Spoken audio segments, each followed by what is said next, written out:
This program deals with devil worship and satanic beliefs.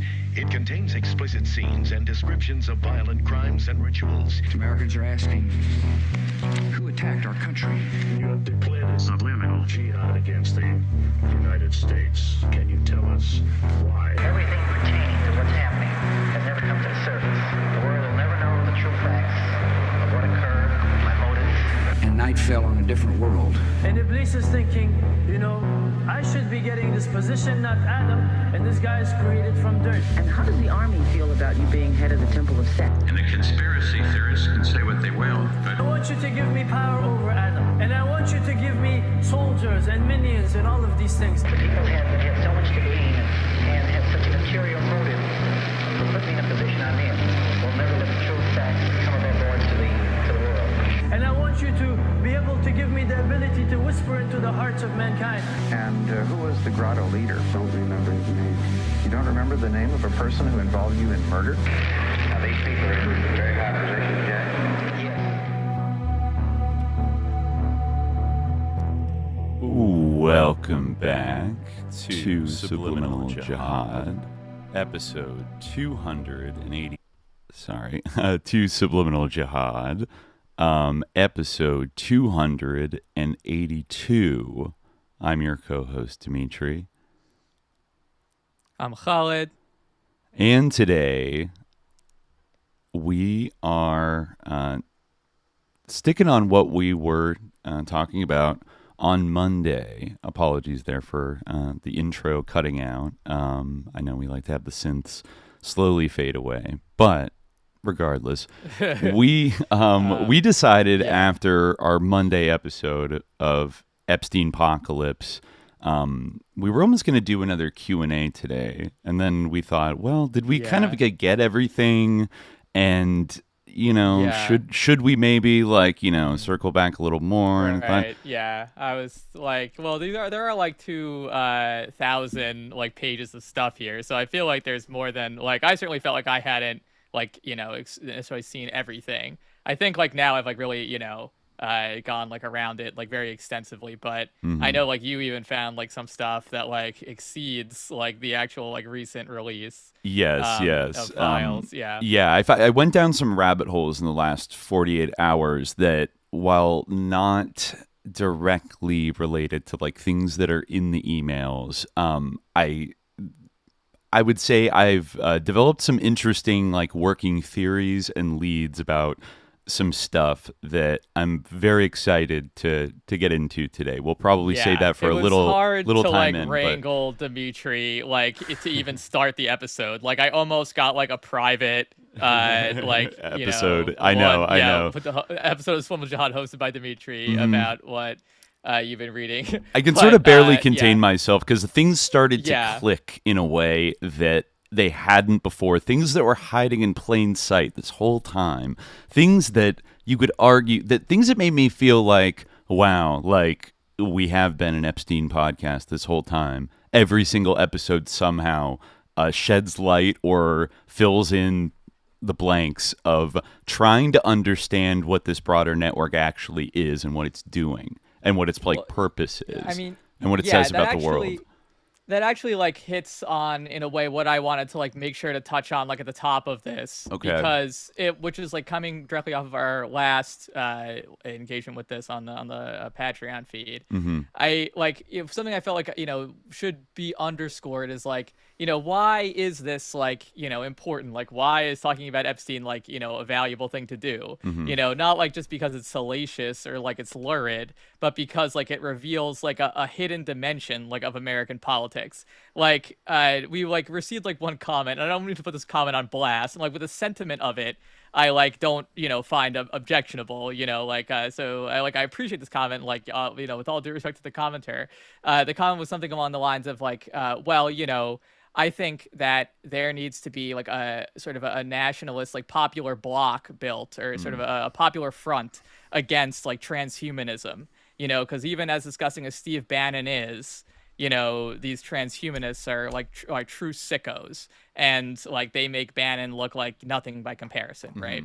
And in principle, if you replace Steve Bannon with like, you know, a generic like populist like nationalist, like perhaps I would agree, but what that like because that is on the surface. Yes. But through looking at the Epstein things, we see, Jeffrey Epstein is the like quintessence of transhumanism. Like all of its like depraved aspects and all of its like sociopathic sort of underpinnings are like perfectly distilled in Jeffrey Epstein. Yes. Like the sort of like disregard for like human value and like human life and like the sort of like rapacious. It's just like, you know, I don't need to belabor the point, but and you know, you might think like, yeah, Steve Bannon, he's out there every day kind of saying like like, you know, these transhumanists, we just stop them, you know, these sick freaks, like I'm all about America, I'm all about like, you know, good down home American traditional values. They were best friends and they were intensely coordinating, and Steve Bannon was working like to actually create some kind of narrative whereby Jeffrey Epstein could be like redeemed. Yes. Like he like explicitly said as much, you know, like he said, like, you are not, like, you can't redeem the unredeemable. You're a lot of things, but you're not that. That's a quote. Like, you know, he said, we must counter rapists who traffics in female children to be raped by world's most powerful, richest men.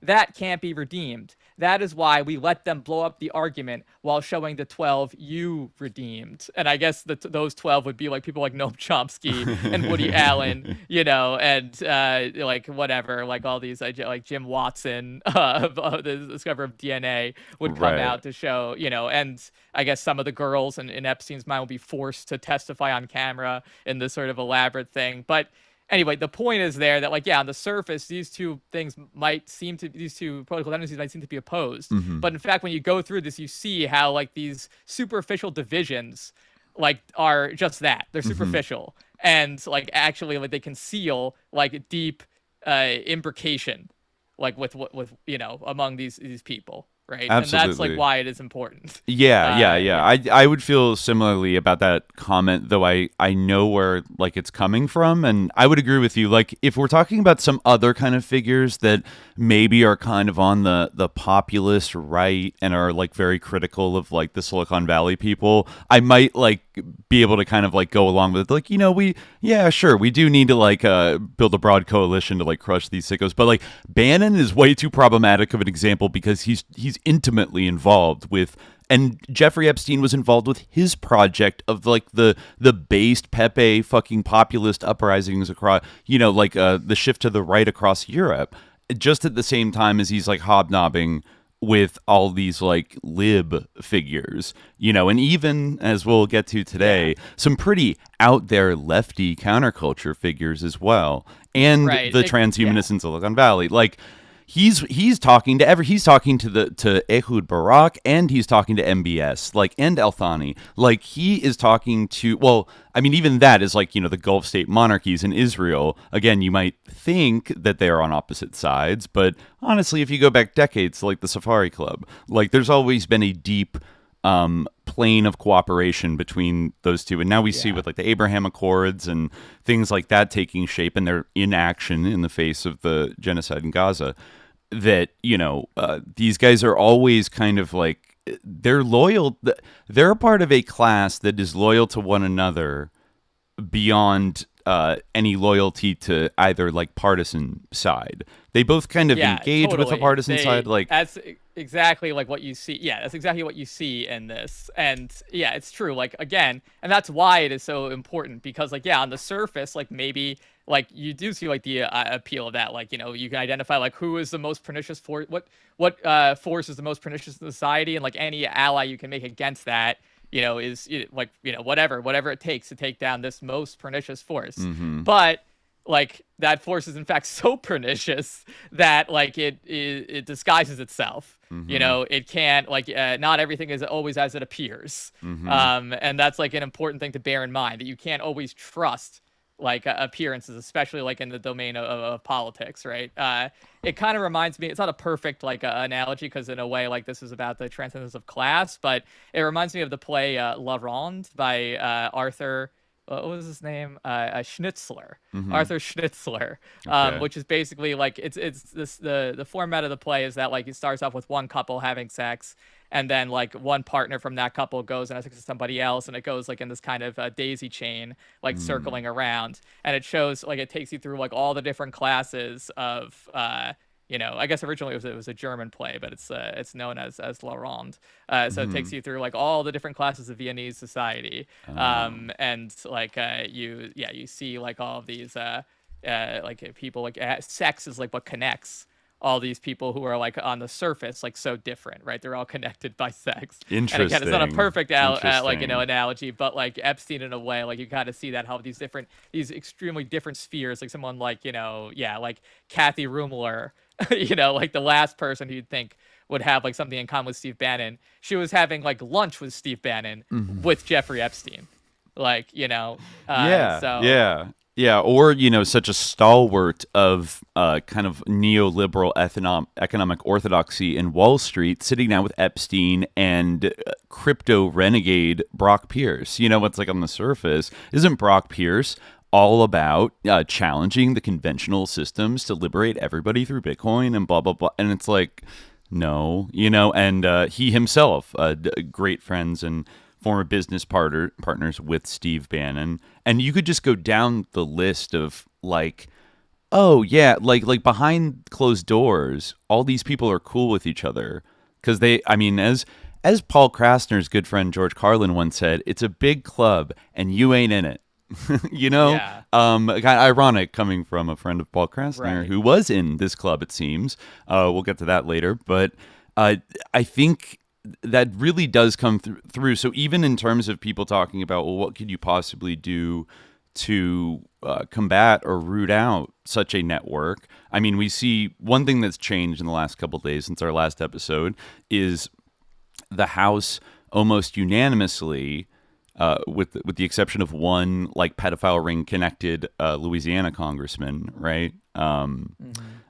Voted to, release the Epstein files. The Senate unanimously voted to do so. And Trump, though without the usual fanfare, claimed on Truth Social that just last night that he signed the file. He signed the law to release everything. So hypothetically, in the next 30 days, the countdown is on, we are going to get the files, for the last time. So now what we see is, this uneasy moment of like, oh, they finally kind of led up to the pressure and assented to doing it, but everyone's nervous about like nobody trusts Trump to like play this clean, right?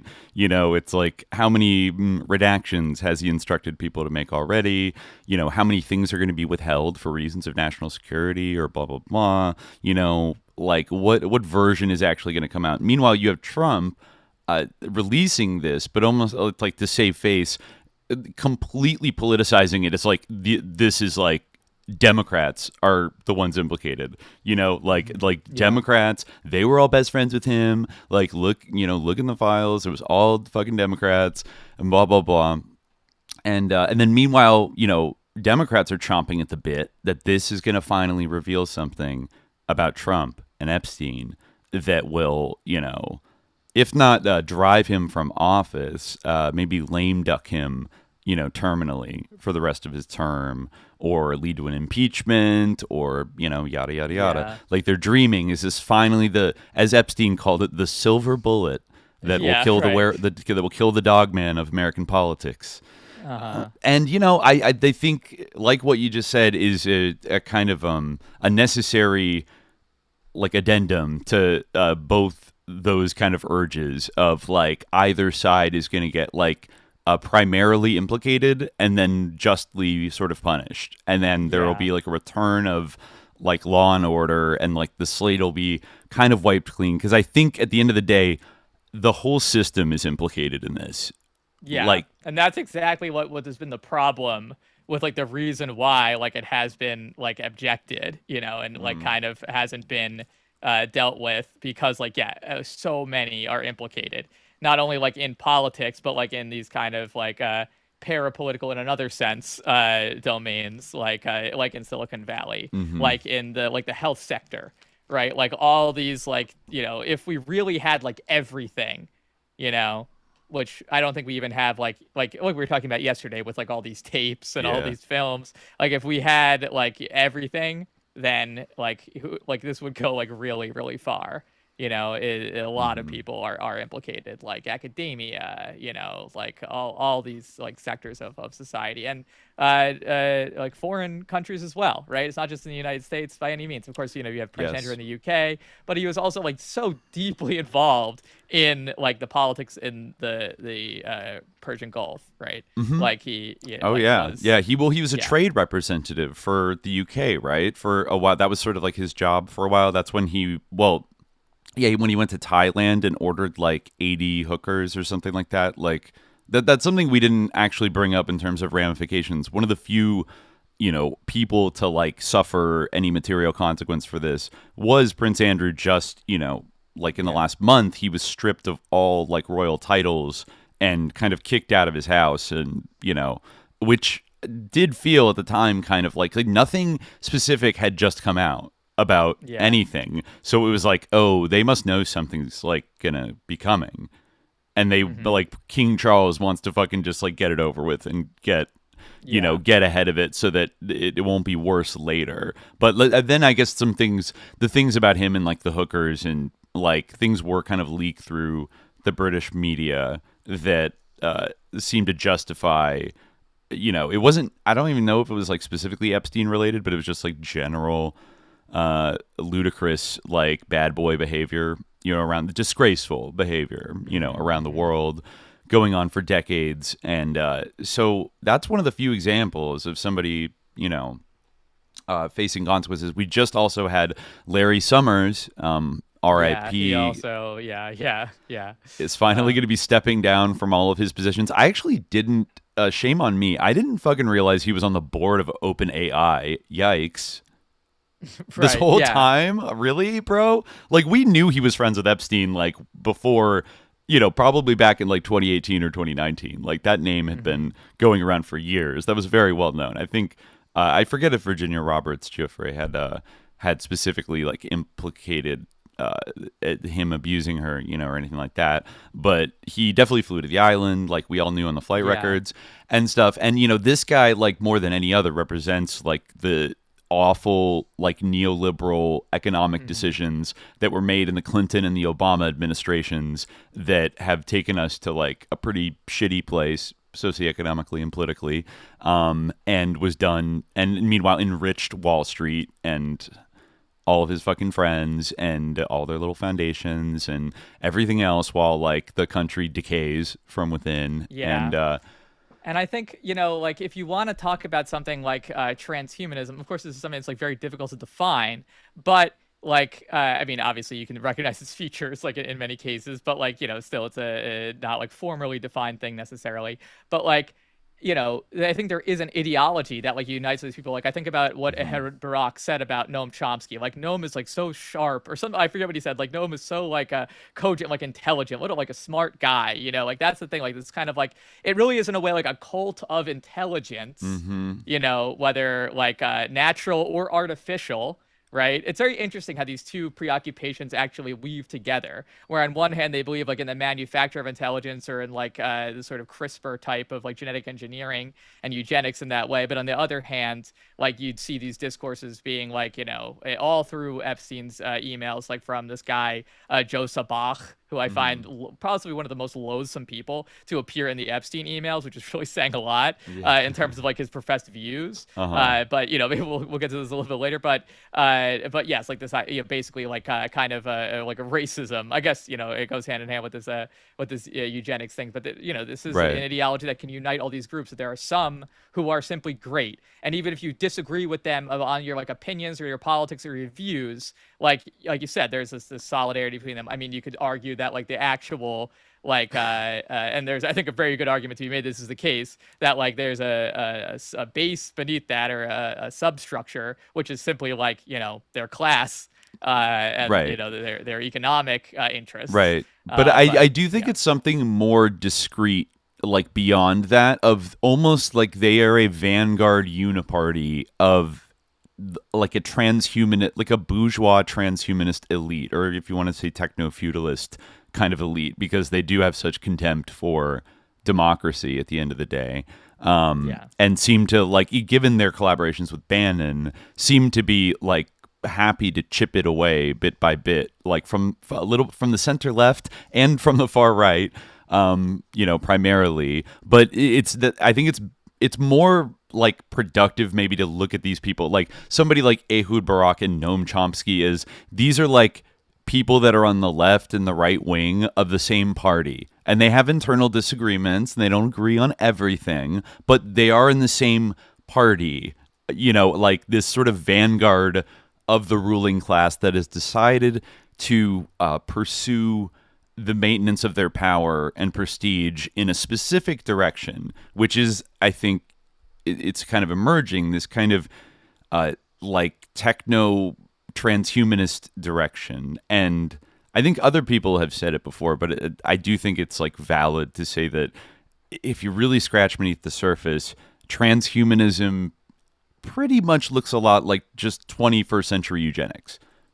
It is the resurrection of the eugenics movement, which was very popular among the ruling classes in the United States and also obviously in Europe, but kind of had to go underground after World War II when, it should, like, the Nazis sort of did it openly, like carried a lot of these ideas to their logical conclusion and, really like maxed out like the drive towards like, purifying the world according to their standards. And, they, during the Cold War, basically, you couldn't be open about that. And these ideas, though, started to percolate in various like disciplines of academia, and especially, I feel like, in a lot of Cold War research and development that, oftentimes had made use of either scientific talent from Nazi Germany or like material, things like Unit 731 in Japan, like their horrible experiments on,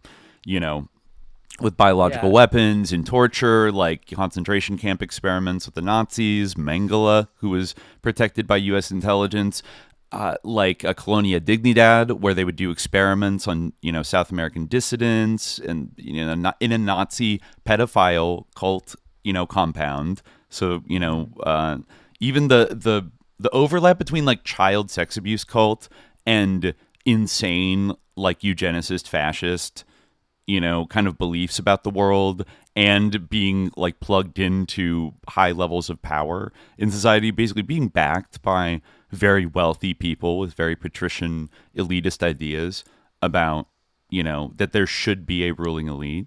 That's been going on for a while. And the Epstein story is just the most modern kind of expression of it that, has become so vast that, I don't know, maybe it was inevitable one of these things was going to blow up and be noticed by people. Like, I mean, we were talking about like Jonas Bach a little bit yesterday. Like, you're talking about his whole idea of like, well, maybe we just need to like disincentivize like having, kids to control the population. That or was whatever. him, right? He also had that point where he said, like fascism makes romantic do-gooders like me very uncomfortable. But, just before that, he says, too many people, so many mass executions of the elderly and infirm make sense as the fundamental fact that everyone dies at some time make it impossible to ask, so why not earlier? If the brain discards unused neurons, why should society keep their equivalent? The radical idea of treating individuals in a society as cells and the society itself as a well-organized organism is fascism, of course. Probably the most efficient and radically stringent way of governance if someone could pull it off in a sustainable way. Sustainable fascism. Yeah, sustainable fascism. Exterminating large amounts of the human population. Yeah, like, and he talks about, like, I mean, and that's, like, interesting, and, like, this is another thing, like, to underscore what I was saying before, like, in the final years of Jeffrey Epstein's life, he and Steve Bannon were like in like a enthusiastic conversation, excited, energetic conversation about the idea of starting something called the Republican Workers' Party, right? Okay. So I'm just saying, be careful out there and don't believe everything you see, because like this is like he actually arranged a meeting between Steve Bannon and Noam Chomsky, and they apparently did meet. And Jeffrey Epstein said, I think quite trenchantly, you have more in common than you think. Oh. He said, and then he mentioned, like the Workers' Party. Just like, bear that in mind. Just something that that's like an important like lesson to take away from like all of this. Right. Like, not everything like isn't as it appears. Yes. Yes. And these people are always involved in deception and lying. That's like all these conversations. Like I'd say that like, 90% of them about like, how do we trick you basically? How do we trick the average person into believing something that isn't true? Like that's like what 90% of like this correspondence is about. Yeah. How do we psyop and on top? Yeah. How do we play the game? How do we play games with these people, with the masses and advance our agenda? And let's see where I actually hadn't seen the ones about the Republican Workers' Party specifically.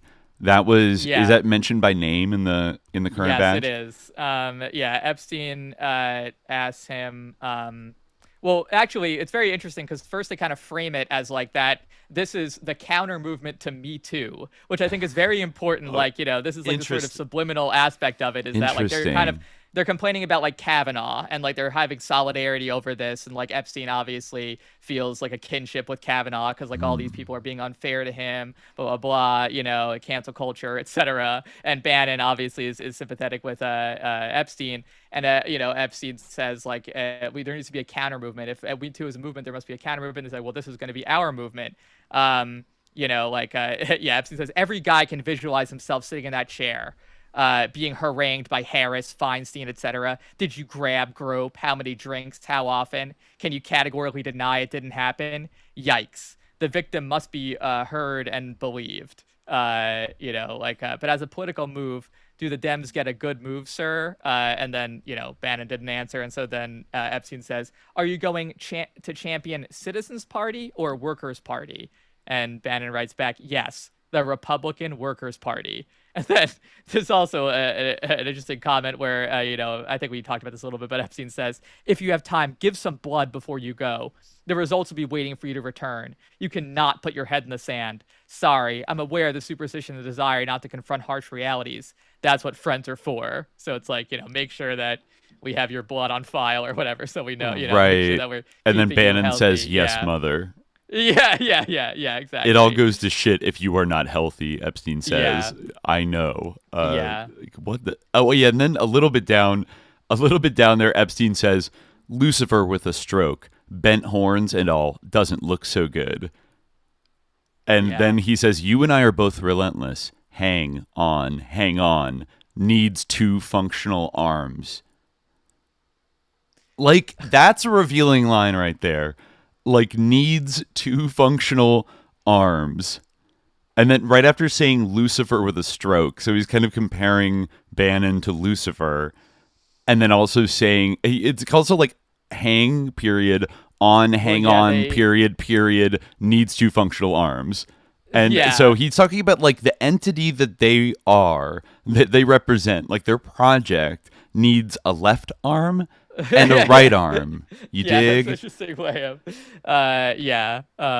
reading. I thought he was saying like, about your health, you need to make sure that you have an arm. I guess you're right. I guess maybe it is the 2. They represent the 2 arms. And actually, this is the same thread where just a little further down, then Epstein says, Chomsky called me with Lula from prison. What a world. Yeah, what a world indeed. What a world. I mean, Lula is actually, like a leftist politician in Brazil.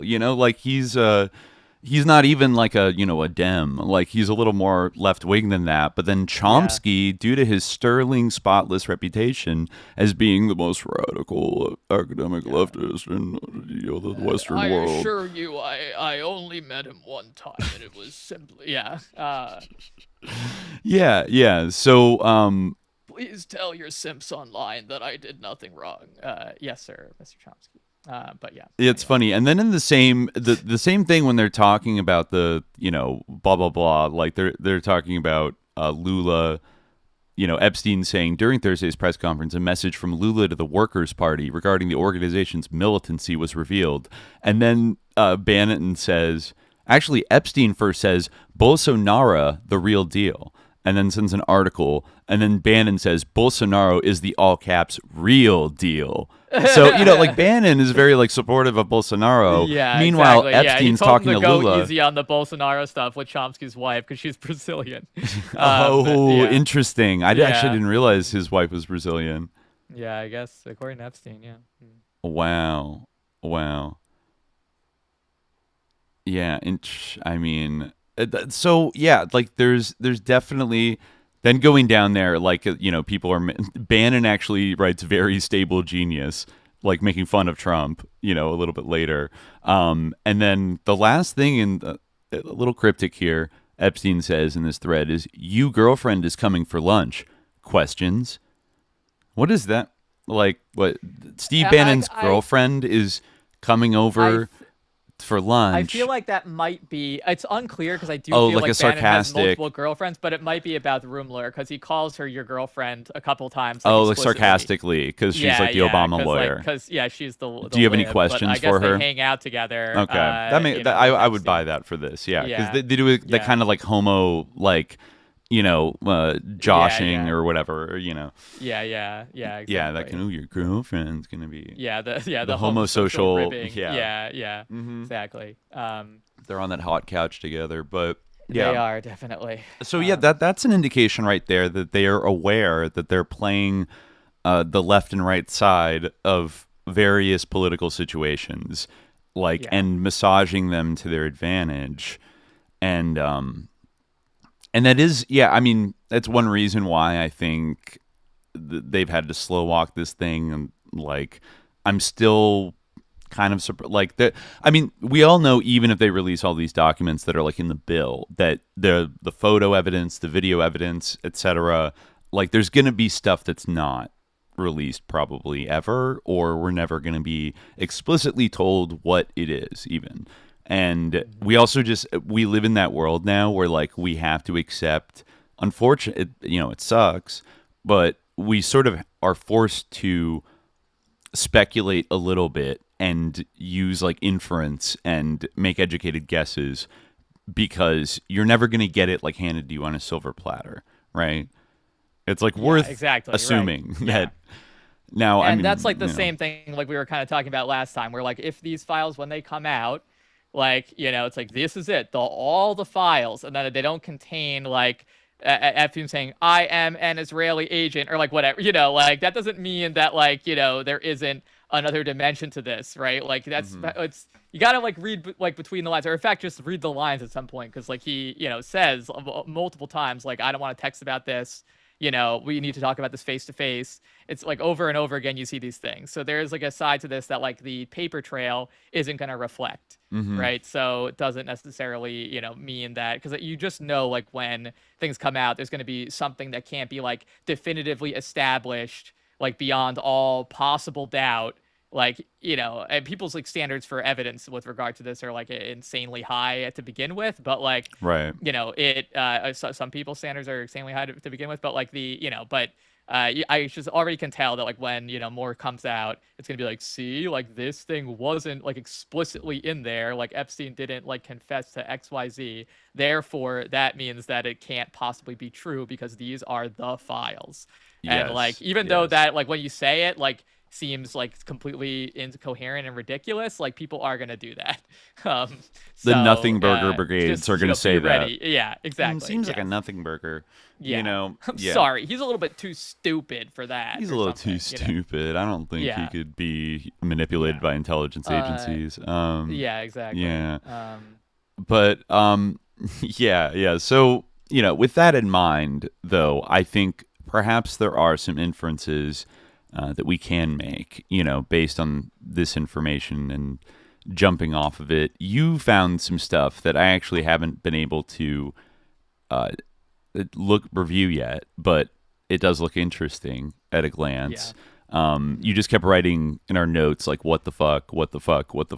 I was going through his correspondences on his phone because I think that the texts are they're more interesting than the emails a lot of the time, because you kind of see that's where it's kind of gets really inside baseball and such, for lack of a better word. Like, and this is him kind of like conspiring with this woman, Melanie Walker, who I guess is like, a neuroscientist. She seems not to have been like really affected too much by any of this stuff, even though she like seems to be really close with Epstein. I guess because maybe she has like a low profile, but it seems like she previously had worked with the Bill and Melinda Gates Foundation.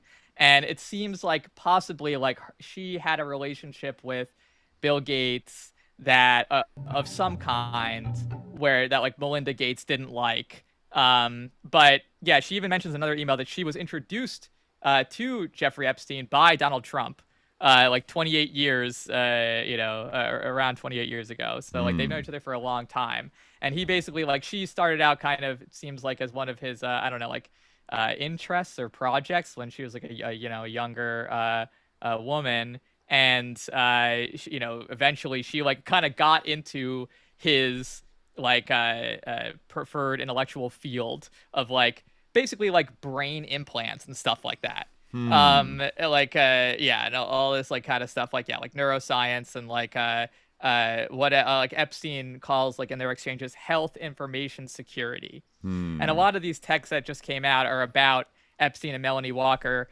discussing how they can convince Bill Gates and how they can kind of get through past the obstacle of Melinda. These are happening like in 2017, right? They're trying to figure out how they can convince Bill Gates to like give her some kind of title where she's like the head of like health information security. And they're talking about like some, interesting stuff. Like they have like this, they're basically talking about Bitcoin health. Exactly. This is what they're talking about. Crypto health data ciphers. Crypto health is funny. Health security, I think best though. Yeah, that's what they're talking about. Blockchain health information, like health information, I guess. Yeah. Basically what this would be, it seems like what they talk about and what their kind of like vision is that they want like some kind of basic, like she has an article actually where she kind of tries to like propose this. It's called Goodbye Hospital, Hello Homespital, that was published in 2016 through the World Economic Forum on November 11th by at that time I guess she was senior advisor to the president at the World Bank. So she talks about, like nearly 20 years ago when I graduated from medical school, the world of healthcare was dominated by breakthroughs in the field of biology. And I guess she goes on to talk about how it's going to be like, advances in a different area. And that will actually be like having all these things in a home hospital. I'll just read her end thing here. Wearable patient monitoring devices will continuously feed in data from external second skin sensors, and networked neural sensors meshed into the brain will offer incredibly precise microsampling to be done in real time. Hello, neural lace. What? Okay. I don't know why that is like an appealing sentence. Hello, neural lace. I remember like hearing about this idea of like a neural mesh that you would like implant kind of over the brain like a net that would, be like a brain computer interface. But okay. Instead of doctors considering what medication the patient should take and then nurses and pharmacists administering it, your mobile device will receive the necessary information to print a menu of custom pharmaceuticals and probiotics on demand from your own living room or kitchen. All of this will happen within minutes. If you think it sounds crazy, think again. Most of these technologies are either almost ready for prime time or in development. Of course, there are still a few things we will need to work on to be sure we can stay at pace with innovation, enabling regulatory environment, funding for research that links the moon shooters with the people who can make their big ideas happen, I guess describing Jeffrey Epstein, and more women in science and technology, the great champion of women, Jeffrey Epstein. One thing is certain, the prognosis for the hospital of the future involves radical change and a lot more electricity. Let's dream a little. Anyway, so yeah, in their private correspondence, they, are talking a lot about what their vision is, and basically, like, they kind of want like a real ID like card, or like a sort of like social security number, like for health, basically, where like it's gonna log all of your like how can I be public about being the one that is doing this, like a la the Surgeon General, and not just handing this off to Microsoft. Have you heard of Aadhaar, the Indian biometric made by Nandan Nilekani? Bill loves. Could this be a new type of social security number and used for all types of identity with health as a single use case?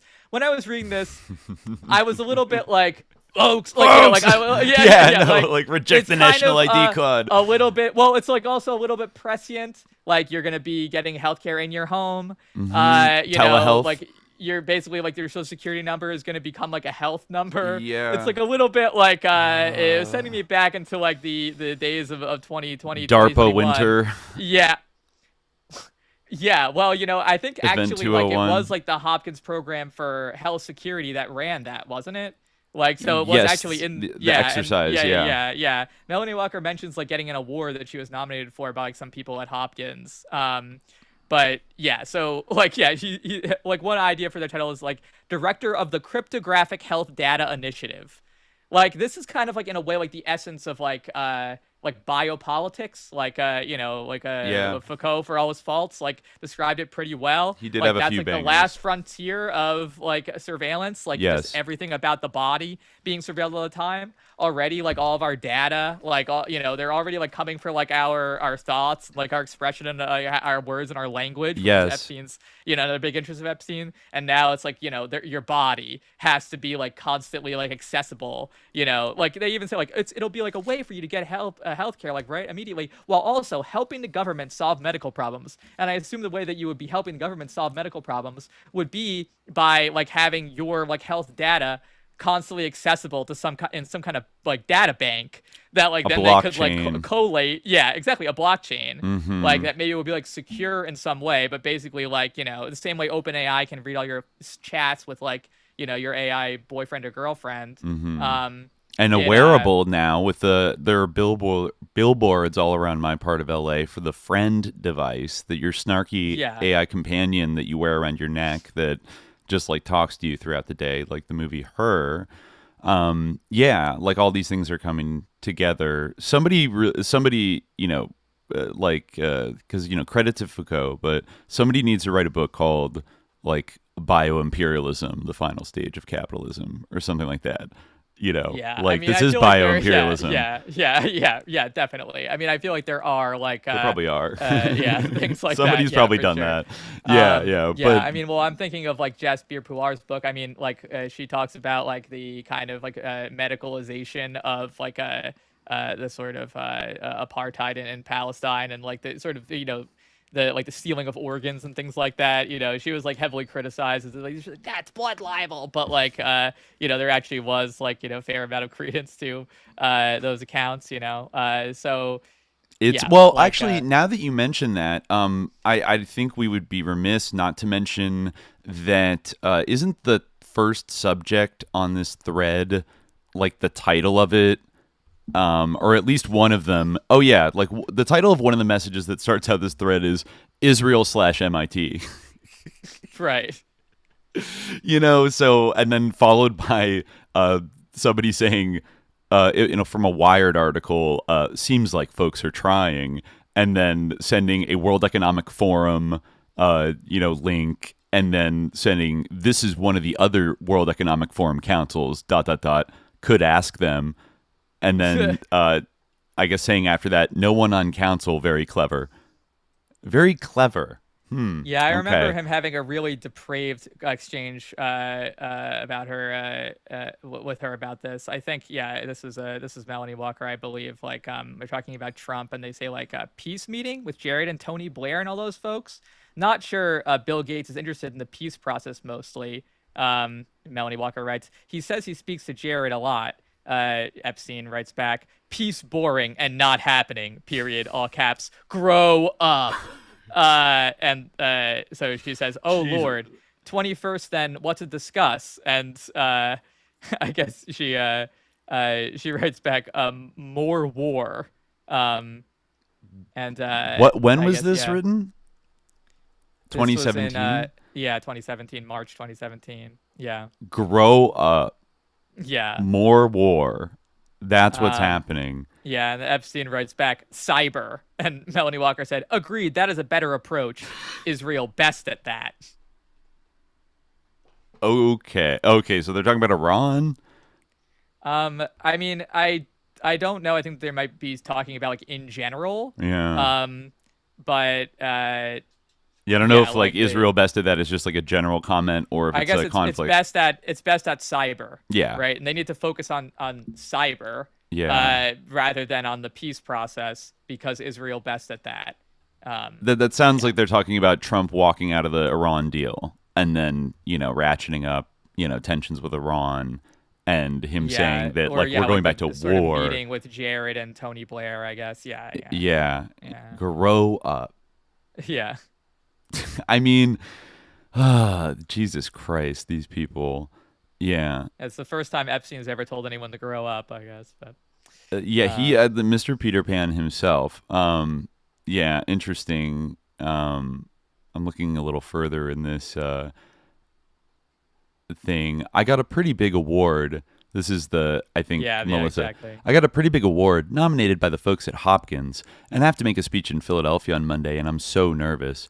Working like crazy. I don't know why the sender is listed as mem in all caps. It's like MEMMEMMEMMEM. I mean, that might be like either her name like scrambled or like maybe her email. I don't know. Who knows? Is that her initial? What are her initials? Yeah. Well, I mean, her name is Melanie. So, Melanie. Yeah. It might be the first two letters of her name. Okay. Or something. Yeah. She said, working like crazy on my speech, and Bill is going to help me tomorrow night. They want me to give a quote personal account of what you can do with medical training. Blah. Feels scary and gross to give the talk. At first, I called it "Don't do what I did," but I was reading this terrific Feynman book called Perfectly Reasonable Deviations from the Beaten Path, so I'm calling it that.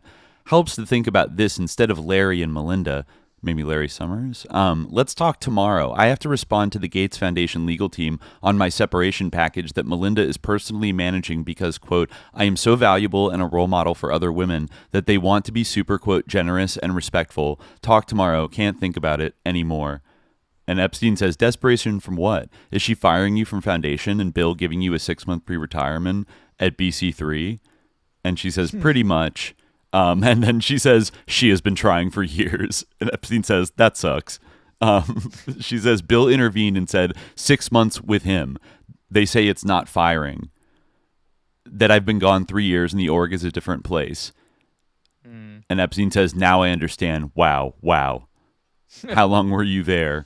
I can always quit, but that seems gross. 11 years. Salary? She says a year severance and 18 months health benefits and then talk to HR. $200K. She says if I rock the boat, C3 will, quote, get more difficult. Epstein says not good, but T clever. She says that's why I want out so bad. Epstein says talk later, sorry, that's not nice. Yes, talk tomorrow and thank you. Yeah, so it does sound like she got forced out by Melinda Gates for maybe personal reasons of like did Bill and her have a romantic relationship? I think Epstein like asked her like, "Did you fuck?" at one point, like explicitly. Okay. And I think she might say no. Let me make sure that is her. Let me see. See Evercoop. Donald said Surgeon General is figurehead. Blah blah blah. Is this the right person? Mental health issues. Yeah, I mean this might be her, but I'm not sure if she's talking about. No, not Coop, Bill. And she writes back, message no. Okay, so I guess she says no. Members of his henchman team hovered outside the door for the few full hours. Instead, we went crazy on the whiteboard and a lot to talk about. Every half hour, they would bring him coffee or a croissant or a newspaper message. Very closely watched. We did have about 3 minutes at the beginning to take a deep breath and just stand there together. He was complaining about being too old, and I said he was still a little too young for me, that he needed to be 65, and he said, great, you have 4 years to train me. That was funny. Okay, so it seems like they had a relationship in the past, but they did not have sex that time. Because maybe Melinda, she mandated that the security guards to watch and them. Bring up a croissant every 30 minutes to make sure they weren't doing anything. Yeah, exactly. Wow. But she enjoyed just standing there with him. Jesus Christ. Wow. I think is the other email that you wrote what the fuck on also from her? Because it's the same thing. Yeah, there's a little more thing tea in here. About everyone having like the health ID. Yeah, they're talking about that, and then at one point she says, "Hi, feeling a little trapped between Larry and Bill. Interesting. How can I get ahead? Yeah. I have 6 months. Can't waste time with games. I'm gonna need a pep talk Tuesday morning probably." Interesting. Just sent updated tour. What do you think? Interesting. Update.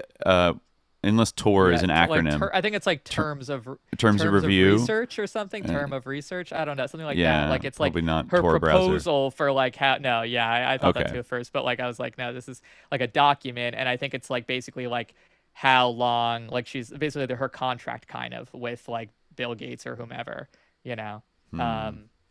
like how she's gonna do this project they're talking about. Like can't you just do everything for me? That's not like terms of whatever. I'm starting to realize he just wants to be around someone he enjoys spending time with, even if it kills that person. Me. Yeah, she spells it T, like uppercase T, lowercase O, uppercase R, so it must be terms of something. Even if that kills that person. Me. Yeah, it's hard to tell if she's talking about terms of reference define the purpose and structure of a project, committee, meeting, negotiation, or similar collection of people who have agreed to work together to accomplish a shared goal. Terms of reference. There you go. Yeah. Okay. Yeah, then she says a little later, looks like development budgets will be cut. Bill Gates and Foundation and UN and USAID and World Bank. That's good news for America. Damn, she said that in 2017. I guess did they really cut it back then? I feel like not as much. But Larry made me talk to 2 more people, one yesterday and one tomorrow. But did do separation with Foundation. Like Epstein's yesterday. Friends, like we might not have it might have not have been as big like a news story, so we might not have appreciated it like at the time. But like it seemed like in Epstein's circles, like it like was a thing where like they felt like he was like cutting down science, and especially like in this correspondence, it seems like Bill Gates is like kind of stamping his feet about how like Trump only cares about Americans and not about like foreign aid and things like that. And like things, and like Epstein is like, well, what if like Epstein says like, what if Bill Gates agrees, makes a deal with Trump where he says like, you can keep PEPFAR if we give you cyber or whatever, which I don't even know what he means by cyber, but I guess it just means like some kind of fascist shit to control all of our lives. And like, I guess it's like we get to keep PEPFAR in exchange for like, I guess, constantly being surveilled. Like literally like having our veins and like arteries monitored by the government. This is kind of interesting. She says a little bit later here, she's still talking about health stuff. He's basically, I think she sent an article, something about homomorphic encryption. And they want that.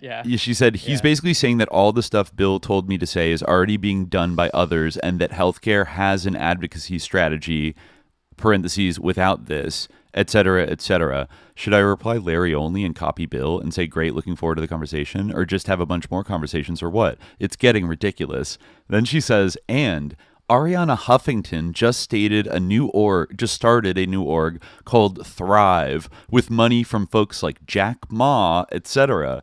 She's a great advocate and supporter of women and could be a good place for me to consider in some capacity right after BGC 3. I will see her Monday.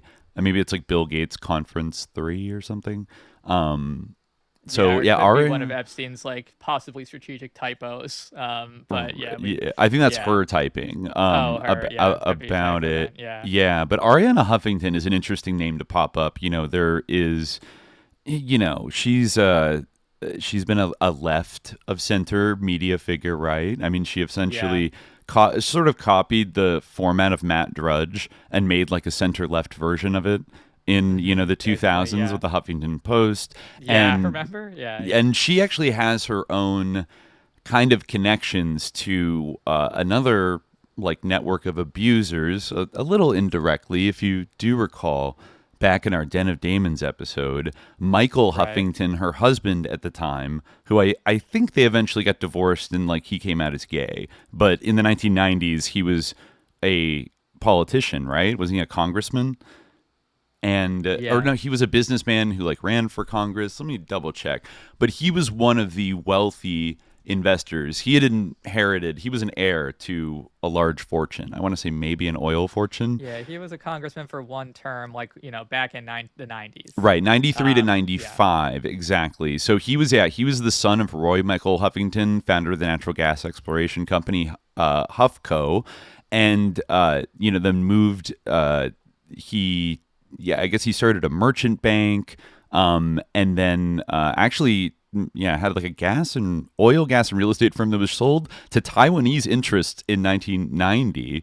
And then, eventually ended up in California and married Ariana Huffington in 1986, and then divorced in 97. So it might have been around the time, like close to when they were like breaking up, that he invested a bunch of money with Den in Los Angeles, which was Brock Pierce and Mark Collins Rector's like internet TV company that actually was like facilitating or perpetrating like an abuse network of like teenage boys in Hollywood, and eventually collapsed in shame and blah blah blah, and then eventually Brock Pierce was sort of saved by Steve Bannon in the 2000s, and et cetera, et cetera.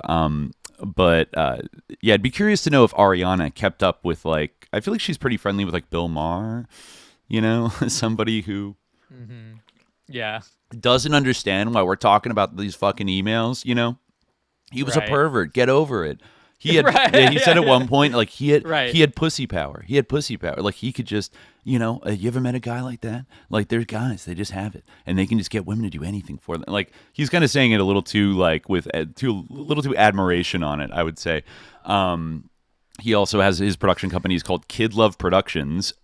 LOL. I don't get the joke, but okay. Yeah, what? I didn't even know that. Yeah, his like for years, like go on IMDb. It's Kid Love Productions Incorporated is Bill Maher's like personal production company.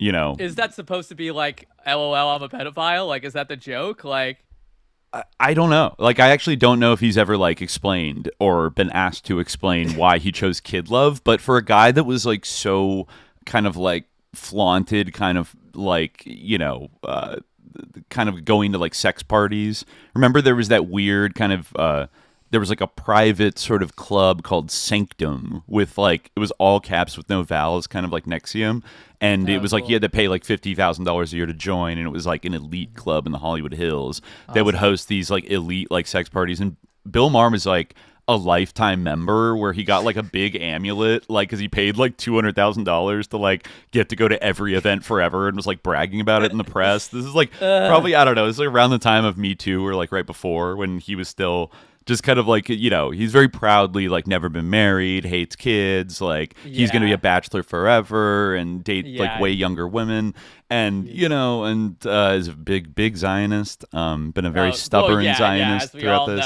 Yeah, I mean, like really, like his show on on HBO is like basically like Barry Weiss Free Press vibes, totally. Like the last couple years, ever since October 7th. Yeah, absolutely. Like, no question. He portrays himself as a radical, like center left, like I'll give shit to every side, but like it's like the Israeli propaganda on totally that show. Sailed. I mean, at this point, he's basically like, he like still like doesn't like the Republicans or whatever or something, even though like he went and met with Trump and like talked about how nice he was and how cool he was, and like I feel like he's basically like a Dave Rubin type of figure at this point. Like he like hates the left, and like like his whole show is complaining about it. I mean, the thing I associate him most with is like being a rabid Zionist and like saying the most like disgusting things. And he's been like a huge Islamophobe for years. Oh yeah. Like or Lahabist, to use the the preferred term of some people. And a leading figure of like 2000s like new atheist, like Reddit ass like new atheism. This movie Religious. Yeah, totally. And, but remember in that movie, like the religious Jew was the person who was anti-Zionist.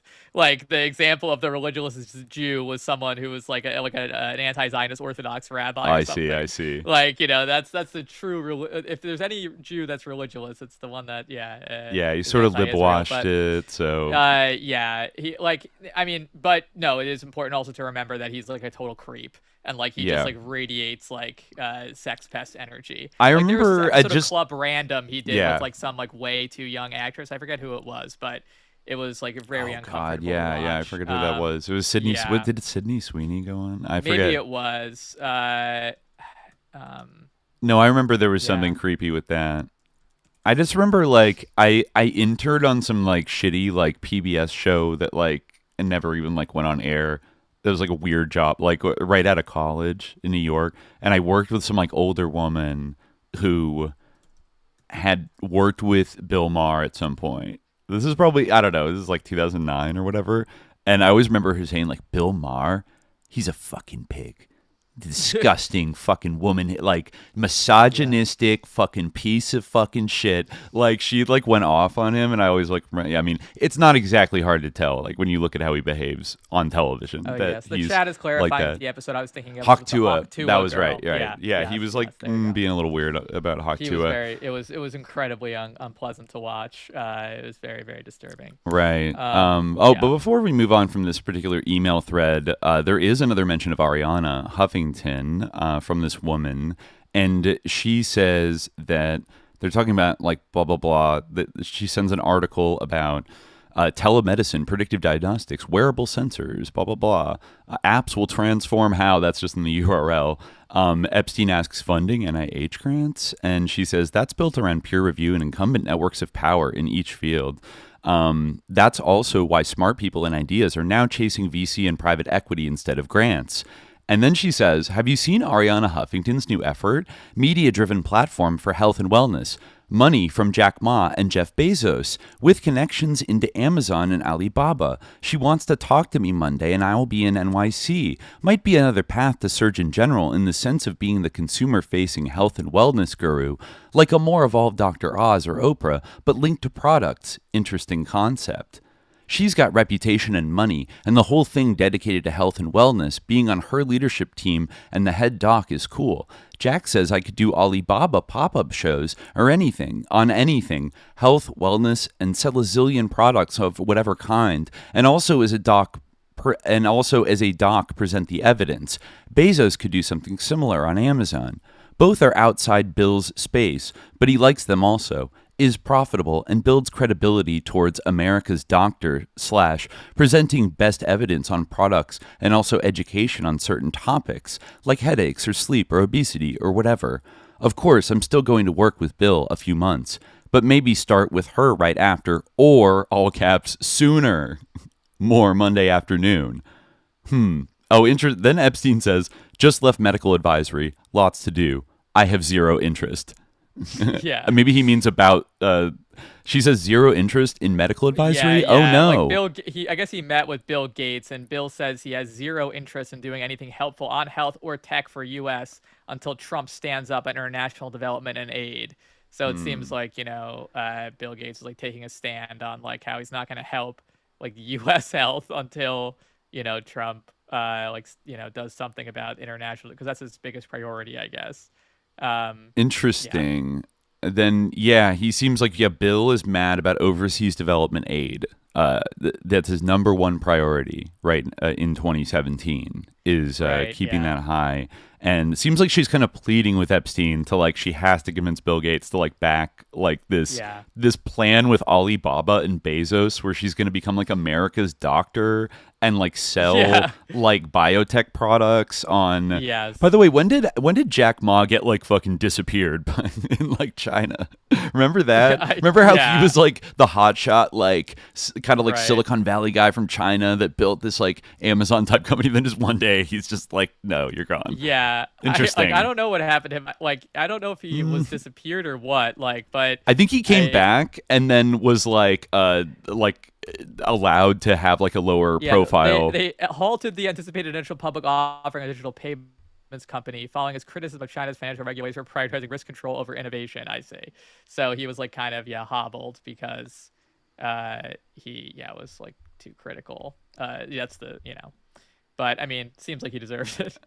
I mean, maybe they read these emails and saw who he was collabing with. Maybe they were advanced on cyber and they were able to access this, or maybe they just had instincts. Yeah, this is interesting. Yeah, he disappeared for a while. Then he came back at the end of January 2021, actually on the inauguration day in the United States, January 20th, speaking via video link to a group of rural teachers at a charitable event. And then in May 2021, he resigned from the presidency of Hupan University, which was founded by him in 2015. In 2022, he moved to Tokyo and largely retreated from public life. I guess he was a professor at Tokyo College for a little while. And then he popped up in Hangzhou, China, in March 2023. It was like his first public appearance. And the same month, Alibaba Group turned into a holding company, and its subsidiaries separated into 6 independent firms. And he was involved in the engineering of that. They made major changes to their ownership structure and corporate governance. The Ant Group announced a series of changes in shareholder voting rights, with Ma no longer the actual controller of Ant Group. His voting rights were reduced from 50% to 6%. Following these changes, no single shareholder has a controlling stake in the company. The company's board also added another independent director. The Chinese government spoke positively of Ant Group's changes, including describing them as improvements in transparency and accountability. In early 2024, Ma replaced SoftBank as Alibaba's largest shareholder. In 2025, he attended a symposium with Chinese industry leaders hosted by Xi Jinping and at the Great Hall of the People in Beijing. Interesting. While his image appeared in the main newspaper, in one newspaper, his name was omitted by Xinhua News Agency and other state-run media, leading to mixed interpretations of his reappearance as a potential sign of rehabilitation following China's tech crackdown. So that's very interesting. Is he was maybe collabing a little too hard and then criticizing, it might have been more than just criticizing publicly, Chinese, regulatory policy, but he also had these little connections in the West that maybe were seen, probably rightfully so, perhaps, as given the sort of political alignment or the project that Epstein was involved in, at the end of his life, which was basically in his words, to vanquish China. Yeah. I guess Epstein said settle China, and Bannon said defeat China, and then I think it was Epstein. It was one of them who then finished with vanquish. It is a good instinct that this compromises you. I mean, if you look at something it seems in Kuwait. And to an extent, in Qatar and in Saudi, they were all deeply compromised by their relationship with Epstein. Yeah. Not to say that these were sterling, upstanding examples. I mean, one of the very again, Epstein downloaded a lot of books. So he reads a lot of different stuff, but one of the really sus books that he had that came out of this hard drive in this latest release was this book by this guy I think it's Jacob Cooper Ramo. Am I right?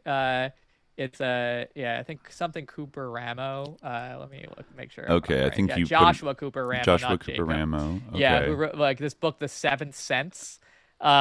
And this is an interesting book. This guy's a sus lord, and I guess he was the chief executive of Kissinger Associates, which is Henry Kissinger's geostrategic firm or whatever. Which was I think run for a while in the 80s was run by diplomatic superstar Larry Eagleburger. And also a big partner in that was Brent Scowcroft as well, a very big deep state character from Iran-Contra through the 90s.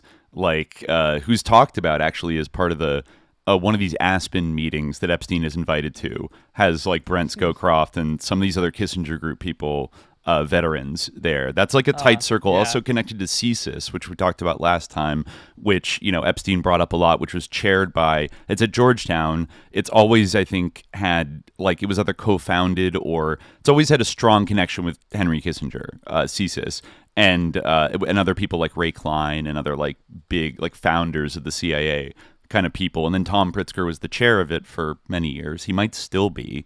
And so, it's very sus connected milieu of people. And this guy's whole like deal also like in a bit that is Ramo, like his whole deal was kind of like, living between Beijing and the West and like being kind of like a China guy. And like he wrote like some article that was like all about like it was, I guess, made a big splash like in those circles. It was called like the coevolution theory, like a U.S.-China relations theory where they're gonna like co-evolve. Okay. Finding a way forward on U.S.-China relations. Like, I guess we're talking about Hu Jintao's visit. He published this in Time magazine, and he had this whole idea of like the Beijing consensus, which I guess he published in 2018. But yeah, he was like known as like being a China guy who like was involved in Chinese politics and all this stuff, and knowledgeable about China, and kind of representative of like the economic synthesis of China and the Western world. So he wrote this incredibly sus book called The Seventh Sense, and basically this is kind of like a futurist book. And he lays out this kind of philosophy for like the America of the future, which is called hard gatekeeping. So let me just kind of set the stage a little bit from this book. If the traditional aim of America's foreign policy was to prevent the emergence of a challenger that threatened the country, such as the Soviet Union, or to stop nations that aspired to isolate and manipulate Asia or Europe against Washington, as Imperial Japan and Nazi Germany sought to do, the concern now is different. It is the mastery of network destiny. Today, the United States faces no existential threat, one well-regarded American think tank reported in 2015. I wish he cited who, but this is wrong. It's true that no nation or terror group can hope to threaten America's very existence in the way the Soviet Union once did, with promises such as, "We will bury you." But the loss of a position of decisive influence in the networks the world will rely on, not just the internet, but all the linked systems of research and data and DNA, represents just such a potential threat. It's less that the United States will be buried, but that the country certainly will be enmeshed. Are you the gatekeeper or the gate kept?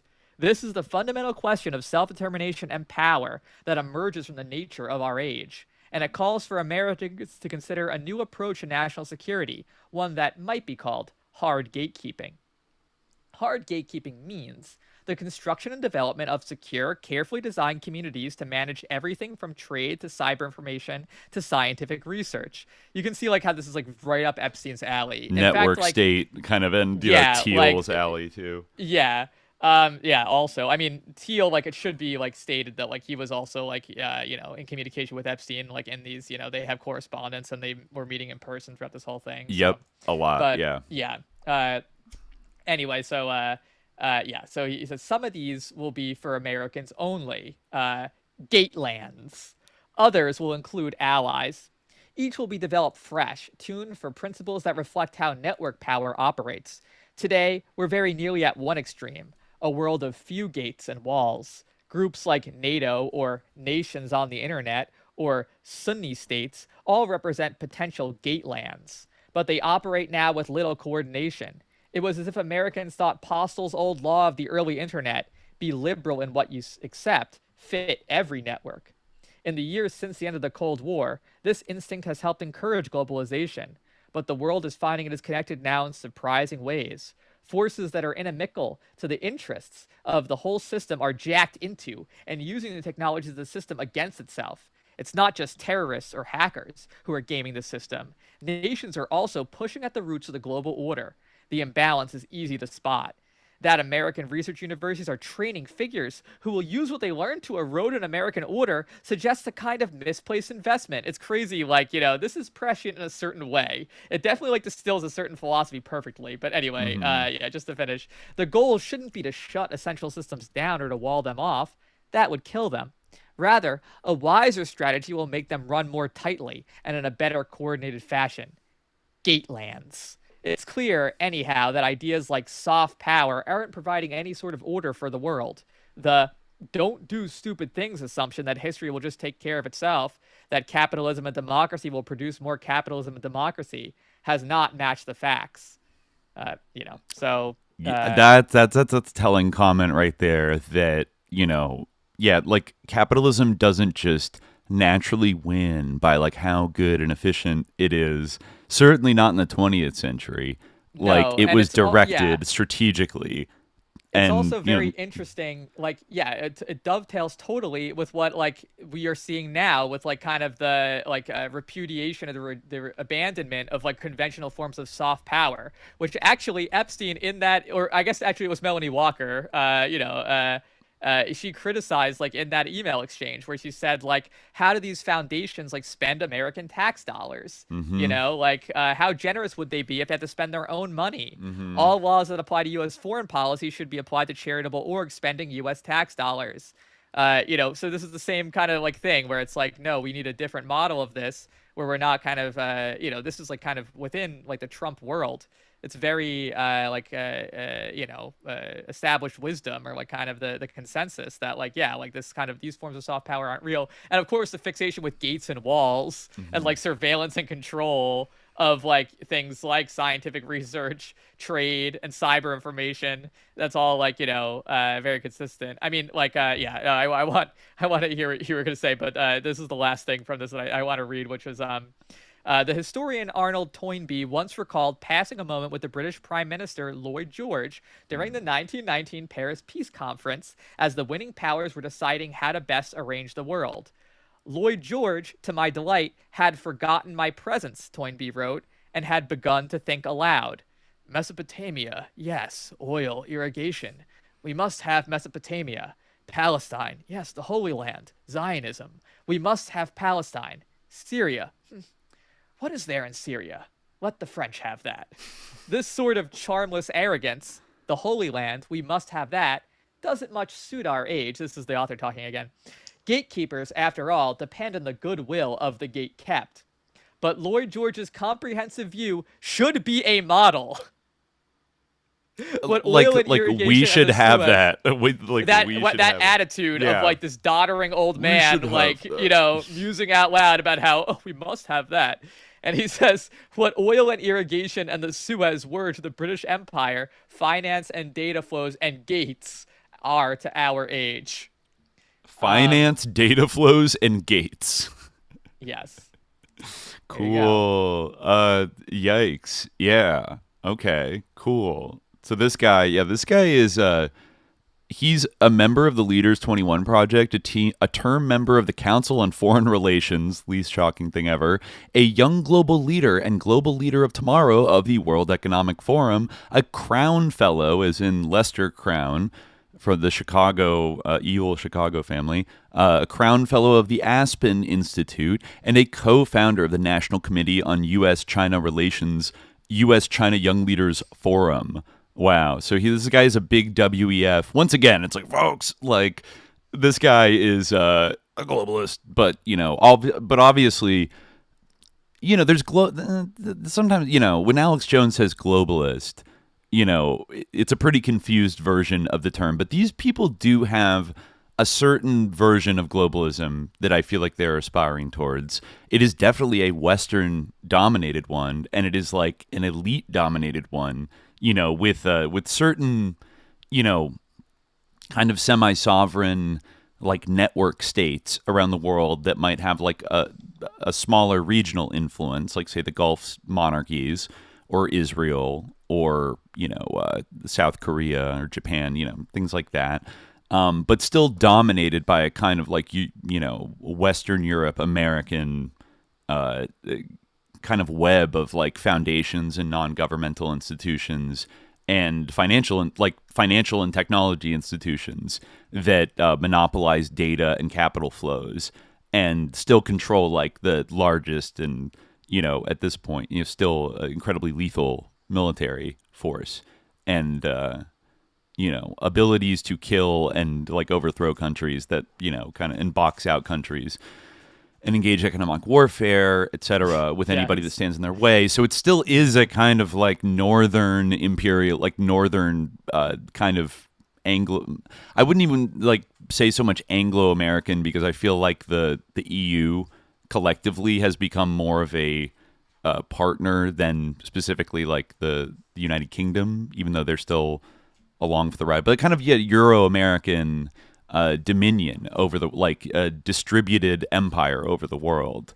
And I think that's like still the central project that all of these people are building. And I mean, even the Gen Xers, and certainly the boomers, but even the Gen Xers that kind of constitute this milieu did still grow up in like the world of the Cold War, where, the United States, they were groomed in a way, generally by society, and in some cases maybe like specifically groomed to be, against the encroaching forces of like communism or any kind of anti-democratic, anti-American, political formation around the world.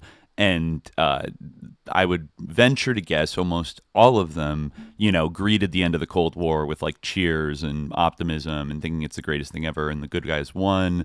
And now the world was going to become a better place. But I think they never fully abandoned their imperialist, like competitive thinking about like, we need to kind of try to take over the world because somebody else our enemies are going to, like, if we don't immediately, struggle for this. I don't think that mindset was ever like actually abandoned, like you see it throughout the 1990s where they had to concoct a lot of crises for the West to intervene in and for NATO to intervene in to justify its continued existence and kind of run the clock out until, like the Yugoslav wars and various, conflicts in like Africa, and then 9/11 happened, and then they could revitalize this imperial apparatus, and then by then also use technology to extend their control even further. Sorry, my dog knocked over my light while I was talking. There we go. That's fine. Well, I guess Epstein did correspond with this author, Joshua Ramo, on at least one occasion. In this recent drop, we have Epstein wrote to him on April 9th in 2017, asking him, "Are you playing a part in the Trump fun?" And Ramo wrote back, "In Europe, you well?" And Epstein replied, "Very." That was the extent of their correspondence, I guess. Wow. Wow. Yeah. So, I mean, Epstein also, I forget if we mentioned in the first one, but he references a number of times how he was for a while a member of the Trilateral Commission, which is intriguing. Yeah. Like, I think he references at one point, like in the mid to late 2010s, that he was a member of the Trilateral Commission. He might have had to resign after his first arrest. Like, he couldn't formally be a member of it, but he definitely kept up with the sort of milieu that the Trilateral Commission generally represents, which is often heavily tied to whatever the Rockefellers are doing, right? In fact, I think there was something about, there was something a little bit in the second email when I think he's still talking to, Melissa Walker? And, he's going on, and he says, at one point, Walker says, Bill also says, just spoke to him, that he wants me to do a learning session for him in the Middle East on their health and health tech. And then also says, a lobbyist from Gates wants to speak with me next week about Surgeon General role. He told me that Jeff Ling, parentheses, DARPA, and Raj Shah, parentheses, USAID and Gates, now Rockefeller, I think, Foundation, both recommended me and would like to spend some time with me. And Epstein says to that, head of MGH, Cleveland Clinic, Hopkins, Mayo, all working together. I told them about you. Jeff Ling was this guy, like, she actually, like, there's this one part where they talk about, like, wanting to have a lunch, like, in New York or something, when they're there at the same time, and, like, they mention, like, who they want to include, and Jeff Ling comes up, they say he's, like, a character. I guess, like, his thing was, like, that he did, like prosthetic arms, or, like, kind of, like, brain prosthetic interface stuff, like all the brain, like, implants, basically, like, what this all revolves around, like, all their, like, their shared interest is basically this, and, like, there's this one other guy who came up, Eric Boyden, Ed Boyden. who I looked him up, and his current thing is you can find his website for his current project at innercosmos.ai. Which is about Okay. treating depression with neurotechnology. Yeah, immediately like when I heard that URL, I was like, that's us. Like, what is it going to be? And it was even more sus than I even imagined because I was thinking, oh, is this going to be some kind of psychedelics thing? But actually, it was about a digital pill, the first embedded BCI, the least invasive brain-computer interface designed for treating depression. So yeah, basically, it's a brain-computer interface, which is That like comes in a pill form. I don't think it actually comes in a pill form. I think that might be branding, but it's like they puts it yeah. like under your scalp or something, and it's like the size of a pill or something like that. Yeah, it's basically like that. Like you can Okay. actually see like a diagram of it. Like it is like, just like embedded through a simple 30-minute outpatient procedure that preserves the inner tablet of the skull. From the comfort of their home, the patient activates the device by placing a pod. I actually think that I remember seeing someone with this weird like kind of pod on their head recently, and I was like, what is that? And I was thinking that it might be one of those things where like it helps you kind of breathe or something, like those magnets you put in the side of your nose to help you breathe. But I was like, why is it on the back of their head? But maybe it was this or something like that. Because yeah, it's like you like put like a little like thing on the back of your head in the comfort of your home, the implants in your brain, and then you like kind of like interface it with this like secondary pod, for a short treatment session.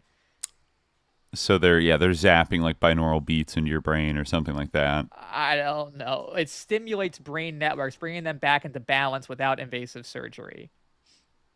Interesting. I wonder if that has any overlap with that thing that the Monroe Institute is like very into. You know, that weird institute in Virginia that has like the Gateway tapes. Those are a series of audio. Implants? Yeah, they're like audio exercises that use sound technology to guide listeners through altered states of consciousness, designed by Robert Monroe, the founder. This is actually, I think, maybe one of the first instances of like sort of binaural beats like technology. But it also uses hemi-sync audio technology to help users achieve different. I just wonder if this is this was part of like CIA investigations into kind of like parapsychological, phenomenon. Yeah, I remember talking about this actually, right? Yeah, I remember it coming up in one of our past episodes.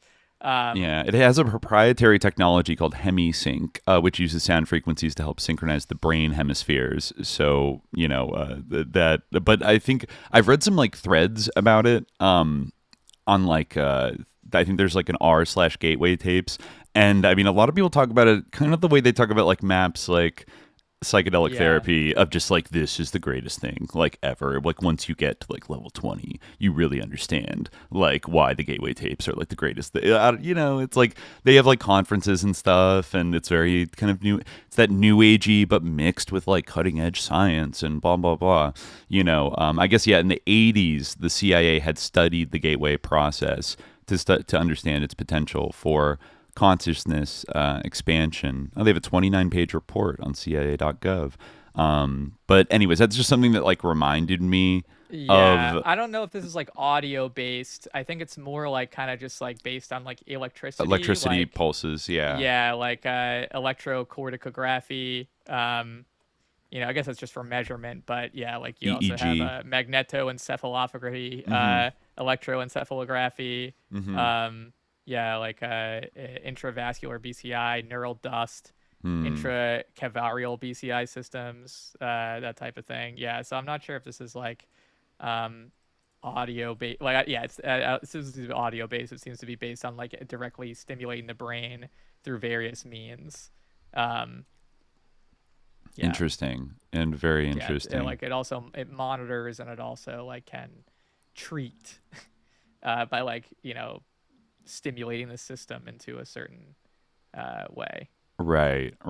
Like it can kind of, I think they might to kind of pitch it as a cure for like PTSD or depression or anxiety. Yeah, depression, basically. Yeah, like your brain's out of, like, it's unregulated. So it's a system that measures central nervous system activity and converts it into artificial output that replaces, restores, enhances, supplements, or improves natural CNS output, and thereby changes the ongoing interactions between the CNS, the central nervous system, and its external or internal environment. The source of signals uses input to the device can range from individual neuronal action potentials to electric or magnetic field potentials, from larger cortical ensembles to hemodynamic changes associated with neuronal activity. Relevant signal features can include neuronal firing rate, quasi-oscillatory coherent activity in cortical ensembles, event-related potentials, functional conductivity, or changes in blood oxygen concentration, to name a few. So, yeah. What could go wrong? Yeah, we're back to psychosurgery with new techno characteristics. I guess all these people are. Yeah, like, I don't know. Like, I just, I can't get on board with the idea of like putting a chip in my brain and like the proper regulation of my brain is based on like interfacing with some kind of neuronal charge that like is gonna I don't know. It's just sus. It's just too sus. It's especially much more sus to me than like SSRIs. Like I can see why the whole Prozac Nation thing. Like there is like there's still like a backlash to SSRIs, things like that. But to me, like there's no comparison between the susness of like a pill, which is basically like ingesting a chemical, something that has been done for medical purposes forever, right? With like implanting some kind of like sus Silicon Valley entrepreneurs like implant in your skull. Yeah, remember like, Jose Delgado? We talked about in the Soviet documentary, "The Target Is Your Brain" episode. They exposed his putting transmitters like in the brains of bulls to like control them, so he could like have a bull charging at him and like press a button and would like pass out or something. Yeah, exactly. Like it's basically like that's another element that is sus about it, is that it's kind of like micro regulation in a way, where it's like you can like it's one thing to take like a certain pill that like has some sort of holistic effect like on your body. Right. And I know that's how this is like pitched, but like once like someone has like access to your brain through like an implant, like that is like kind of hooked up to the internet or something, or like who knows, like to like programmed in some way, you're like a slave, it's kind of. Yeah, it's a slippery slope. Like you could become a slave at any moment, like remotely. Like, that is like basically you don't even need to come up with some kind of like elaborate this is sort of the stuff of like Manchurian Candidate science fiction, but even more like on a low level it's kind of like almost you don't hey even everybody have to worry about, like like the conditioning and brainwashing. You just actually have like access to someone's brain, and even on the lowest like Pavlovian like fucked up Pavlovian level of it for the sort of general population, it's kind of like asking like the entire population, would you guys like to just start wearing like shock collars? Like, don't worry, it'll have like your Apple Pay on it, so it's really convenient. But then as soon as there's a riot or like, the economy crashes and pitchforks are at like the doors of like the billionaires, like the police department can just go boop and like everybody like passes out or is hit with like the equivalent of BZ gas and like freaks out and runs away or something like that. Yeah. Like you could see scenarios like that where, okay, now everybody has like a kill switch, like a, not literally kill, but a deactivation switch like inside of them. Yeah. Like that wouldn't be that sophisticated of a thing to, I guess, get a brain computer interface to do, versus like implanting you with ideas and like making you actively do something. It can make you not do, it can like prevent you from doing things, which is what like a shock collar would accomplish or shackles would accomplish.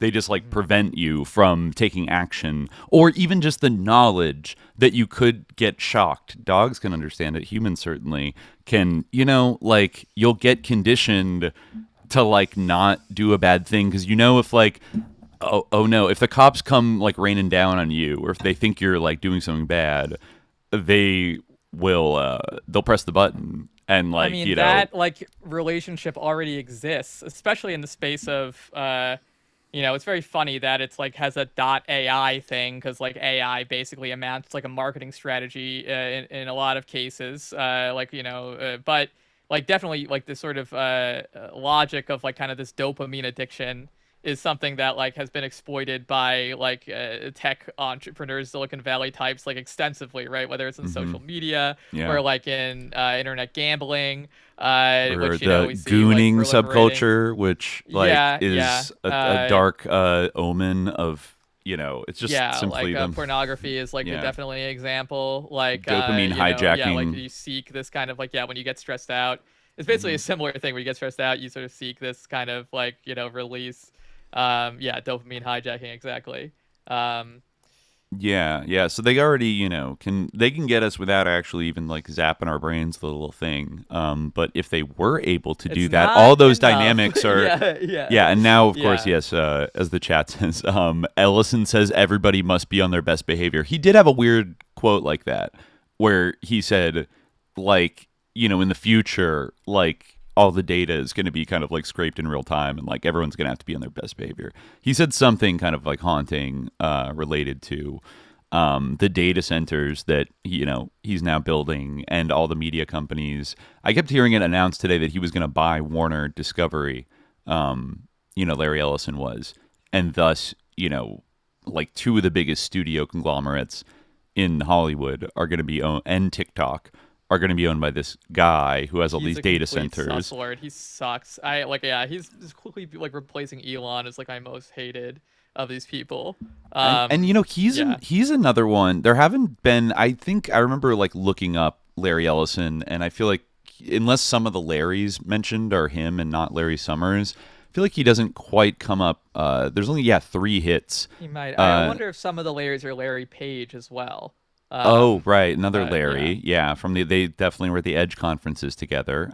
But Larry Ellison, I think, was as well. But lest we forget that Larry Ellison, by his own admission, like the company Oracle, which started in the 70s, it started as a project name for a contract that Larry Ellison got from the CIA to build like a relational computer database for them. And then I guess he did this allegedly, finite project for them, and then decided, what if I made like a company that does that in general on the open market and call it Oracle? And that's like where he comes from. So this guy like literally started out like working with the CIA at the very earliest stages of like ARPANET, like before the public internet even existed. That relationship has always been there, right? And, if we want to be a little extra crazy, we can throw in that Jeff Bezos, his like step-grandfather, I think was one of the movers and shakers and forces behind the formation of DARPA in the first place, which created the internet. But, all we ever hear about is he was just like a little kid in a garage and blah, blah, blah. Bill Gates comes from a prominent banking family in Seattle, right? William Gates III. His mother, was on the board of...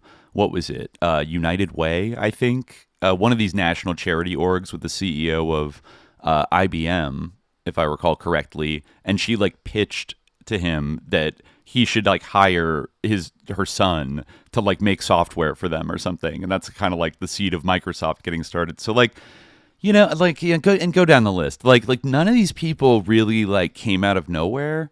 And a lot of them have like either ties to like the ruling class or the intelligence services or like the military, like going back to their most formative days. And now here they are, like then eventually they all became friends with Epstein. And then now they're like basically trying to roll out some kind of techno-feudalist like control system over all of us while they buy up the entire economy. And like, I don't know. Like, that sounds a little crazy. It's like, they were all groomed for this. But I feel like, in a sense, like, they were selected to be, like, the faces of a shift in our economy to, like, a new mode that is probably still being designed to, like, stay on top of the world and, like, confront China and outcompete them or whatever, right? Yeah. Like, that has to be, at the end of the day, like, it certainly isn't going to contradict like the desire to like control the world, because I feel like there's hard limits within the US government and our institutions. That's one of the taboos that you really can't nobody can be allowed to like subvert the American empire in like a real way, like for like moral reason. Like, get the fuck out. Like as Epstein said, grow up. You know, like that's literally not, you will be like killed like before that, Yeah. you know, is ever allowed. That probably happened to JFK, and he probably wasn't even trying to do all that much, but like, you know, maybe steer us in a slightly less like murderous direction. And even that was too much, you know? So I think, yeah, it's all empire all the way down. And like this system, which I think has been cooked up for a long time, is ultimately about like using the West's technological edge to build systems of control and like social and political management that are decentralized and still preserve like the core like values of the free market and private ownership. Kind of like the Changing Images of Man paper from SRI in the 70s. Yeah. Like talked a lot about how to build a kind of like shareholder capitalism, or like something that just wasn't like literally like socialism, but like something that like maybe sought to do a lot of the things that socialism wanted to do. You know what it actually had a lot, it reminds me a lot, like if you want to go back further, is like the Fabian Society in the UK and like Fabian socialism, which I have to say, looking at the Silicon Valley people, and at least the, you know, the ones that are a little more like lib utopian in the way they express themselves, like it all does have very like Fabian socialist kind of vibes. But I also feel like at this point it's just straight up like fascism. If you look at like someone like Alex Karp, like they've all like kind of gone mask off, and maybe at one point like that might have seemed to be the case. Like yeah, like this whole like shareholder capitalism, like maybe, but like I almost feel like that is like now like somewhat out of vogue. Like, you know, yeah, like Larry Ellison, Alex Karp, like these like Sam Altman, Elon, like these people are all like openly like nakedly fascist like sickos who like are just gloating about how like I like again like the free market, like obviously like it's called that, and like that's like it's part but of it's like, not their, actually like it's part of their like ontology of their own like right to govern, basically their narrative of their legitimacy as our rulers is that there was a meritocracy and they simply are the greatest, and what have you built lately?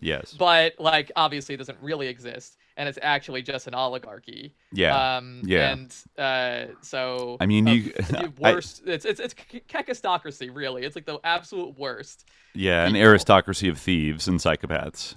Yeah. Right. Isn't that, or like the worst people? Kekistocracy is it's a rule by the worst. Yeah. It is funny, exactly. given that, you know, one of the biggest meme magic things of 2016, engineered by Bannon, was like the Kek thing on 4chan. Remember, like the Kekistocracy. It sure is a Kekistocracy now. Are you winning, son?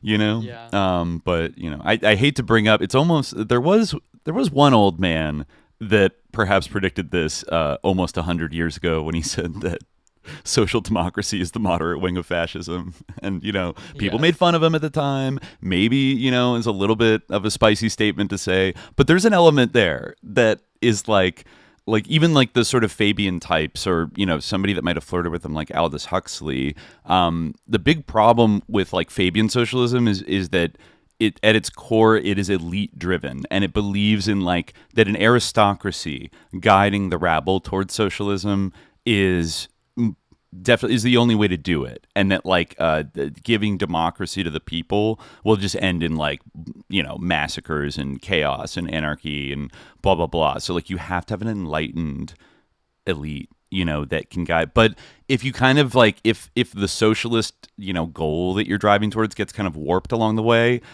but then you hold on to like an aristocratic elite, like it's for the good of everybody that we control everything. It is kind of this like thing where it's like it's similar to the effective altruism, which someone in the chat mentioned. Like, yes, it's true. Like even someone like Elon, who like I don't think he like openly subscribes to effective altruism, you do see the same logic like expressed by him and his defenders, where it's like it's really just like this I guess the long-termism of the effective altruists, where the ends like justify the means, but the ends are so far off that they're almost fantastical, and basically like in the meantime you can do anything because like it's theoretically going to advance this, like you say, like, oh well, like I'm gonna kill 1 million people now, but in so doing, that's gonna save 1 trillion people in the distant future that is like indeterminate. But like I'm so smart and I'm so brilliant and I'm such a genius that I know that I'm saving these 1 trillion people, so it's okay for me to do basically whatever I want. So in a way, like, it just exempts you from any kind of moral calculus at all, because like it's just like, Silicon Valley command theory, where you can just say like, oh, because I'm so smart, I can see further. I'm the futurist. I can see things beyond what these poor proles can imagine. And I know that if I do, like, if I don't kill these 2 million people, if I don't kill these, billion people, then like, the evil AI might come, or like, if I don't, subjugate everyone, then we won't ever become multi-planetary, or like something like this, So it's like basically this ultimate kind of like the ends justify the means, but the ends they're not concrete at all. They're just like, there's an excuse. Yeah. I think that the idea of socialism is like totally anathema to most of these people. Like, obviously, like the word socialism can be like misused and manipulated, but I think that these people like consider not only like any idea of socialism, but the word itself to be like baleful. And like actually like, they might hold on to an idea of human flourishing that they're somehow promoting, like in some kind of a distant way, like where we're going to become multi-planetary through like all the like seemingly awful actions that they take like in their actual lifetimes. But they're going to destroy the environment to like build exactly, AI so that and then we go to can Mars. Multi-planetary. And that is like making sure that the maximum number of consciousnesses having fun exist at the same time or whatever. Yeah, so, like we're gonna send like a ship with like a AI, like a data center on it to like Mars, and then like that, like we will colonize Mars, and then we'll all like die on Earth, and then like that's their under their rules. It seems like that means that like humanity has survived, which is like insane. I mean, I don't even know what to. Yeah, no, it's totally derailed. I mean, Alex Karp, was like, they don't see a difference between a human and a machine. Mm-hmm. So if like some kind of intelligent computer is out there on like Europa or whatever, and like it has a million zillion instances of like whatever ChatGPT 600, then that are all having quote unquote fun, then actually like the spark of whatever the hell, like consciousness is thriving, even though like every single human being is dead. Consciousness is thriving out there on the moons of Saturn. So therefore, actually, like this is the best time in history. Yeah. No, it's truly insane. Yeah. So I mean, I guess speaking of this transhumanist thing, I was thinking about this a lot when we were after we did the first episode, and we touched on a few different like aspects. Obviously the Bannon thing feels contradictory because he's so against transhumanism, but then Jeffrey Epstein on the other hand, on the left arm side of things, he's interfacing with like a ton of people that are very into it. And maybe it's been written about somewhere. It's still a little murky to me. Like I'd have to double check of like, when did Epstein develop an interest in this shit?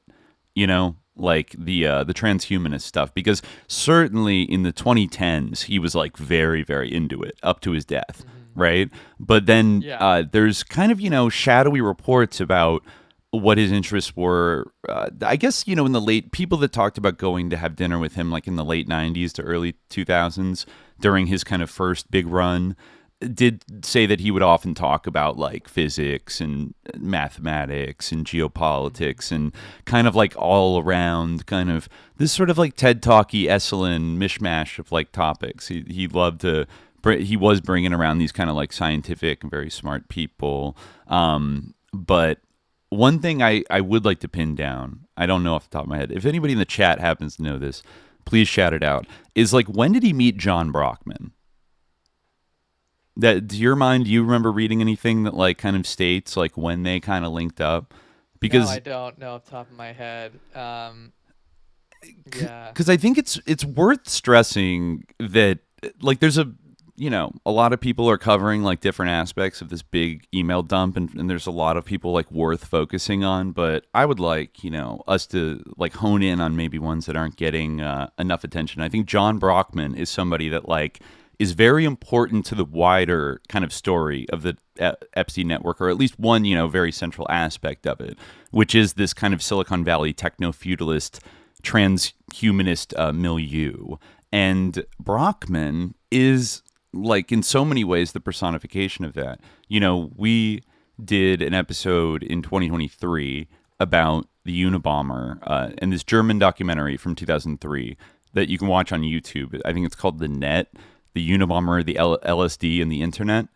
It's like one of my favorite documentaries, like truly kind of like noited and fascinating. And, you know, at the time, I think it was one of the first things to really popularize like the MK Ultra experiments by Henry Murray at Harvard that Ted Kaczynski, the Unabomber, was subjected to when he was a young man, right? I mean, we went pretty deep in that episode into Henry Murray and like how much of like a blue blood, like Cold War sicko he was. And, you know, his very sadistic ideas about like behavior modification, and how I think that his like bullying and like psychological like torture of young Ted Kaczynski perhaps like spun him on a certain path. And I don't know, maybe even more than that. Like, it's very fucking weird. But this guy, John Brockman, like the interesting thing about the movie is it's shot in like 2001, 2002. And, you know, these Germans come to America. Like the B-roll is all like stuff about anthrax attacks on like CNN in the background. It's clearly like right after 9/11 or whatever. And they're interviewing John Brockman. And then they go to San Francisco to Sausalito and they interview Stuart Brand, the publisher of the Whole Earth catalog, and a couple other people, including one of the Unabomber's victims, John Gerlernter, the Yale computer scientist. And like at this point, you know, the interviewer will bring up something. They'll ask him about like John Brockman, about his work in the kind of counterculture, and then becoming this kind of tech digerati like figurehead through his Edge Foundation, and how he's kind of on top of the world. And as soon as he starts like bringing up the Unabomber, do you remember this? Like John Brockman like fucking starts like twitching like a robot and gets like incredibly fucking pissed off when the German is like, so do you think, you know, the Unabomber, he submitted a manifesto and he targeted some of your friends and he believed that technology was evil. Yeah. And, you know, and he's like, yeah, well, you know, what happened was this guy probably read my article in the New York Times, a profile of, you know, Gerlernter and my milieu, and probably read that. And they're like, and what do you think about his ideas? And he flips out on him, and it's like, I don't think he rises to the level of being discussed. Yeah. When you kill people, you lose your right to be considered for your fucking ideas. You know what happened? He wrote a manifesto that was so poorly written that nobody would publish it. And so in order for people to read it, he killed people. Like, I don't want to talk about him. I don't want, and it's like, at this time, the interviewer does not know it, and the public does not know it. This guy is like best friends with Jeffrey Epstein. And like, it would be revealed years later that they were collabing and were like homies on like a very deep level throughout the 2000s. And John Brockman was the guy. He was like the central connector, to use Malcolm Gladwell's phrase, who flew on Epstein's plane. You know, he was the connector between Silicon Valley scientists and tech thinkers, and even the sort of like Bay Area counterculture of like the post-60s kind of like cyber libertarian, merry prankster kind of counterculture, and Jeffrey Epstein. And he started inviting Jeffrey Epstein to these Edge Foundation conferences where there was like the CEOs of Google, Elon Musk, Nick Pritzker, Pierre Omidyar, like Mark Zuckerberg, Stuart Brand, and Brockman. You know, Brockman, this big dog, literary agent and investment banker and culture creator from the 60s onward, is like there. But like, there's something about what happened with the Unabomber that like it pisses him off so much, and like I mean, like say what you will about Ted, and like of course in Civil Jihad we condemn all violence. Absolutely, and, absolutely condemn Ted Kaczynski's actions in every way. It was bad, but I would simply observe that he was not arbitrary in choosing his targets. and that he put thought into who he targeted. Like it's actually insane that Ted Kaczynski, whether he knew it or not, targeted like the tech wing of the Epstein network, like in the fucking 90s. You know what I mean? Like, and I'm not saying again, that that was totally wrong, and adventurous terrorism it doesn't work. In fact, it just made these guys look sympathetic and be heroes and hide their connections to pedophiles for a lot longer. It didn't. And then his manifesto was full of like stupid boomer shit that like missed the point and like didn't even like drive home the fact that like they're these evil transhumanists. Like, ooh, wow. Like he did. This is a guy that was tortured by malicious MK Ultra psychiatrists and was a very brilliant mathematician, and then got the inspiration, weirdly enough, to, as the documentary shows, to build that cabin from like, there was like a kind of build your own cabin guide that you could order out of the back of Whole Earth Catalog, published by Stuart Brand, the great thinker of the counterculture, who, published all this shit in the 60s and 70s that inspired, that was always a part of the lore with like Silicon Valley, is that all these early guys like read Whole Earth Catalog. And then Stuart Brand founded the Well, message board in the 80s, right? It was like the first internet forum that, people joined. And, I think, I forget if it was completely started as like a Grateful Dead fan forum, or that was just like the biggest faction on there for a while. But sorry. I was just gonna say that I've been trying to figure out like when Epstein met John Brockman. Mm-hmm. The closest thing I found was that there's a website saying that he met him before 2004, which isn't very helpful. But there's this Guardian article that says that the Nobel-winning physicist Murray Gell-Mann, who discovered the quark and was represented by Brockman, thanked Epstein for his financial support in the acknowledgement section of his 1995 book, The Quark and the Jaguar. Okay, so at least 1995, I would imagine. That's those circles, yeah. Okay. And so, yeah, I mean, Brockman, these Edge conferences are like, that's where you get a lot of like photos. The Edge Foundation like scrapped a lot of the photos from say like 2010, 2011, 2012, when like I think some of them still had pictures up where you could see like Ghislaine Maxwell chopping it up with like all these big like people who would go on to be major like the gods of Silicon Valley in the 2010s. That's the other thing, is like he was connecting as far back as 1995 with these digerati people. And, I've heard it claimed before. Another person who even Trump, was talking shit about the other day was Reid Hoffman from LinkedIn. He was a member of the PayPal mafia. He was at the Edge conferences. And I've heard allegations that Jeffrey Epstein was like an early kind of VC, like angel investor in LinkedIn from like, the mid 2000s or something, like onward, and had actually provided some of the initial seed money for a lot of these companies. I think I've heard Uber, don't quote me on that. I think I've heard that, but like Uber, Airbnb, I believe I've heard it as well. These monopolizing evil ass companies that took over Silicon Valley in the great unicorn zero interest rate era of the 2010s and devastated, like disrupted all of these previous businesses, right? Like we are now living with the consequences of the economic model of these companies, which don't even really make a profit, but they acquire control over entire sectors of the economy. And then, drive down the wages and then drive down like the quality of the service being provided to like a bare minimum to like pay back, to like stay, and then sell stock or whatever after they go public. Like it's the same game they keep playing, but, Uber did that with like the transportation industry. Airbnb did that to hotels, and then even started cannibalizing the rental market in every major city to the point where, places have had to put laws up, right?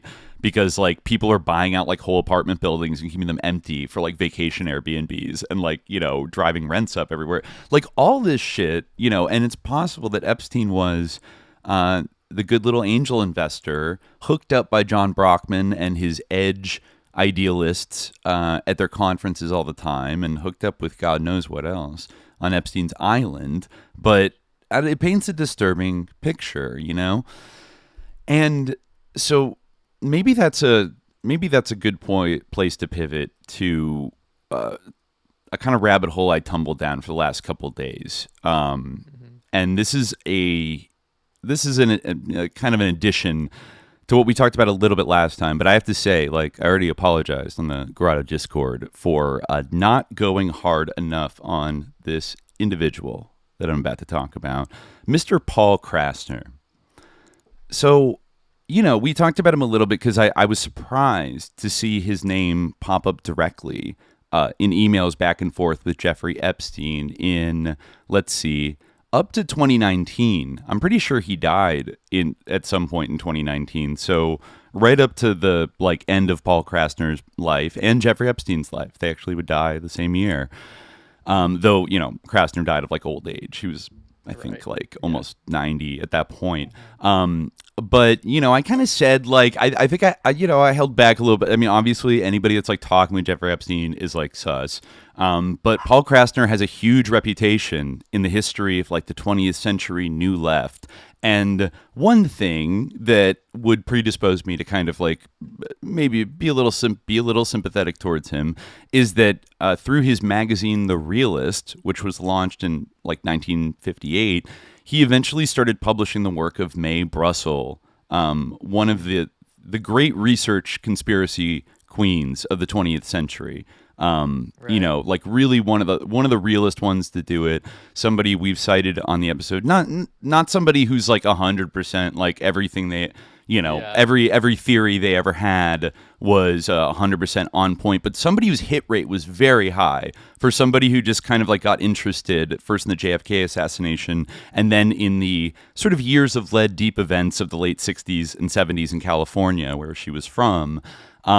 And then in the 80s in San Francisco with a certain Lieutenant Colonel Michael Aquino even, she was really ahead of the curve on a lot of things, like Charles Manson, the SRA, all kinds of stuff, the fascist takeover of America, basically. The crypto fascist takeover of America was kind of her ultimate beat. And Paul Krasner did publish her in the early 70s for a while, and they became very good friends. So I thought, you know, it's Mae, of course. I know she consorted with like Frank Zappa bought her a computer once in the 80s, which is a little sus. But I thought, you know, how bad could he be? And then I read his memoir, which was Confessions of a Raving Unconfined Nut. Okay. And dear listeners, you told me that you couldn't stop reading this, right? It was, no, grippingly insane. This started once I started to dig a little bit more into Paul Krasner and really assess his relative susness in the scope of the 20th century left and new journalism and stuff like that. The hits just started racking up, and I thought, oh my God, wow. I even hadn't looked into him close enough to be, I was a little wary. I knew he was he consorted with some sus individuals, people I would consider a little sus, you know, he was a yippie and merry prankster, whatever.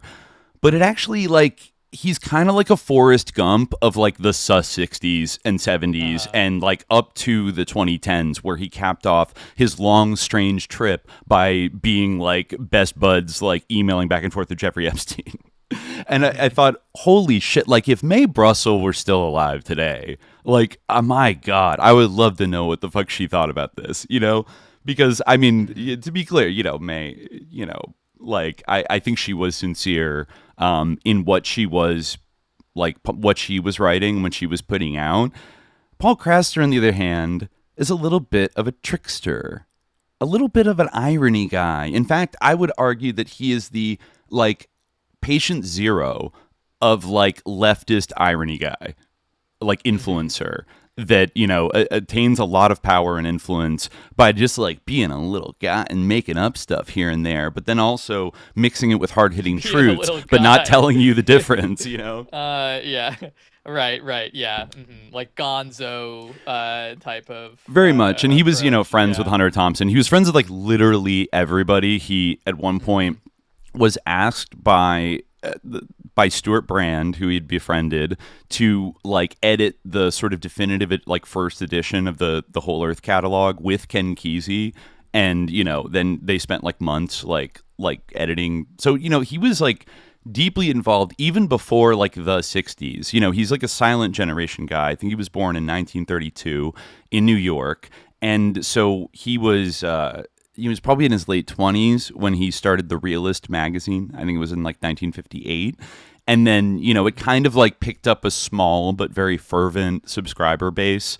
But like right off the bat, a lot of like famous people, like, for example, one of his best friends, Lenny Bruce. Lenny Bruce, like the greatest hero of, you know, like Western values of all time. Right, yeah. Like, fucking, you know, you remember we pointed out before. It's like, what's with this? Like, I get the Lenny Bruce thing. Like, it's fucked up that they you know, like arrested him and like persecuted him and fucked his career up. Yeah. But like, everyone can just cool off a little bit. Like, I don't know. Like, he's just like it was the dirtbag It's like thing. this like weird topsy-turvy values that we really see like coming to full fruition now, where like comedians are the philosophers of our time. Like, yes. It's like, no, they're not. They're just like a bunch of like sus comedians. Like, you know, they, are mostly like contributing to negative forces in our world for the most part. It seems, you know, they all have to like kiss Joe Rogan's ring. Right. They all go to like perform in Saudi Arabia. Well, you know, actually, I didn't know this about Paul Krasner, but like one of, you know, the first things that he like tried to become and was on and off throughout his life was a stand-up comedian. Like, you know, and I think he started out, I think, like he got a job at, well, okay, I'm just gonna preface this by, let me see right here. Like, because this is like a long and like dense book, but let me see. Okay, yeah, because like there's a lot of things as we kind of go through and explain some things about his life that I did not previously know. Some of these little early biographical details might seem pertinent. I mean, this might kind of mean nothing, but you know, he was born in New York City in 1932. And did you know he was actually like, not unlike Jeffrey Epstein, a very gifted musical child, and actually became the youngest child to perform at Carnegie Hall, I think when he was like 6 years old. Wow. Yeah. Was it like for some kind of like special kids concert or just like in general? Like, I'm not sure. He named who his like violin teacher was, who I think was at like the Metropolitan Opera House. Like they would, you know, his parents would like commute and like take him all the way to the Met to get violin lessons, him and his brother. But he really became like this standout violin player, but he kind of like hated it. And he tells like the thing about, and granted, this is like him telling his own autobiography, like when he's an old man, like in the 2000s, but he kind of sets up as like the pivotal moment of his life where he does something like embarrassing on stage. Like, and I think he had to like scratch himself, and like, then he did it, and it like wasn't, you know, a polite thing to do, but then everyone like laughed at him, and then he laughed and thought it was like funny, and then he realized that like doing the unexpected thing and like surprising people with humor and like sending people up and doing little bits is like the most important thing to him in life. Like this guy is like, he is a comedy purist. Like he's an irony man. Like from age 6, he realized like this is the thing that gives him joy in life, and it's the thing that really animates like most of his decisions beyond like political convictions or like moral convictions or whatever. You know, he's also like very like staunch like atheist at a young age, and you know his parents were Jewish, but he felt like you know, like, and he would always object to people calling him Jewish because he's like, no, like that's Nazi logic, like to say it's a religious belief, like it's not an ethnicity. Like if you call him, which, you know, there's a fair argument to make about that, but you know, he very much identified with like being, you know, an agnostic or like whatever, you know, and had like a classic, like almost like Jack Sarfati-esque like young adulthood in New York and stuff. Gifted child kind of, you know. Yeah, like he went to some summer camps. I mean, he mentions, this is kind of a theme throughout his book, it's part of like the dirtbagginess of it all, that like he mentions, you know, some instances of like sexual impropriety with like adults, like, and older kids and stuff, and like his childhood, and kind of like jokes about, like, I mean, he, you know, in a kind of like, you know, it was fucked up, like a kind of way. Like he mentions one of his aunts went insane one day and tried to get her brother to like, she was like, let me like suck your pee-pee or something, and then he's like, no, and she like grabbed a knife and is like, I'm gonna cut it off, and then they had to like commit her to a mental institution, and like, so he said that was like a weird incident that they had to like run away from their aunt who had gone insane. And then he like talks about how the reason she was insane, it was later he overheard, was that like an uncle in the family had molested her when she was a child, and like, so she, you know, probably had like repressed that, or the family hadn't like dealt with that, and like then she kind of blew up and like lost it one day, you know, so there was like incest in the family or whatever. And he said that, oh, my dad called it like playing the skin, she played his skin flute. And then like right after that he mentions like, oh, there was a bully in school who like forced me to play his skin flute, and then I went to summer camp, and like I forget why, but he confided in an older male counselor that like a boy at school had done that, and then he's like, and then to my surprise, like the counselor made me play his skin flute, and then just kind of like moves on, is like, whoa, that was crazy, and like moves on, and I'm like, damn, bro, okay, that's kind of fucked up. But like not dwelling on that, but then it's like I feel like there's a connection, because then when he like becomes a teenager and a young adult, he becomes like a little horny guy. Like he's just all about like being like pervy and horny and like all that stuff, and you know, like but even though he's like a virgin until he's like 25, but like he, you know, he definitely gets like into like pornography, and you know, as it starts to like you know, grow and become more graphic, like, you know, I mean, his path crosses with Playboy like very, relatively Del Close quickly. Type of person, it seems like. Yeah. Guess who he randomly runs into at a diner when he's like working for Playboy and like starting the Realist one day. He meets Del Close and they become friends. Wow, and then like this guy literally met everybody, like Wavy Gravy. Right. Anyways, so I think his first thing was working. He went to college. He went to like City College of New York, but then like dropped out right before he graduated. He had to do a bunch of weird stuff to get out of getting drafted into Korea. That's how old he was, into the Korean War. Which he scarred his face with like a sewing needle, and like tried to be all like have like, I have a skin condition, and then they're like, okay, you're crazy, like you're gonna be 4F. And you know, so then let's see. I'm going to bring up his book here, and Confessions of a Raving Unconfined Nut. Yeah. Then I think he walks in and like there's some kind of like humanist or like free thinkers association that he hears about and thinks they're like really cool, and he starts going to their meetings. And I think that leads... Oh, yeah, I met an actor named there at this diner where I had lunch, Del Close, who would later become a teacher of improvisation. The first time I stopped by his apartment, I noticed his bathtub was piled a few feet high with his collection of books. You may be filthy and unwashed, I said, but at least you're well-read. Yeah, so that was very early in his career. But then actually, okay, like right after he was working at Mad Magazine when he launched, I think, the Realist and stuff. And like I think like Lenny Bruce was like his first subscriber. And like it's like, okay, whatever. And they became friends and stuff. But right after this Del Close thing is something that I definitely want to get to. Because it introduces somebody that Paul Krasner was pretty cool with that we need to talk about. So Krasner writes that although The Realist had become a healthy combination of entertainment and the First Amendment, I became increasingly frustrated that it wasn't more effective in serving people directly. Then I had dinner with George von Hilsheimer III, who had been a child evangelist and was now a practicing humanist. He just spent a few weeks exploring public and private sources of support for a national expansion of child care centers, and he was still in shell shock from dealing with bureaucracies. We were talking about Humanitas, an organization in Holland with 20,000 volunteer social workers. He said he could live on $50 a week, and I guaranteed him a year's subsistence to launch an American version of Humanitas called People. Okay. All right. Yeah. So, the Realists soon began to serve as an organizing tool for this domestic Peace Corps, a community of idealists with nothing to lose but their armchairs.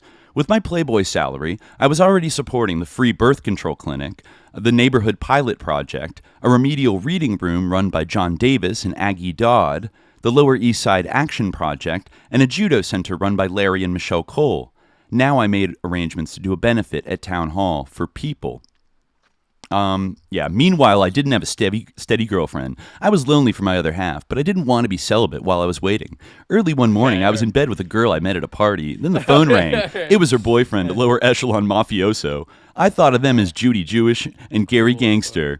He asked if she knew where I was. Yeah, that like a guy comes over and like the style of writing is like so repugnant to me, but it's like definitely like it is like very much a style. Like right. It's his like sexploits are like always like sprinkled throughout, meeting these kind of like important people and doing different things and stuff, and he's like kind of cheating and kind of being undisclosed poly, like womanizing and doing whatever. But I want to stop right there. First rabbit hole we have to zoom in on, because he talks only a little bit about this whole people thing in his book. But who is George von Hilsheimer III that Paul Krasner was funding in the early 60s?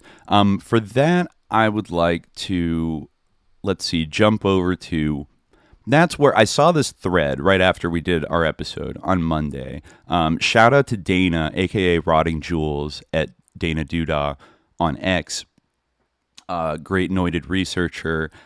She posted this thread called Paul Krasner and Operation Paperclip, When Keeping It Realist Goes Wrong. And actually, let me see if I can pull up, because I think the pics are actually quite good. If I can pull it up in the browser here for everybody. Here we go. So let's take a look through this thread. For the sake of time, we can just get to the really juicy stuff here that makes you jump out. Here's Paul Krasner. Everybody can see him. Cool. He's smoking weed. He's a yippie. Right. Yeah, this is so cool. So let's start. Yippie, Mansonite, and possible Scientologist Paul Krasner is often painted with a sympathetic brush as one of the shakers and movers of the counterculture movement. He's best known for The Realist, his popular newsletter of social, political, religious criticism and satire. There's a little subscription form with a little top hat. He's a magic guy. What he and his buddies leave out is the Operation Paperclip-led charge.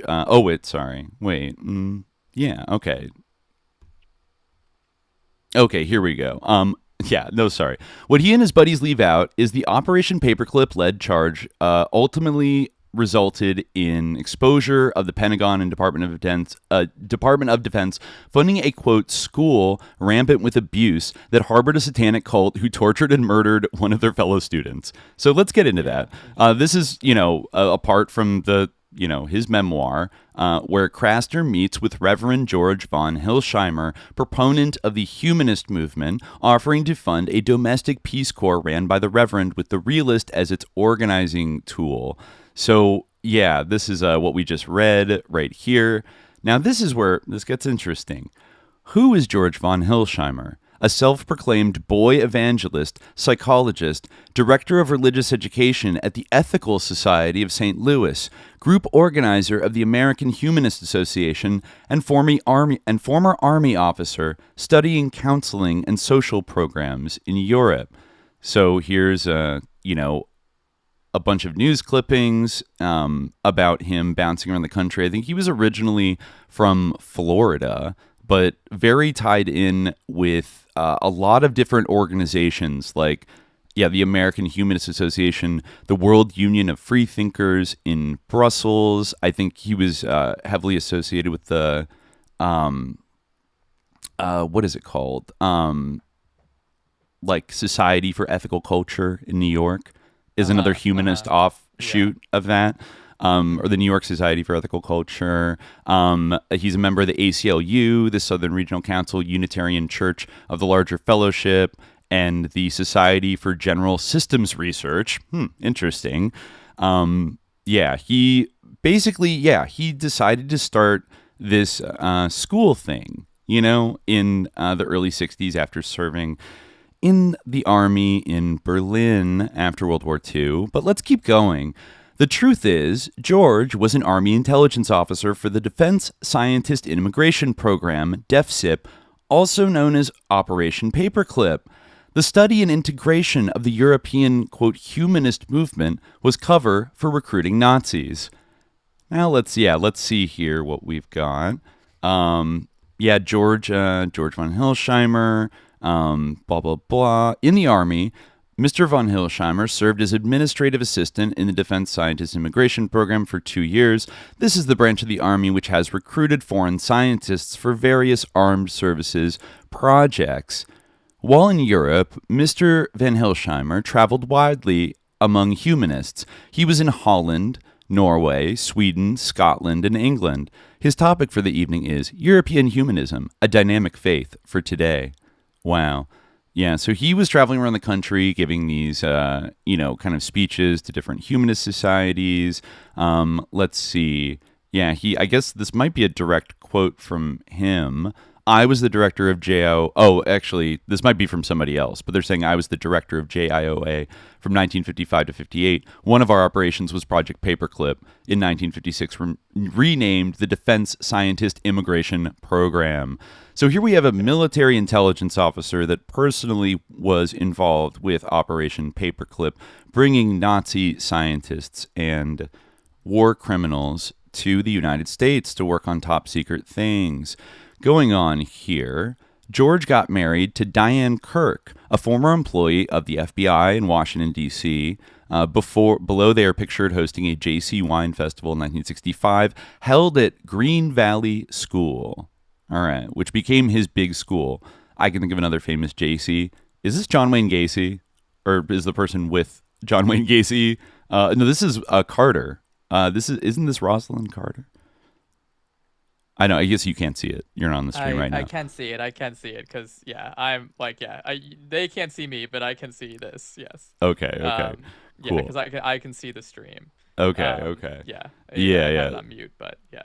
Okay. So yeah, that is John Wayne Gacy. I think it is with. I want to say it's the famous picture of him with like Rosalind Carter, but I could be fact checked on that. But anyways, going on Green Valley. This is a very interesting thing. So there are two schools that George von Hilsheimer kind of set up. The first one is the one that like Paul Krasner is kind of directly involved with like sponsoring and promoting, which is the Summer Lane Camp in North Carolina, which is itself based off of something called the Summerhill School in England, which, have you ever heard of that before? It sounds familiar. It kind of has like Waldorf school vibes, like from what it comes from the 1920s, and it's like an experimental kind of school, which it says here, quote, permits children total freedom. Was this the inspiration for the Wicker Man? I guess maybe I was thinking of like Summer Isle. I'm not sure actually. I'm sure we could look into like who founded the Summerhill School and maybe find something interesting. But this idea hopped the pond at some point. And, a few different people, including a faction of the STS, would set up a Summerhill, like a school on the Summerhill model. They did that in Michigan, and then it was, I think, shut down around 1968, which is another interesting, like, rabbit hole. But yeah, so there's, you see here that, there's a progress report from George von Hilsheimer, who ran this camp. And there was an incident in 1963. Dana says Krasner details issues raised by locals concerning integration in North Carolina, leaving George von Hilsheimer at the helm because he was getting married that day at Norman Mailer's house. So then, he says Krasner says, through people, I was now supporting a daycare center, a bail fund, and a children's camp inspired by A.S. Neal's Summerhill School in England. George von Hilsheimer was supposed to run the camp in Rosman, North Carolina, but there were threats against the Negro kids, so on June 30th, 1963, the day Jean had set for our wedding at Norman Mailer's house, von Hilsheimer and I were checking out another site in New Jersey. I left him there so I could get back to help with preparations, etc. Von Hilsheimer was 4 hours late, and the ceremony had to be delayed. Meanwhile, guests were getting drunk. Jean's divorced parents were flirting with each other, blah, blah, blah. So what was the riot about at this place in North Carolina? Locals reported nudism, obscene behavior, and integration. Bear in mind, I don't know why I did that. Let's see, sorry. Okay, yeah. Let's see. Bear in mind the campers were between 13 and 15 years old. A riot broke out and the camp was burned down. Police stated vehicles parked at the camp bore plates from California, Mexico, New York, Oregon, Connecticut, and Florida. So there was this big attack. Paul Krasner says in the book that it was like good old boys, local good old boys that didn't like that they saw a biracial girl there, and because they were, racists, they attacked the camp and started like shooting at it and setting things on fire and stuff. And it's kind of unclear what actually set it off and whatnot, but according to like people that lived around the area, it was more because of like the nudity and like strange people coming around and like naked kids running around. Like there was a whole bunch of things going on that made them like freak out and like attack the camp or whatever and like drive everybody out. Going on to the next tweet here, Paul Krasner details how the North Carolina mayor criticized the realist and parents were, quote, understandably hysterical, calling in search of their kids. One asked to ask, A, the cop said, quote, no Negroes were present. Were they never there? Did they go missing? B, what the fuck? I guess it's weird that he uses the term like, and so a mob of serious Baptist gentlemen raped a children's summer camp. And I don't know. It's like a weird term to use given what was some people thought was like going on there. Going on to the next one here. Even the FBI was keeping tabs on von Hilsheimer and Krasner's operation, reporting the quote vagrant school bus as being riddled with bullet holes from the raid.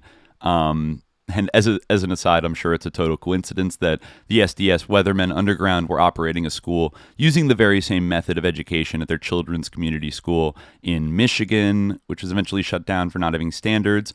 But then back to Green Valley. So this first camp gets kind of shut down due to this incident. But then von Hilsheimer goes to Florida and he sets up this school called Green Valley, which did, last at least for like a decade. Like into the early 70s. So here's a little it seems like this is honestly incredibly fucking sus. So like strap in. So back to Green Valley. From Cursed from Birth, The Short Unhappy Life of William S. Burroughs Jr., Reverend George von Hilsheimer states that initially it was a, quote, gifted school for underachievers. Yeah. So then going down in another passage, Ron Nowitzki described the school as, quote, Summerhill with a little Wilhelm Reich thrown in, stating the Reverend was trained in Reichian therapy. So like the orgone energy kind of stuff. I mean, a lot with Reich. But anyways, how about this? So what's Green Valley? The school funded by the Pentagon and DoD that encouraged sexual activity between students, kept porn in the library, tortured children for bad behavior, bought a gun for a kid who committed suicide, and harbored a satanic cult. Senate unit told of child abuse in Florida school. Let's check this out. Witnesses testified, this is I think from 1974, from the Palm Beach Post. Witnesses testified at Senate hearings yesterday that child abuse, bizarre medical practices, and sexual promiscuity took place at a Pentagon-funded Florida school for disturbed youngsters. Senator Henry Jackson said two former nurses and a Senate investigator described, quote, nightmare conditions at the Green Valley School in Orange City. Quote, I just couldn't believe this happened in America, said Jackson, head of the Senate Permanent Investigations Subcommittee. But the former director of the Green Valley School, the Reverend George von Hilsheimer, accused the committee of conspiring with, quote, malicious racists in Florida to conduct a persecution rather than an investigation. Von Hilsheimer issued a copy of testimony he plans to give today and said there was an answer for every specific charge. He said every treatment used at the institution was fully documented in medical literature, that sanitary conditions when he ran the school were adequate, and that sexual promiscuity was grounds for dismissal from the institution. The charges and countercharges emerged as Jackson opened a series of hearings on allegations that the Pentagon Civilian Health and Medical Program for the Uniformed Service, or CHAMPUS, like Champ US. I had never heard of this program before. Like, this is some really sinister shit. Yeah.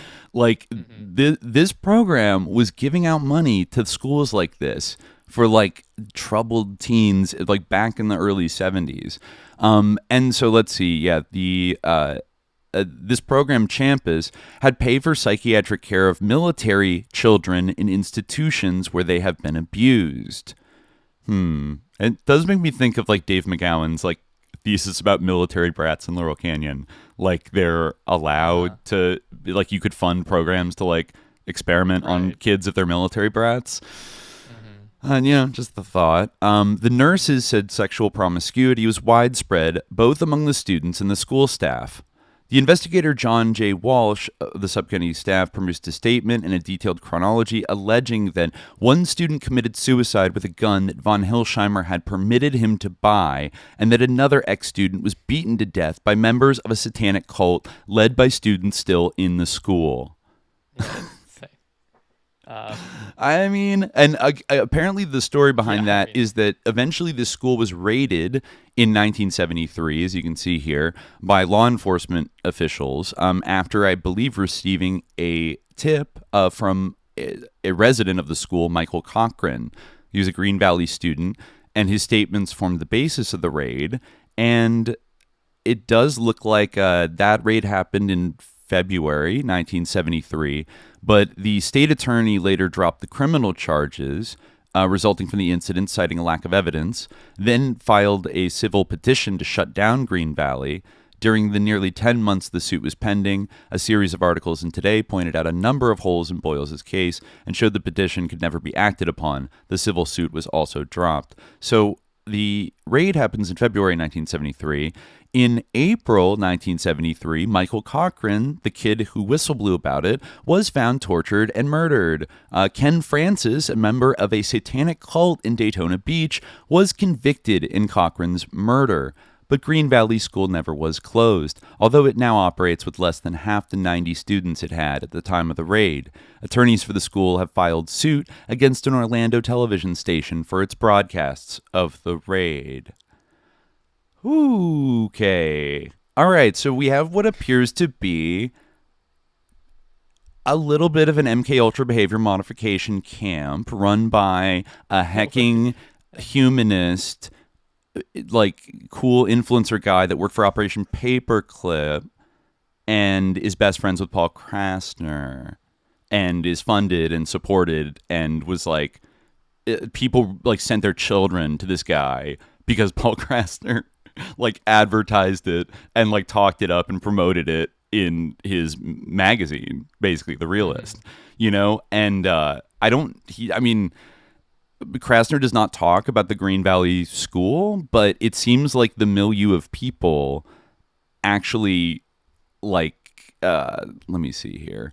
Yeah, like for example, I guess like William S. Burroughs Jr., I haven't read this book, but like I guess the tragic, miserable, neglected son of William S. Burroughs, who I don't know, died of alcoholism or overdose or something, and wrote a book about how much his life sucked because the heckin' hero of the counterculture was like a sicko who didn't raise him at all.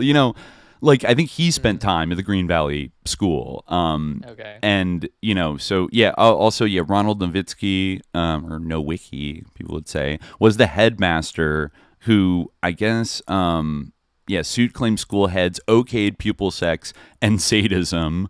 Let's see right here. Yeah, they would allow boys and girls. Yeah, they put porn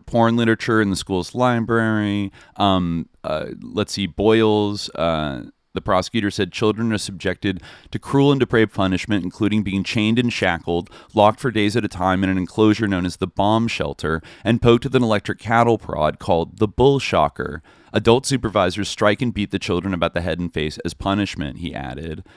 Cool. Like, yeah, this is like so leftist. I love it. It's not torturing children. And yeah, I found an article about this, like from the 70s. Like there were like five people that were convicted of satanically murdering this kid for going to the police about this center. Like, folk, like the satanic, but this is like 8 years before Michelle remembers. Like you can't miss me with that satanic panic shit. Like there was something going on with the satanic cults in the fucking 70s that were doubling as like drug murder gangs and like assassins and kind of like mafias for people like this.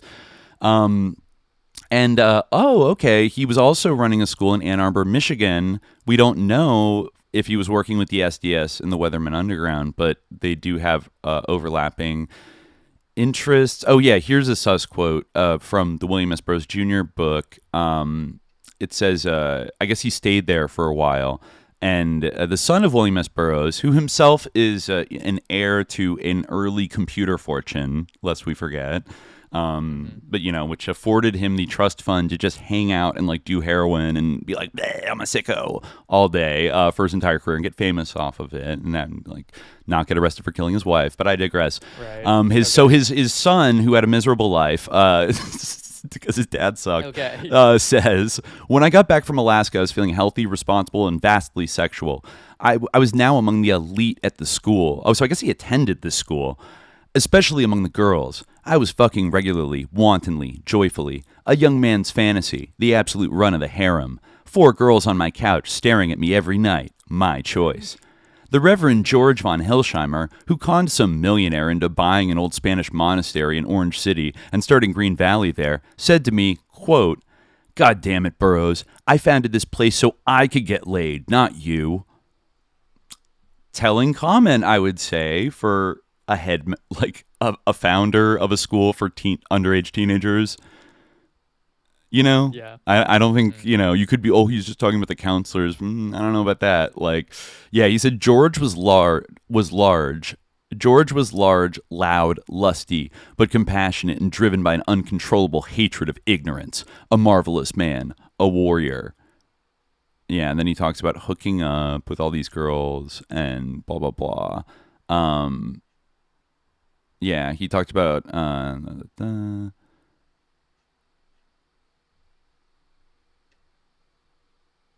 this is okay. Anyways, so then from, I guess, Speed Kentucky Ham by William S. Burroughs Jr., the Reverend is quoted as saying, quote, kill the parents and move the kids 3,000 miles.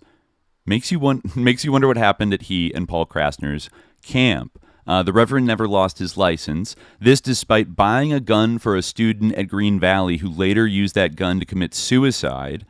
He's recognized as a pioneer in biofeedback techniques, trauma reduction, and his obituary paints a much lighter picture than the dark reality. One has to wonder how far back the relationship between Paul Krasner and Reverend George von Hilsheimer goes, and if Krasner was in on it all along. Stay anointed, y'all. That's a picture of them together and a progress report in The Realist about the first camp. So, right? Like, that's a little not super cool, I guess. No, it's not. No. Yeah, and it's not super cool. Yeah. It's not super cool. And, then, like, this is even kind of early. Like, all that collaboration starts pretty early in his career, in the early 1960s. He doesn't start to get more notoriety until, frankly, after JFK gets killed.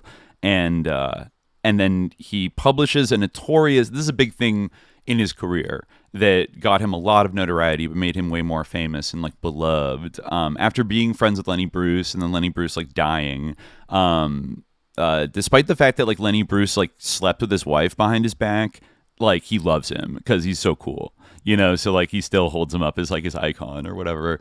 But Lenny Bruce like ODs and dies, and then JFK is assassinated, and let's see. He publishes this article. There's a rumor going around from like one of the first JFK books in like 1967 that Jackie like got the publishers to take a chapter out or something, or like a part out. So there's this big rumor mill about what actually what's in that missing chapter. So then Paul Krasner writes a fake version of that, but drops a bunch of hints, basically that like he's going to publish, like he found it and he's going to publish what it really is.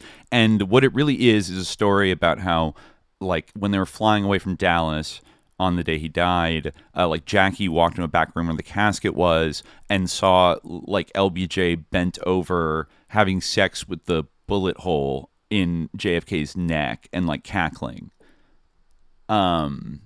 What? Yeah, like that's literally what he like published. Like, okay. And so of course everybody was, and like, you know, LBJ was like still president at this time, and like, you know, obviously like people freaked out and were like blah blah blah, but then it became this kind of like meta ironic like bit and like battle about like his big thing was like getting LBJ to like have to like, it was an inversion of like the old LBJ thing about like, why don't we say he's like fucking a pig, and they're like, but he doesn't do that, but he's like, yeah, but make the son of a bitch deny it, you know. And it's like, so right. It was kind of like a reversal of that. I see. Onto LBJ. So it's like, I got it. Okay. Ha ha, funny. But I think a few people like yelled at him about like doing that because they were already starting to research like the weirdness around the JFK assassination. Like he had friends, like Norman Mailer, I think, was like sussed out. Well, you know, he's like looking at the JFK thing. Krasner was close to Mark Lane, who was like doing some of the first investigative work, and some people were like mad at him of like, you're shit coding, like you're like irony derailing like the actual questions people have and like making it into just like a like gross joke, like, yeah. And the fact that like he owned LBJ was like the greatest thing ever, but people nothing new under the sun, right? They say. Yeah, right. Mm-hmm.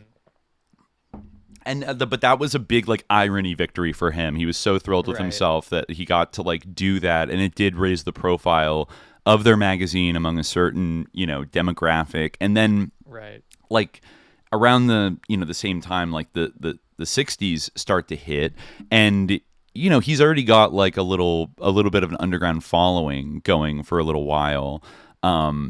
And, you know, people are kind of like coming up to him. Like, I guess he gets, you know, approached by both Dick Gregory and Bill Cosby, like asking to be like, can we be interviewed by The Realist? You know, so like, you know, among the influencers, like he's influencing the influencers in a way, like even though his circulation's not that big. And he is writing for Hugh Hefner's Playboy this whole time, which is another, like, he doesn't dwell much. He doesn't really give out a lot of tea about like Playboy or Hugh Hefner or anything, but you know, like, we've all heard the rumors, and we've heard some of the exposés about Hugh Hefner, especially once he moved, you know, he goes straight from Chicago, where he kept accounts at Castle Bank with all the other Chicago mafia billionaire criminals that were connected to the CIA, and then he moves to L.A. and has this big house that kind of feels like, it's got a little Epstein Island vibes up in the Hollywood Hills, doesn't it? You know, I mean, it's like, in U.S. jurisdiction, but it was like this little oasis with the, it has a grotto. Remember, it famously has a grotto. Yeah. And I, you know, I've heard allegations that, you know, there'd be like celebrity sex parties there, whatever, and there might be cameras in all the rooms because, you know, he kind of encourages everybody to go there and party and hook up, and he's got this harem of girls, you know, his quote unquote girlfriends, but it's much more of like a pimp vibe. You'd have to like imagine, right? That, you know, he becomes a guy. I've always heard rumors that like he has, you know, tapes of like all these different celebrities, and, you know, great guy to have as a political blackmail asset, maybe if you're a powerful force in society and you want that kind of thing. Couldn't do better than Hugh Hefner. So, you know, and then Krasner kind of treats Hefner as like, well, you know, it's like, yeah, it's like a titty magazine, whatever. But, you know, he was also willing to publish brave, you know, out there journalism and serious ideas.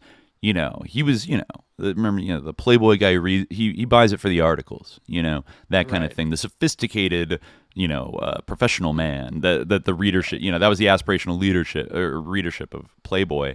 And, you know, Paul Krasner was like associated, doing interview columns and stuff like that for many, many years. And then later would get involved with Hustler and Larry Flint they would have a kind of whirlwind collaboration that sort of collapsed after he got shot and all these other things. But like he's always had a leg in the porn industry like his entire career. That's kind of paid his bills up until he was very old. I think he had a column for AVN, like the website, until maybe like 2011, and they finally like dropped it because it's like the gooners don't want to read articles anymore. But like that's a decades-long consistent like employment and affiliation and really like defense of like pornography, which like he did get razzed for from time to time. Another big thing that he had two big things that he did in the late 60s once the hippie thing kind of started happening. He did another epic bit where he totally owned the chuds by printing these posters that said "fuck communism." But wait, it's actually, let me tell you why it's leftist. Because it's leftist because these stodgy conservatives hated all the foul language of guys like Lenny Bruce, like real truth-telling asshole, whatever. So by combining, the sentiment of like hating communism with the word fuck with something they normally would support, they have to say fuck, but then they're embarrassed because it says fuck. They don't support the language. Got them ratioed. Oh yeah. Wow. Yeah, no, and he sent those out to like everybody around the country, and everybody loved it. Everybody thought it was the most epic thing ever. It? Yeah, like he sent it to right wing and left wing like famous people, and everybody kind of like enjoyed, like appreciated it in a weird way. Like wow, except for maybe a few bitter even, like, tankies. Understand like that beyond just like being anti-communist. You just have to be in on the joke. You don't get it. Yeah, well, maybe it was a different time or something, because I couldn't even like see how people would like get what he was driving at. That like, oh, it's profane. Well, I think the presence of the word "fuck" itself was so like provocative at that time, because it was like you could get arrested for walking around with a sign that says "fuck" on it. Right. So it was I see. So it was like true rebel shit. Stark juxtaposition. Yeah, but then basing it on something that normally right-wing people would love to say fuck in their, off camera or whatever. They would say fuck communism. I think he sent it to like Barry Goldwater, and he was like, "Thank you, son," like, or something like that. Kind of weird. Then the 60s happen. He's on the ground right away. He gets invited. He hears about Tim Leary, and he gets invited to the Millbrook estate, which in his memoir he does not fucking like disclose that it was owned by like Billy Mellon Hitchcock and like these rich like right-wing like banking families that were all tripping on acid and like gay. He just says it was like donated to Leary, his borrowed mansion. Right. And he gets invited to like drop acid because he wasn't like a drug head before. He wasn't a doper before this. But then Leary gives him his kind of like whatever, his kind of shit. He says, so he goes to like cover that. He said Leary talked about the way people are always trying to get you onto their game boards. I guess he named the Castalia Foundation after the Glass Bead game by Hermann Hesse. Didn't we talk about that book in some episode and how it was sus? Yeah, I think we might have, but no, the Glass Bead game specifically. The Glass. No, I don't remember talking about that. I feel like we did because it's like it's a really weird book. The Glass Bead game. Yeah. Okay. Yeah. I don't know if it was. Did. I don't know. I feel like it must have been a long time ago if we did. This is a really revealing line from his first acid trip at the Millbrook estate. Krasner says, like, he starts laughing, and he's like, the more I laughed, the more I tried to think of depressing things, like American atrocities in Vietnam, and the more uproarious my laughter became. The climactic message I got was, all caps, "It's very funny." Folks, that's not good. That's not good. That it's very funny. Like, problem. This is another like values problem where people's like core value is like being hecking hilarious and funny. Like it is just like not like a good anchor for like a life or a worldview. I think like it's just. And also, like, a lot of times people aren't, like, funny. They're just, like, kind of, like, repellent. I don't know. Like, yeah, there's something gross about it. Like, it's funny because you're not supposed to laugh at it. Like, because it's horrible. Like, you're supposed to have humanity and think it's awful. But then it's like, but what if I said it was funny? It's like dead baby joke, LOL. Like, this type of shit permeated our culture heavily in subsequent decades. But he was, like, a pioneer of it a little bit. Of doing the gross out shit. Like, like music play in my head. Like that's like what I feel like is like the ethos of all this. Like it's just really like it's just the other big example of that from this era is he decided to commemorate after Walt Disney died a like Disneyland orgy kind of mural that was printed in the Realist, and it's also kind of like, let me see if I can bring it up here for everybody. I mean, obviously Disney is sus, and this sort of like it displays the susness of Disney, but also like is sus itself, kind of. Especially because I don't know, he's just like so pro like porn. Basically, you can see a lot of just gross things happening, like gross naughty things happening with all the Disney characters and like defiling them, and the dollar bills emanating out of Disney World. Right. Yeah, his yeah, right. This is a sick. Yeah, the three little pork, like they're porking each other, like blah blah blah. I don't know if we're allowed to show this on YouTube. Yeah, maybe I'll stop. Maybe I'll stop. Well, I can see their AI like scrubber algorithm like right issue with this. No, hopefully. Yeah. I mean, I guess of course we've used expletives like several times in this episode, I think, but I think expletives are like okay. But some of the paintings. But as you can see, there's a lot of like that kind of stuff, and it just kind of like goes up. There's actually, he's not like, I kind of maybe misspoke a little bit even when I said, he was kind of like a publisher of like conspiracy theory stuff. He kind of like wasn't until he stumbled across Mae Brussel around like the very early 70s, and then he had like a phase where he actually got like interested in sort of like this leftist like paranoid conspiracy kind of mindset, until he started to like spiral out of control, and then I believe had a mental breakdown at his dentist, and then decided that it was like no longer worth like worship. It was no longer worth paying attention to anymore. Okay. But for a while he did publish like a lot of really good like Mae Brussel work, and like kind of befriended her and everything, and like their daughters became friends and like all this kind of stuff. But then, and he looked into he was friends with Ed Sanders, of course, so they were kind of looking into like the sort of military intelligence connections to like the Manson murders. And but at the same time, he's talking about right after where he says that like the thinking about the Vietnam War, like atrocities in Vietnam was so funny on acid. He says this like shortly after. The CIA had originally envisioned using LSD as a means of control, but millions of young people became explorers of their own inner space. Whoop, it backfired. Literally, acid was serving as a vehicle to help deprogram themselves from a civilization of sadomasochistic priorities. While the nuclear family was exploding, extended families were developing into an alternative society. There were sub-communities developing across the country, and the anti-war movement sprouted like weed. The CIA scenario had backfired. San Francisco became. This is a great thing right here. This is like torture. This is torture to me. Anyway, keep going. Go ahead. I would just I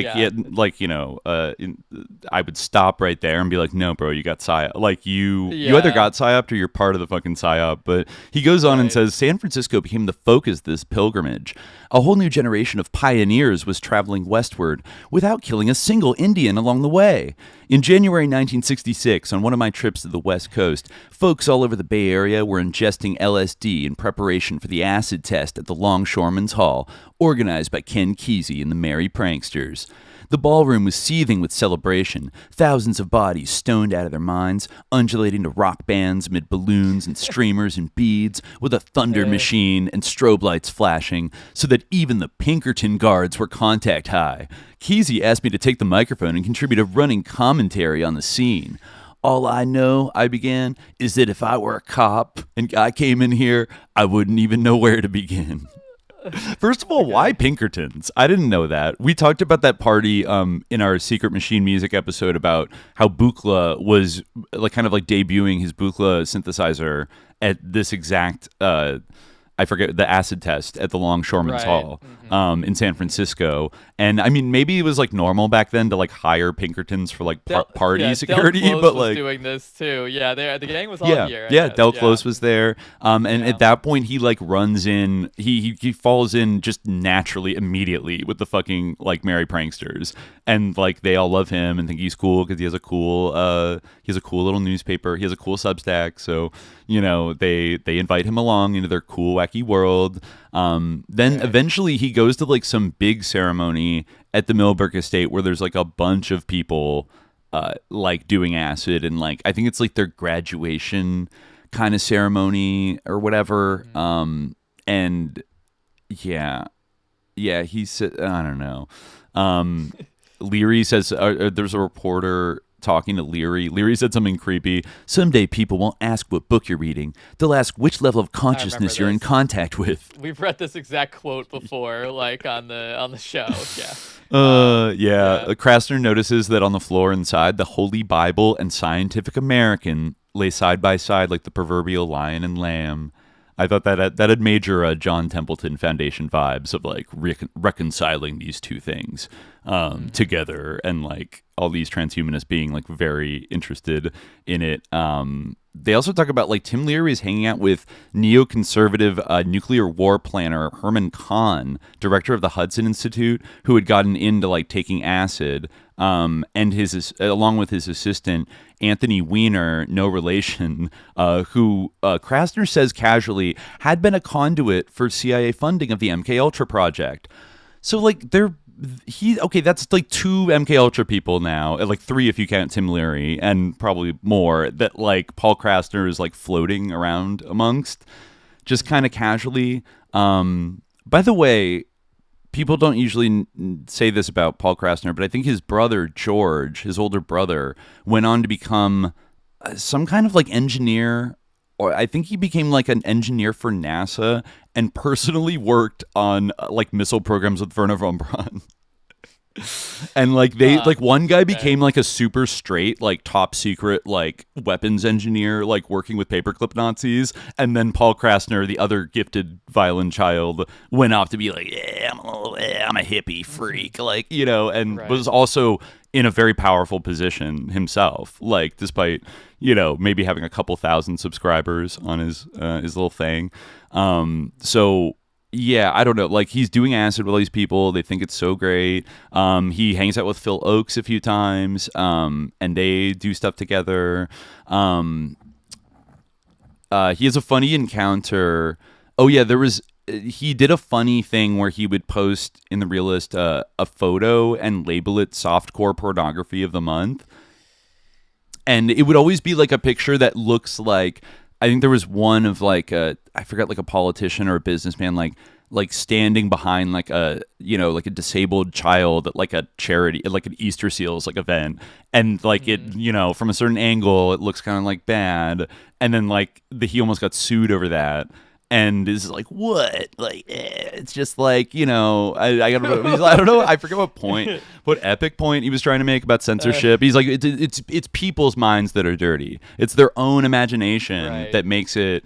It's like, well, no, it's actually the label you put on the photo that makes people think that. But anyways, he meets Owsley and the Grateful Dead at one point and like hangs out with them. He does say that in the course of his conversation on acid with Jerry Garcia, at one point he says he uses the word evil to describe somebody, and Jerry Garcia said, "There are no evil people," just as the LSD was settling in. There are only victims.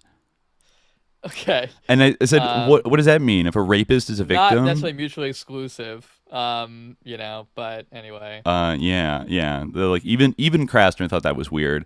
Here's another episode where he's at The Realist. I was being interviewed by a couple students from a Catholic girls' school. Suddenly, Sheila Campion, The Realist scapegoat, and Marcia Ridge, the shit-on, she'd given herself the title, because what could be lower than a scapegoat, walked out of their offices totally nude. "Sorry to interrupt, Paul," said Sheila, "but it's Wednesday, time for our weekly orgy."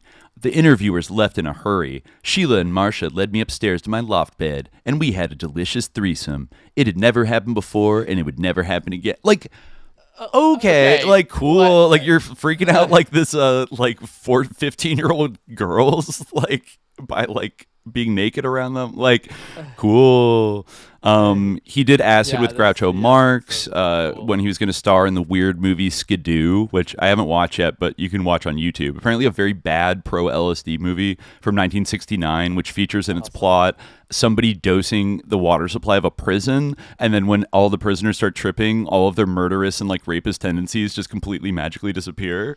Right. Oh, awesome. Vacaville vibes. Vacaville vibes. Yeah. Anyways, but Groucho Marx wanted to try LSD because he's in it, and he's like, I want to see what it does if I'm gonna like promote it to the next generation. And so he like hit up Paul Krasner, and they like did acid in Beverly Hills.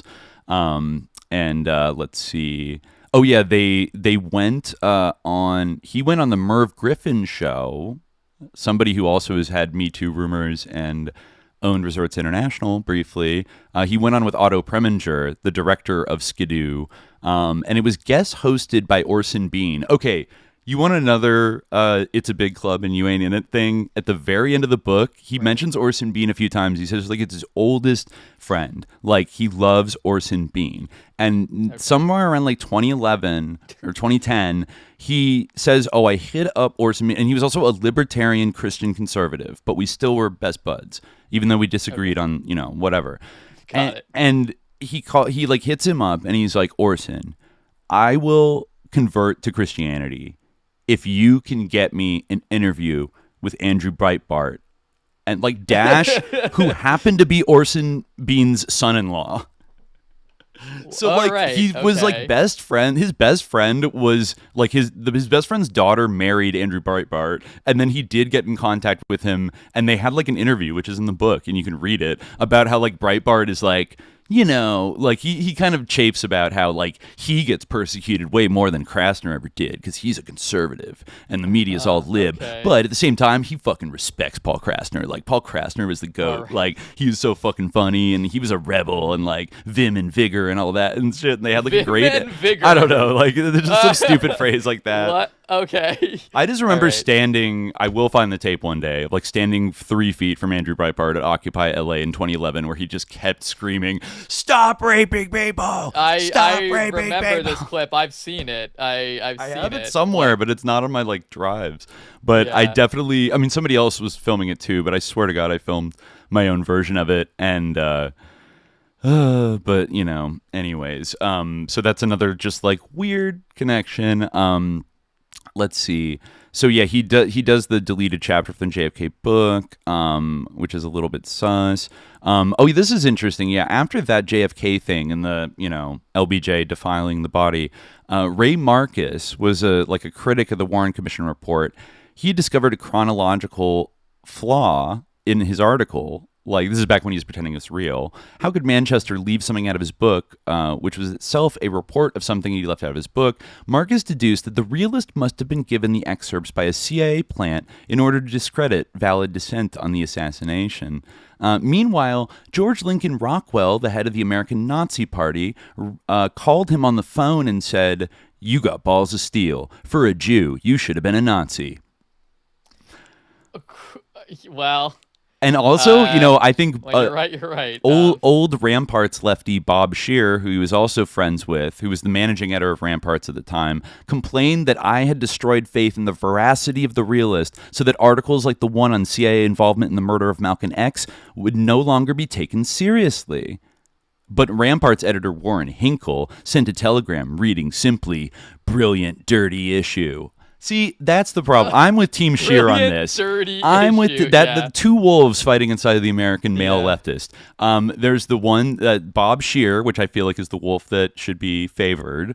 Of like, don't shitcoat yourself to the point where nobody can tell if you're like telling the truth or not. Because then when you do tell the truth, it's going to be watered down. That might be like a savvy survival strategy to not get like canceled for, going over the line. But, like, you got to be careful to not, now when he even says it himself, like in the 70s, he starts researching the Manson family and other shit like that and realizes that, like, in, like, FBI infiltration of leftist groups in California and realizes, like, oh, I'm kind of like the boy who cried wolf. because like I published all this like irony shitcoat stuff for years and like burned people by making up fake stories. But now I like actually believe in this conspiracy and I think it's real. And like if I publish it, like people can like dismiss me because or it just yeah.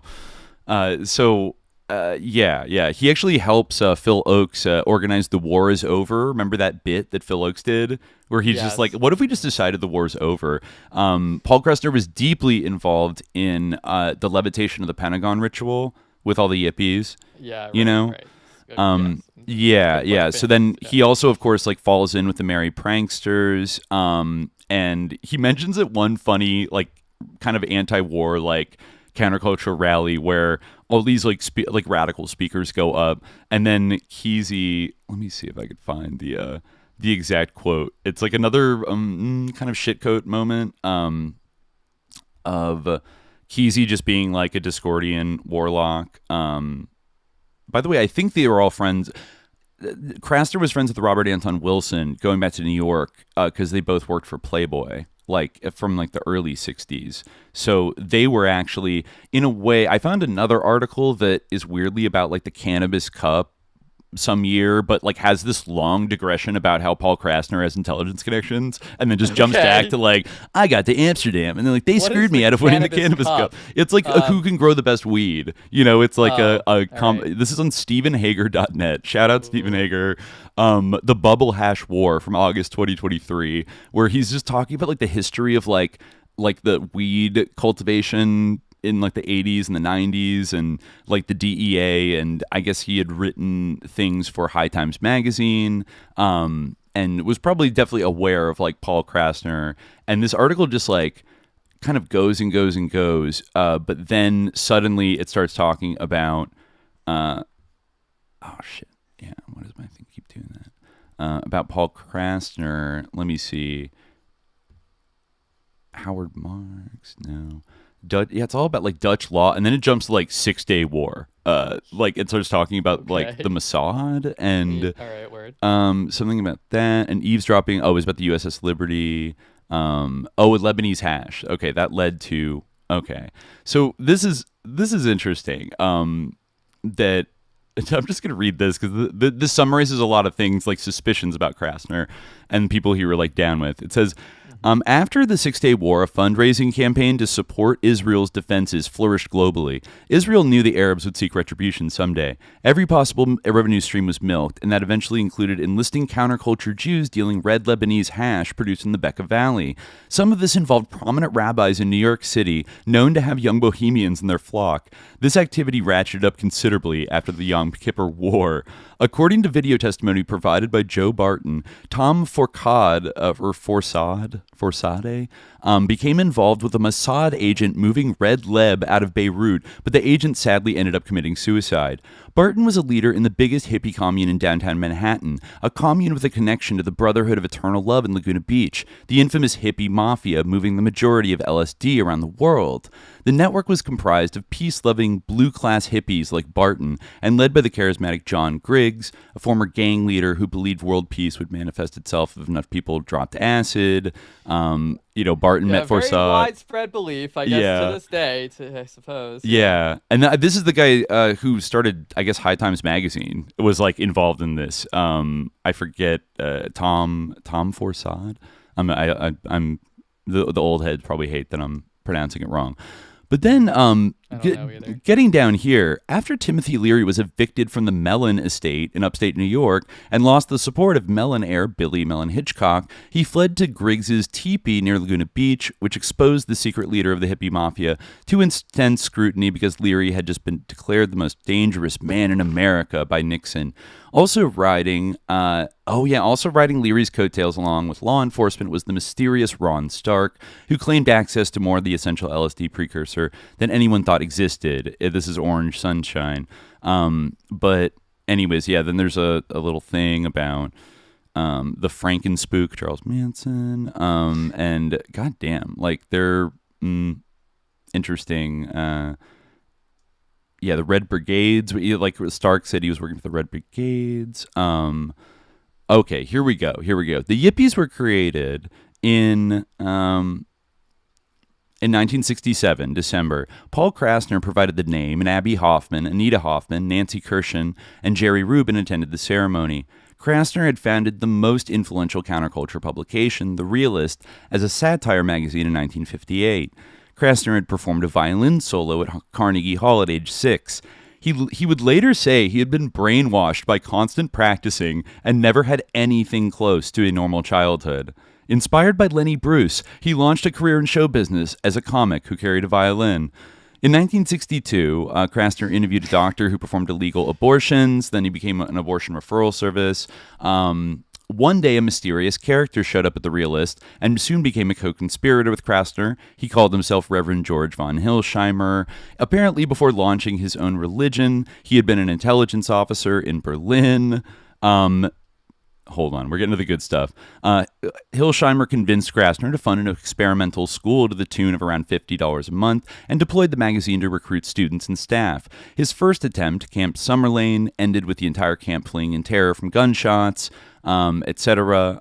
There were a few schools throughout the decades up and down the East Coast, but in 1973, Hilsheimer was arrested by Volusia County deputy sheriffs and charged with practicing medicine without a license at his Green Valley School for emotionally disturbed children in Orange City, Florida. The charges were dropped. Meanwhile, kids from the school have come forth over the years with tales of hypnosis, forced injections, electroshock, psychic dreaming, sex with adults, rampant drug use, and other weirdness. Krasner and one of his favorite contributors, Robert Anton Wilson, launched Fake News in 1967, inspired by Kerry Thornley, who had been stationed at the secret U-2 base in Atsugi, Japan, alongside Lee Harvey Oswald. And then it shows a photo of Kerry Thornley. You can see right here, clutching a rose in his teeth.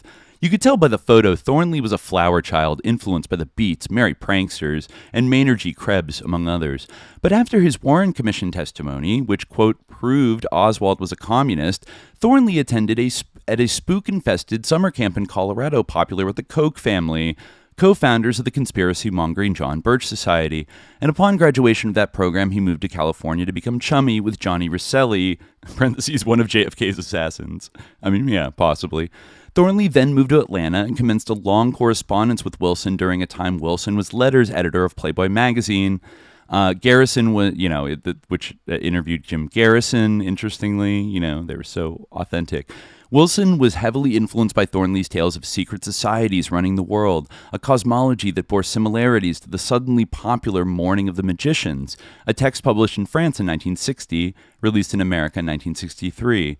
One online reviewer sums the book up thusly: medieval alchemists producing atom bombs and atomic fusion, the Nazi movement inspired by memory dreams of Atlantis, the earth is hollow and we live on the inside, the moon, Mars, and Jupiter and the stars are made of ice, and 3 moons have crashed into Earth, producing great evolutionary jumps and de-evolutionary lapses like, quote, G slurs, Negroes, and Jews. Thornley wrote a similar opus to launch Discordianism, a goof religion. The opus was published in the style of an underground fanzine, a confusing mix of parody rituals, little-known Illuminati facts tossed with horror fantasies plucked out of Edward Plunkett and H.P. Lovecraft, who'd invented terrifying tales of monstrous conspiracies at the beginning of the century. Horror fantasy held a magnetic attraction in the LSD field 60s, and the higher people got, the harder it became to discern facts from fantasies, especially when so many fantasies revolved around the JFK assassination. It seems possible that counterintelligence realized the Kennedy assassination could best be concealed by wrapping it inside stories of magic powers and alien visitations.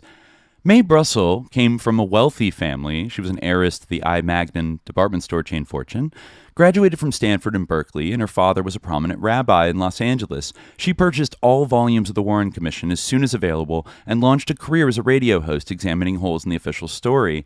Later, her research appeared in The Realist and attracted the attention of John Lennon, who donated money to help publish her book. Much of her work involved Operation Paperclip and the MK Ultra and Nazi connections to Kennedy's assassination. In 1977, after publishing Illuminatus, Robert Anton Wilson was interviewed in Conspiracy Digest. I like your line delivery. I hate it. He was interviewed about the JFK assassination, the Illuminati, Aleister Crowley, UFOs, and other issues. Brussel wrote a scathing response accusing Robert Anton Wilson, John Lilly, and Timothy Leary of being CIA stooges leading the youth into a fake drug-addled utopian fantasy involving space travel. Quote, ask Leary or Wilson anything practical. Yeah, our queen here. Ask Leary or Wilson anything practical about today's miseries, and they change the subject, she wrote. Wilson responded by... Oh my God. He responded by denying he was a CIA dupe, insisting he was a, quote, high official of the agency since July 23rd, 1973. He literally, I'm CIA, LOL'd her. Yeah, LOL, I'm CIA. Yeah, oh my God. One of the primary precepts of Discordianism, and I would almost say like Krasnerism as well, was never believe anything about anything, and Wilson never wavered from his role as a prankster deceiver. In hindsight, however, most of the nonsense people believe today about the Illuminati has roots in his fantasy trilogy, and his work shows little evidence of scholarly research into the history of the Illuminati. Wilson believed the eye in the pyramid was an Illuminati invention and ridiculed the suggestion the society could have been a Jesuit penetration of Freemasonry. Actually, that is certainly one of the many valid possible explanations, not something to be ridiculed. According to the Wilson, the Illuminati were, quote, good guys fighting against royalty and religion, and not some devious intelligence operation deploying ends justify the means morality. Wilson introduced the idea that the number 23 was an Illuminati concept. It never was. Like, they, like, hate, like, religion so much that, like, anything that is, like, in some way, like, opposed to, like, institutional religion, like, they believe that it's good. And, like, they just give them, like... Right. They really just are, like, very misguided. Like, they give themselves over to their worst instincts. Because, like, it really is a thing of, like, oh, like, you know... you do something I don't like, and you also breathe air, so like I won't breathe air. Yeah. And I mean, you know, despite all of the dabbling, you know, they say here that, you know, he basically, he makes up stuff about the Illuminati and usually insisted the society had died out shortly after being founded. He also believed that Lee Harvey Oswald shot Kennedy, and that Jim Garrison's investigation was a fraud. So he's like a debunker at the end of the day. Like he's not about this life. Like he's not really a conspiracy theorist. Last things here. Wilson's biggest contribution to Discordianism was called Operation Mindfuck, or OM. It involved disturbing a person's reality matrix with some mind-blowing conspiracy information, and then trailing off into some make-believe maze of confusion. Life as Zen koan, wherein any sufficiently ambiguous answer works for any question whatsoever. If you ever got really high on psychedelics and had friends fuck with your head, you'll recognize the sadistic underpinnings of Operation Mindfuck and how it runs contrary to real investigations into conspiracies. Within a few years, however, Anthony Sutton published a factual book revealing how Yale University's Order of Skull and Bones deploys remarkably similar rituals as the original Illuminati, and how the Bonesmen have successfully penetrated the upper levels of the CIA, investment banks, and the military-industrial complex. Prescott Bush was a boner and also acted as Hitler's banker on Wall Street. The society was created prior to the Civil War by the cousin of the heir of the American opium cartel, Russell and Company, after visiting southern Germany, and based off a secret fraternity he'd been inducted to while there. After establishing Bones, he became the biggest financial backer of John Brown. Actually interesting. I'd like to see... Anthony Sutton sometimes. He is Hoover Institution. But anyways, the terrorist who sparked the Civil War's armed confrontation. Anyways, Brussel in the meantime was not up on Sutton's research. Instead, she began making outrageous claims connecting dots that probably didn't connect, accusing almost every celebrity death of being orchestrated by the CIA for some nefarious purpose, much the same way every school shooting is branded fake by today's tinfoil hat patrol. Brussel claimed there were immense assassination plots to derail youth culture, and even claimed Charles Manson was a Manchurian candidate under hypnotic control. That was one of her wildest theories, and that one actually may have been true, although it would take decades for any solid evidence to emerge. When Krasner began checking out her evidence of a Manson law enforcement connection for a potential book on Manson, Krasner claimed it didn't add up. He suffered a paranoid meltdown at his dentist's office and departed the plains of conspiracy theory forever. A trustworthy guy. I would say that he sounds like he did kind of like feel like it added up, but then he started to just go, frickin' crits, this frickin' schizo, and he just couldn't handle it, and then he just had to like drop it and walk away after his dentist like did something. to him. I'm sorry, but like, yeah. So he gets cred for being like Mr. Like maybe having some parapolitical cred, but I'd say that he like even though I don't know if he was ever like he doesn't mention explicitly being a Discordian, but like he was kind of doing the same thing in practice, and for that matter, so was Ken Kesey, and like all these guys were like best friends, and they kind of saw their project as being like the same thing of being a prankster deceiver, but like for the good guys, vaguely or whatever, so.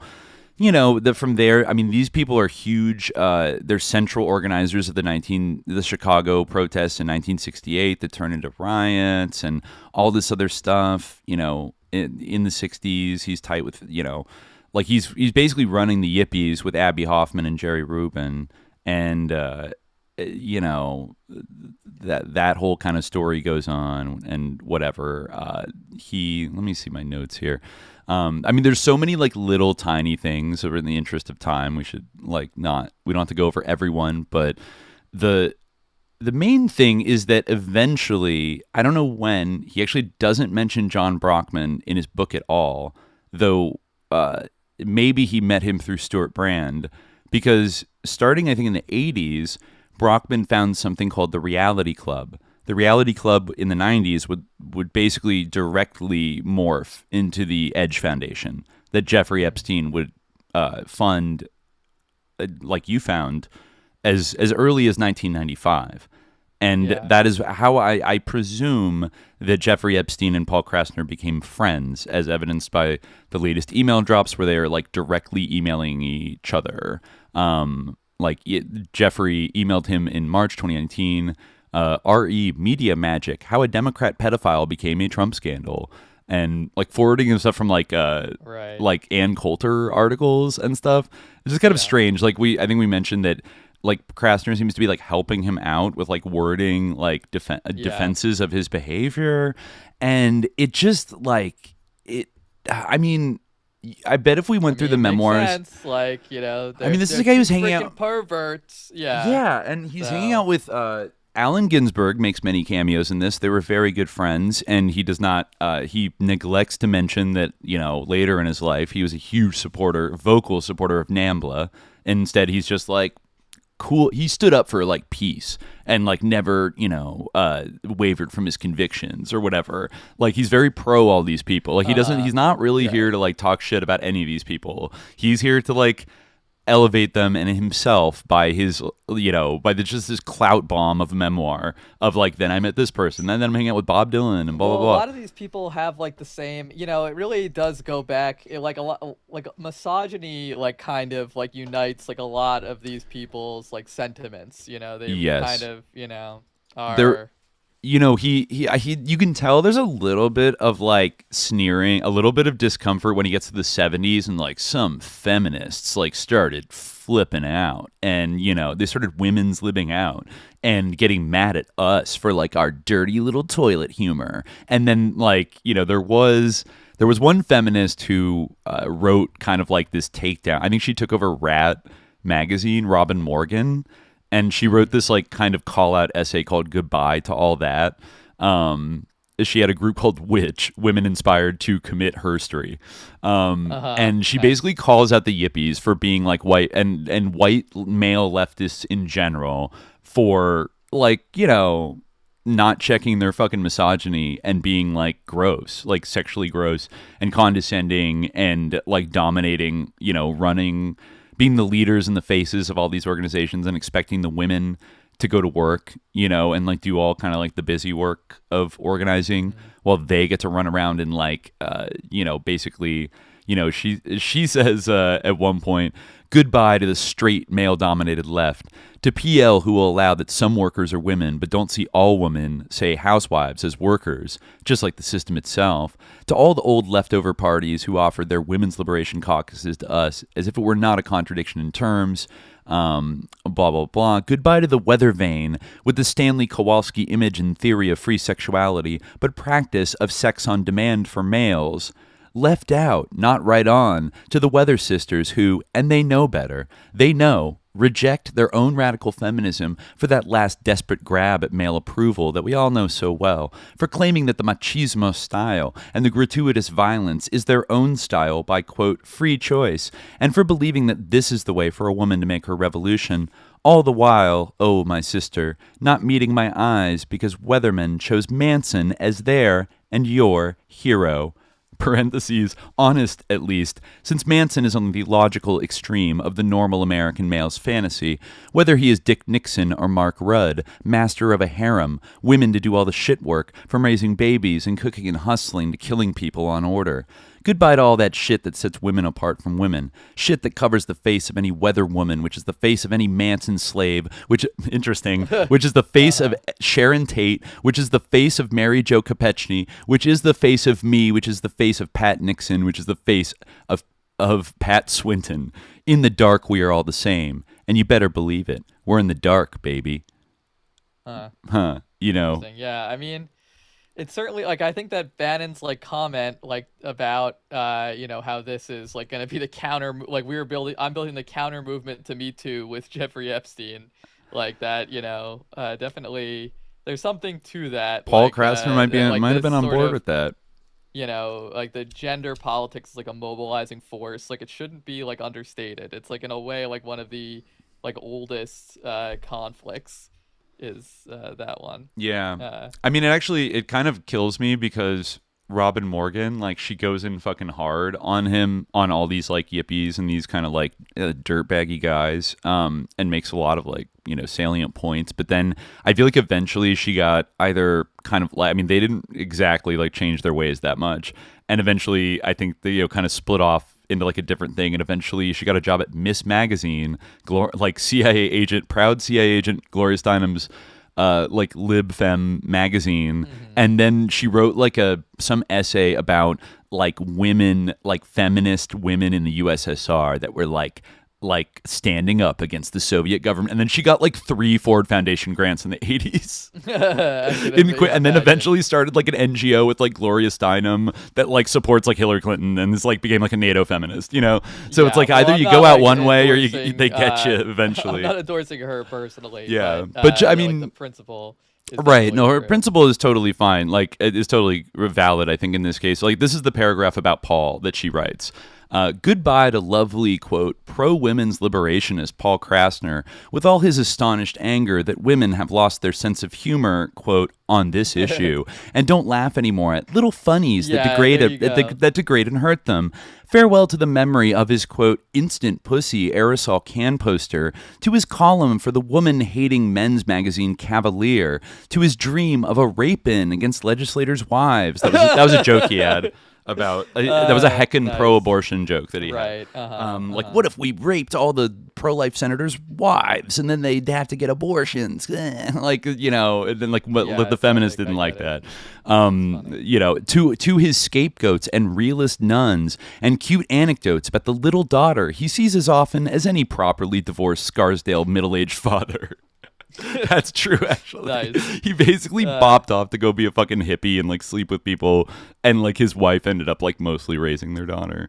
Goodbye forever to the notion that a man is my brother who, like Paul, buys a prostitute for the night as a birthday gift for a male friend, or who, like Paul, reels off the names in alphabetical order of people in the women's movement he has fucked, reels off names in the best locker room tradition as proof that he's no sexist oppressor.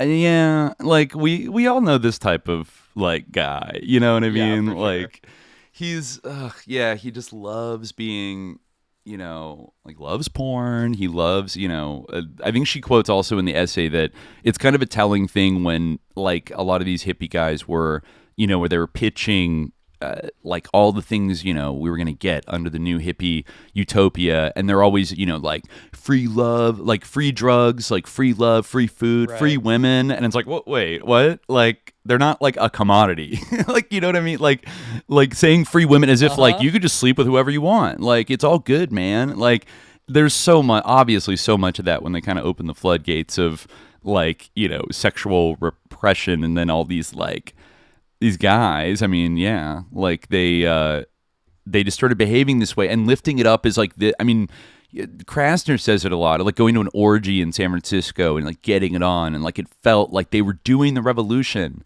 just by like having sex in an orgy in like a big theater, that they were like, it's sticking it to the man. And like, yeah, like I think like, yeah, like Eisenhower era like mores were like restrictive, and like, it's like good that we don't have that level of whatever, all those like, neo-Victorian habits or whatever. At the same time, like, I think we figured out that like, like sexual liberation, it's a much more complicated thing than just this like one shot kind of, and then like, oh, take drugs, and then like you don't have to address anything else about like patriarchy or class society or anything like that. Like, it's just all perfect now. And like, if you're a guy who like says they're a heckin' feminist ally, then like all women should let you make like disgusting like misogynistic jokes about women getting like tortured or whatever. And then it's not like it.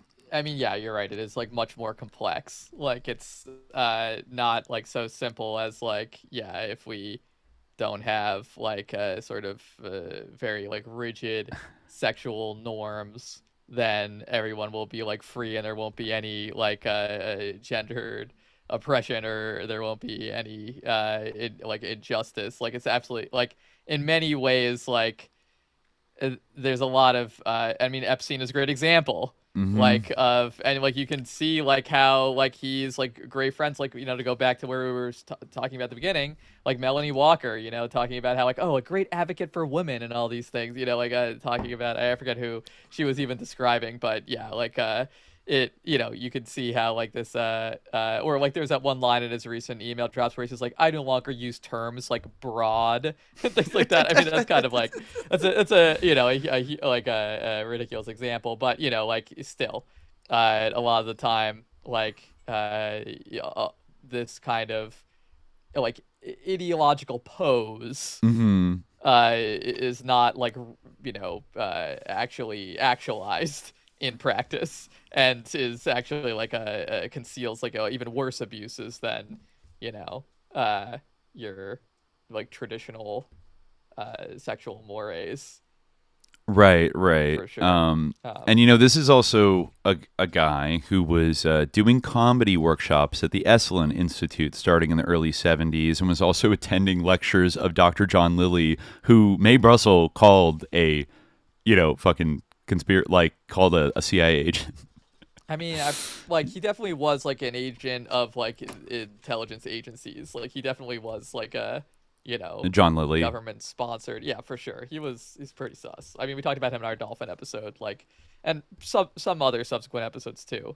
But yeah, like I mean, like it makes sense that like you like this like free love movement was, I mean, in a way it was a patriarchal movement in many respects, and like it like is natural that it would attract these like people who were looking, yeah, like what you said, for like quote unquote free women, or women who were easily accessible, right? Like obviously like the sort of like the lyra, the traditional value of like or like a coverture, like these things, that like has a negative side too, in that like it, it sort of has a sense of like a possessiveness of women, and of control over them that is often enforced by men, and it has an exploitative dimension to it. But then on the other hand, when you have like this it kind of just like occults that same dynamic, where it's like, oh,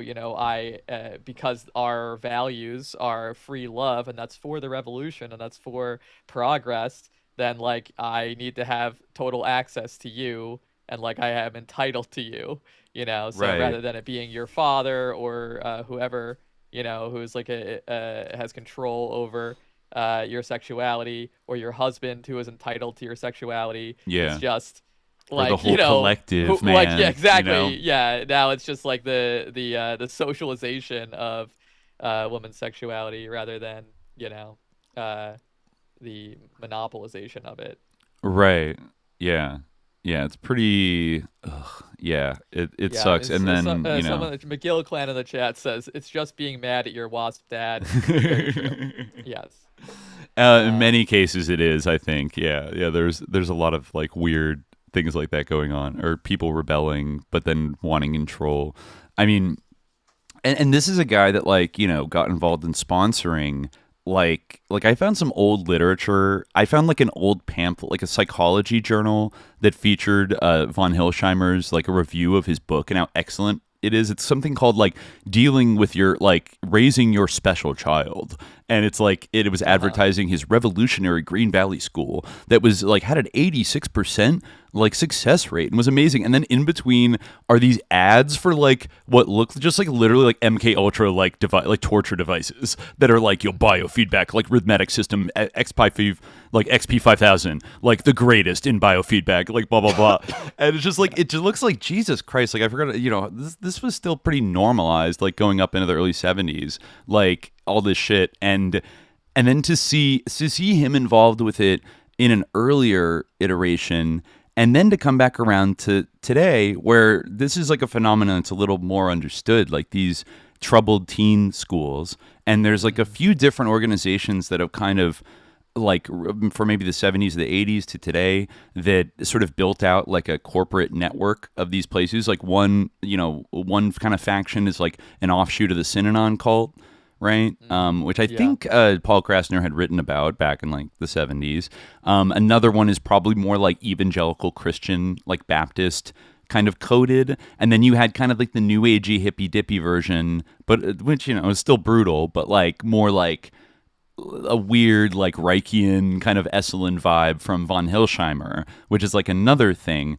And when I discovered that was weird enough, and then maybe it might be appropriate, since we're probably getting close to the end here, to give the last word to one of the victims, Virginia Roberts Giuffre, and her memoir that she published this year, which came out shortly after her death, which was a strange death, I think we should say, like so many involved in this case. But there was something that I didn't like know, or I think maybe she really like hadn't fully like disclosed it or talked about it when she was first kind of going around the last like decade of her life talking about her abuse at the hands of Epstein and Ghislaine Maxwell. And the first parts of her book are about like abuse that she suffered at home by her own father and one of her father's friends, I think starting maybe around like when she was 8 years old. And which is horrible, and then like that went on for several years, and then she started like quote unquote acting out because she like hated her parents. Her mom was like kind of an alcoholic and like didn't do anything to protect her, so she starts going out hanging out with older kids and drinking and stuff like that. And after a while, like this is a whole chapter in her book where her mom tricks her into going to this facility in Florida, and like when she gets there, she says it's like like a an eye doctor or something like that. And when she gets there, it turns out to be one of these facilities for these troubled teen facilities. And her whole like I think chapter 2 of her book, let me see if I can just bring it up here, deals with her experience in it, and it's like pretty horrible. I mean, it's as horrible as anything else I've read about like any of those like troubled teen camps. It seems to be more of like the Baptist kind of variety, but extremely abusive and controlling, and arguably using like behavioral modification, like torture on teenagers. And like it was, rife with abuse. I also read this portion, and it seems like a horrific thing. Yeah, this was a school called Growing Together, Growing Together, like a tough love treatment center. And so, she gets like, tricked into that and whatever. There's been a few articles like written about it. It looks like it might still exist, like disturbingly enough, or like there's a change.org petition from people who survived it. And this person wrote, just a little paragraph to give you like a sense. To whom this may concern, my name is Alexandra, and I'm a survivor from a place called Growing Together, Inc. Myself and fellow survivors were victims of torture, child abuse, neglect, sex abuse, mind control, slavery, over various ways of various ways of brainwashing, human trafficking, prescribed medications we should have never had, and the list goes on. We were imprisoned by the cult from ages 12 to 22 against our will. This entity operated for far too long in the city of Lake Worth, Florida, which we do not understand why, knowing there's over 1,200 DCF complaints over the years of abuse. No one saved us or could identify we were victims of abuse because we were isolated from the outside world. Yeah, like, this was like a really bad institution. And Virginia Roberts talks about how she was like tricked into like her mom basically decided to put her in this place. And I don't know how long, if she was in for like a few months. Anyways, when she's like 15, she ends up escaping from it one day. And like, you know, like right after she escapes, I think she takes a bus down to like Miami or something. And, she's offered a ride by like a guy in a van who like takes her to a motel and is like, I have to drop off something, and then like immediately sexually assaults her, like, and basically rapes her. And then she runs away from this guy.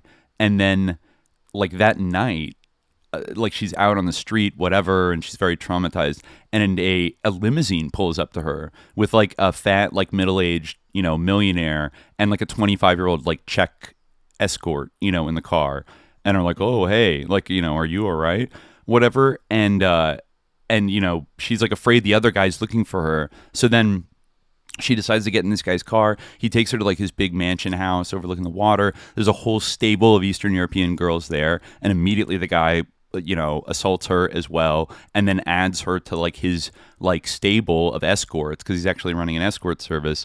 I'm trying to see what his name was. Ron Eppinger of the Perfect 10 modeling agency. And, you know, kind of disturbingly, I think this is happening in like the late 90s, or maybe like 96 or something. And I think I found an FBI report from like 1989 on the FBI vault that indicated like a white slavery trafficking act investigation into Ron Eppinger, but like they didn't move on him for like, I don't know, 6 or 7 years. He was like running around building this like escort service. Yeah, she says that like she says about Ron, I was barely sleeping at my parents' house, but I guess they wanted to be gone for good, because this was when Mom tricked me into entering Growing Together. I've already described the terrors I endured at that teen rehab facility. I told him I escaped to Miami when I was 15 and what the armed stranger in the white van did to me when I accepted a ride from him.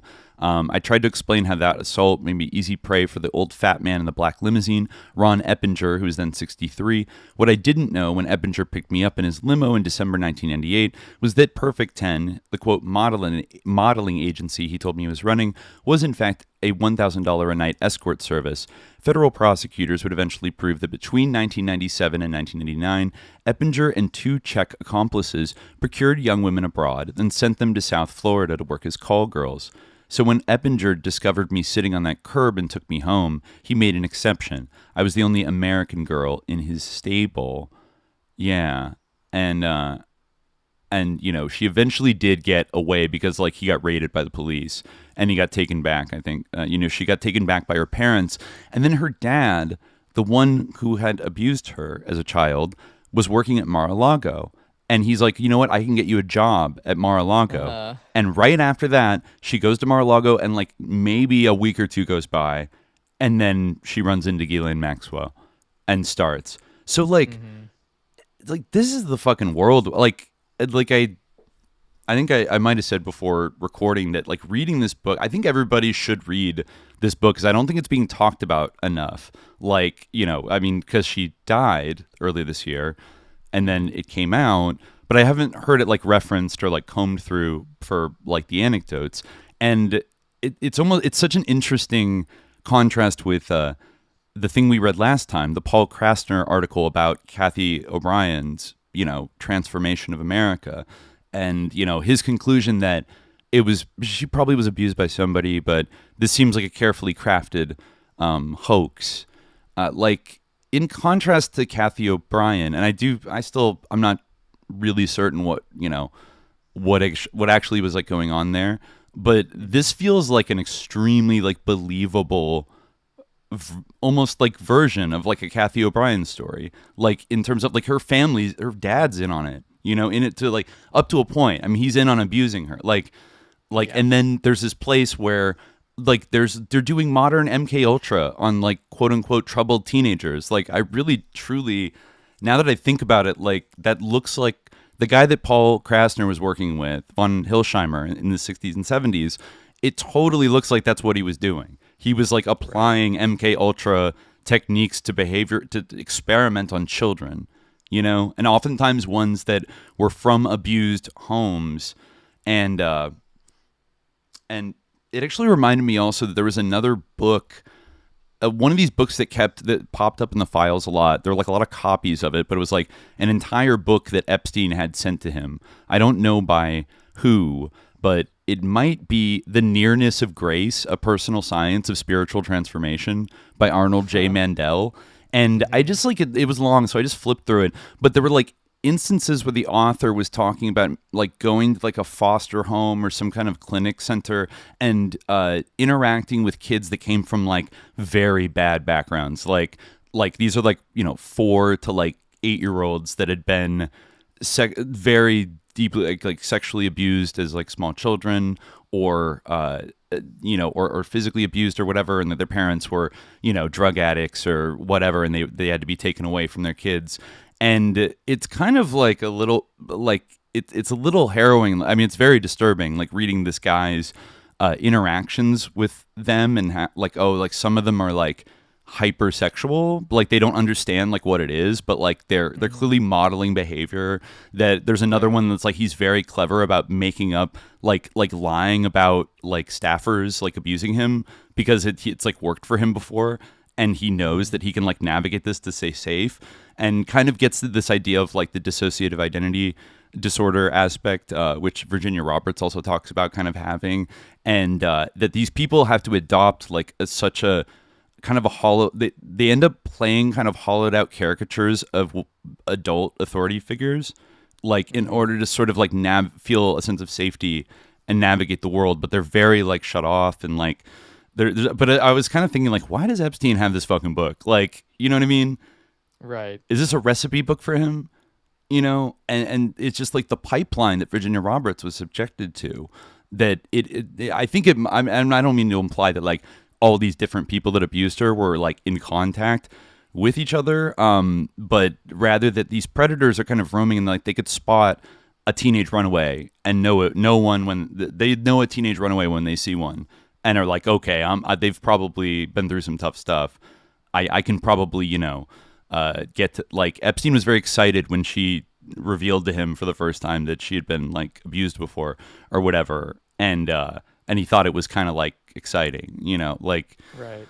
And the psychological, like the gaslighting aspect of like all these people that abused her, except for the one guy who was like violent, like most of the people that abused her were, they do this like gaslighting, like pimp thing where it's like, no, like what I'm doing isn't bad. Like you like it. Yeah. Like, just like, don't worry about it. Like, right.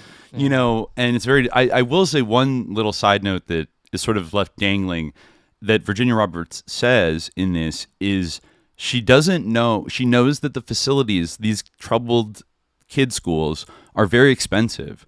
They're like, $14,000, like hers was not even a fancy one. And it was like $14,000, whatever. And like her parents weren't like rich or whatever. They didn't have a lot of money. They were struggling on and off kind of all the time. So she's like, I knew my parents could not afford the money to throw me like in one of these places. And it's not like she was directly court ordered. Like she didn't have like, a conviction where they like the court's going to pay for it or whatever to like send them to one of these things. So to this day, she doesn't know who paid for her to go to this place. Mm-hmm. Yeah, you mentioned this. Which I don't like, I don't know. It's bizarre. I feel like there's a lot of places like that. I mean, obviously, this is not is somewhat of a banal observation, but I think, there's a lot of places like that. And I think that there are like, because it's like kind of a form of social engineering, there is Yeah. I mean, someone made a comparison with like residential schools. And the McGill clan again, second citation of McGill clan from the chat here. But yeah, like you can see like the parallels kind of, in that like those schools were like subsidized because they were a form of social engineering on many levels. Right. And like like problematic youth, right? Like and a lot of the time there's crossover with like a lot of time the troubled youth are from various marginalized groups too, like there's obviously a crossover with like kind of these like conversion therapy camps and things like that.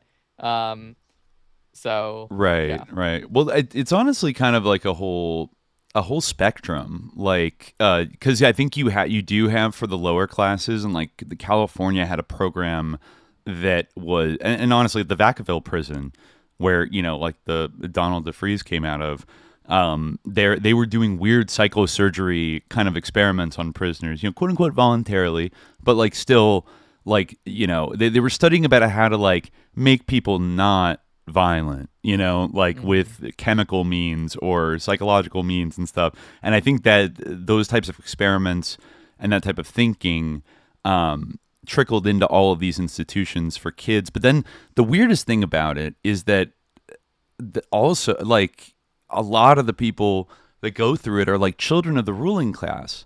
Like some of these camps are incredibly expensive. Once you get to the 90s and the 2000s, like these camps were like more expensive than the biggest, the oldest boarding schools, like Phillips Exeter or whatever like that. If you were super wealthy and you had a wayward child, like Paris Hilton, for example, went to one of these schools. If you were like a bad kid, and that in that weird way, that almost seems like an American version of like the abusive British like boarding school kind of tradition. Yeah, there's also like that style of like these type of schools where it's like, we will like fix your kid. Toughen them up a little obviously bit. like there are some things like people are weird, like we had like the and for some parents there's no limit to like the desire to like control their kid, or like they'll never be satisfied with like who their child is, and they'll like pay any amount to like in an effort to like make them into the kid that they want. And so that's also like a whole industry, obviously. And yeah, like it's so you definitely do see that too. Yeah, there's a Time article from 1974 called Behavior, Valley of Horrors that talks about George von Hilsheimer, and like the things that kids said were like done to them are like literally like almost like Nazi concentration camp level, like just insane, disgusting things. Like, and I don't know, like just injecting like weird things into kids, like for like just like dirt and like pee to like see what happens. Like Mengele injecting pee into kids into their blood. Is that what you're saying? Yeah, it says That's here. insane. Yeah, this says What? at the hearings, You former shouldn't survive if you have dirt injected into your veins. I don't think. Yeah, well, it says here, I mean, maybe you can. I don't know. It's very dangerous. One nurse said she had treated numerous bruises from chains. Von Hilsheimer told Time correspondent Joe Kane that his young charges were, quote, miserable, hateful, violent bastards. This is dark as hell. Right. The school's former headmaster, Ronald Nowitzki, could also be violent. In a fit of anger, he punched a female student so hard that he ruptured her eardrums. This is who Paul Krasner was like hanging out with. Like, right. At the hearings, former staff members testified. They said that Dr. William Philpott, a consulting psychiatrist who practices in South Attleboro, Massachusetts, believed that mental disorders stem from allergies. He tried to treat the allergies by having students inhale carbon dioxide gas. 2 of his former patients in Maryland died following carbon dioxide inhalation therapy, and Philpott was acquitted of manslaughter in 1966. According to the former head nurse, Esther Johnson Snow, another consultant, Dr. Saul Klotz of Orlando, told her to inject a student with his own urine as a test for allergy. Klotz also made a serum of dirt, dust, and other substances and told the nurses to inject it into students as an allergy treatment. Von Hilsheimer insists that he is being persecuted. Like he did give a gun to a kid that like he like, and then he like killed himself. Like he would do that, be like, "Oh, you little worm, like fucking kill yourself. Like here's a gun, do it." And like one kid actually did. It's like this guy.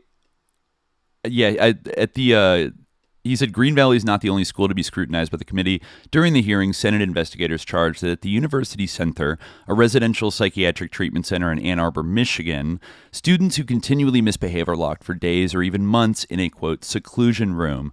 The school, which has received more than $1 million in CHAMP U.S. funds since 1969, that was that program, is also accused of being lax about widespread drug use. Students who enter the institution with problems other than drug addiction quickly become hooked. Okay, this is really the dark. Like, it's like heroin addict like factory. Like, yeah. Like it's a trauma and heroin addict factory. Like, essentially, is what this guy was fucking like running. Mr. Humanist, like paperclip scientist guy, who, I guess like he never like went to jail or like fully got like punished for doing any of this stuff, but clearly this seems like it was funded as like an early test of things that were later like optimized. But the same, it sounds so similar to what Virginia Roberts is talking about, like in the 90s when like for one, like they gave her like a mushroom soup every week that was like so gross she never wanted to eat it. But if you decided you didn't want to eat the food, they would force you to eat the food. So like they were doing that. Like one woman who was like sadistic, like forced her, and then she like threw up in her bowl, and then like the woman like smiled and she's like, "Good, now finish it," and like made her, like what the fuck, yeah. Like this is, and then that went on for years. These things are all around the country. And all I can conclude from this is like some kind of like MK Ultra trauma camp that then they said they would put kids out in foster homes, but they're owned by. Just to clarify, you don't mean necessarily literally MK Ultra, but like Yeah, exactly. Like this is behavioral conditioning, the same behavioral conditioning from the MK Ultra program. Will be like, it stopped in 19 as Aquino falsely said. Or it'd be like they think everything is CIA and MK Ultra. It's like you're making an analogy. Yeah, no, to clarify, this is more CIA than CIA. Like this is like the thing, you know what I mean? Like things like John Brockman and all of their cybernetic kind of obsessions, but also obsessions with like behavioral control. John Brockman also, like, I watched the Net documentary again last night. Like I forgot he goes so hard on the idea of like we are floppy disks. He's like, your brain's not like a computer, it's a computer. Okay? Your heart's not like a pump, it's a pump. And like that's the central insight. I remember this too. Yeah. So he's fully on board with being a sloppy disk. Like all these people want to be sloppy disks, and but like the perversity aspect is like, I don't know, like like these people all seem to think like this is like normal, and like they know it's not socially acceptable, but like I don't know, the satanic cult aspect, Paul Krasner once thanked Satan when he got like a lifetime award from like Penn, Penn America. They love that so like, much. Just kidding. But he must have at least known Epstein since like the 90s, and like at the same time, he never was really about that life. I could see, Mae Brussel would, like, if she found out about it, like, she would be like, she wouldn't be able to deal with that. She'd be like, this guy's evil, like, he's so bad, whatever. But like Paul Krasner always has this comfort, around these shady like individuals, and the common denominator is like having it be a little dirty little boys club, and like it has to be a dirty little boys club, and like the humor gets elevated to almost the central point. It's almost libidinal. It's pre-political. It's almost subconscious of like it's like goon politics in a way. It's like goonerism. And like before everything, of course they want to get chicks, right? So they'll pretend to be leftists if they have to, but like they'll stand up for the right things. But at the end of the day, they feel entitled to, well, not just women, but the world. They feel entitled to the entire world. This is where that logic that our girl Robin was spitting when she said that, this is the same logic as it extends to like Charles Manson. Charles Manson is just the extreme example of like the average male American, like kind of patriarchal fantasy that they've been raised with and like programmed to, I think programmed on purpose to, that I just think is cool. And I mean, I think like you do see that type of thing. Like this is like not, it's like it's the inconvenient thing because like on one hand, like we're being told like, oh, we've lost young men. Like young men aren't like they want to like engage with this like sort of like Roganism or whatever. It's like, how do we get young men back on our side? It's like, well, in a way, this is kind of the same like dopamine addiction like thing that we were describing before, where it's like an ideology that just like soothes all of your like your anxieties and just like feeds into this kind of like megalomaniacal concept of yourself, and like feeds what your nafs, really, like your desires, like just the like stokes the concupiscence and the base and like low parts of yourself, the part that like that is like just like your bodily impulses, the sort of the dirt element of Adam, the part that Shaitan doesn't like, the only part that Shaitan can perceive, the dirt part, and not the spiritual part that actually like it exalts us. And this guy's created from dirt. Wow. Exactly. And then the doctor tries to inject kids with dirt. I mean, you know what? I didn't even think about that, but there you go. This is the synchronicity. Even the dirt. Yeah. What did Warren Hinkle say? Like, great dirty issue. Being dirty. Dirty they want to drag you down into the dirt, because that's exactly what Shaitan has always believed that human beings fundamentally are, is dirt. But even though like we were formed of dirt and clay and fetid slime, like we have a spiritual God breathed into us, right? And that's what they deny and they want to destroy. But anyway, to bring it back to my point, which is that like something that destroys that is kind of this like ideological like slop. This which is like I was watching this dude who like does that podcast where he kind of like argues with like he just argues with women. He's just like a huge misogynist. I don't even know what his name is, but like he's kind of like a known influencer. Is it the one where he brings OnlyFans girls on and like shames kind them? of, yeah, I think so. The whatever, I think it's called. Yes. Yeah. I just saw a clip of him the other day. But that type of thing, or like the Myron, that guy, this type of stuff, and like it's kind of like the, I think that. You can connect this back to the Epstein and Bannon thing, where it's this vision of like this kind of like resurgent, for mostly like sexual politics, like a backlash to Me Too, which is, again, this is not the only component, but a fundamental component of it is like the like control of women, the domination of women, and like the enslavement of men to like their desire, their sexual desire, by promising them that domination. Right. It's kind of why Playboy always had the Krasner says he was writing something about like sexy college co-ed stories, and Playboy shot him down and was like, that's not really the aspirational demographic we're going for. We want, most of our readers are college age, but we want them to fantasize about being basically Don Draper and just being a cool corporate guy with a cool office and a suit that beds all kinds of interesting women, as a bachelor. Alex Karp was recently talking about, like, this is what, like, he never had a girlfriend, right?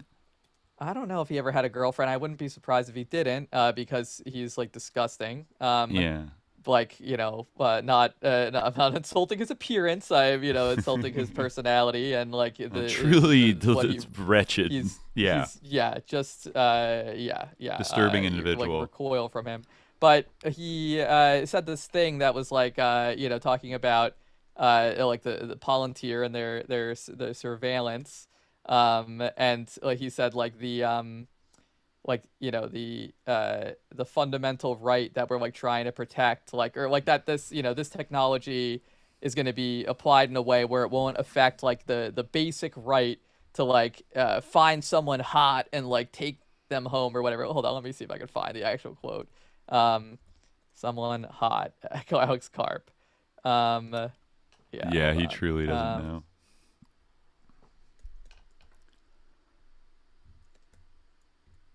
All right, hold on. I think is hot.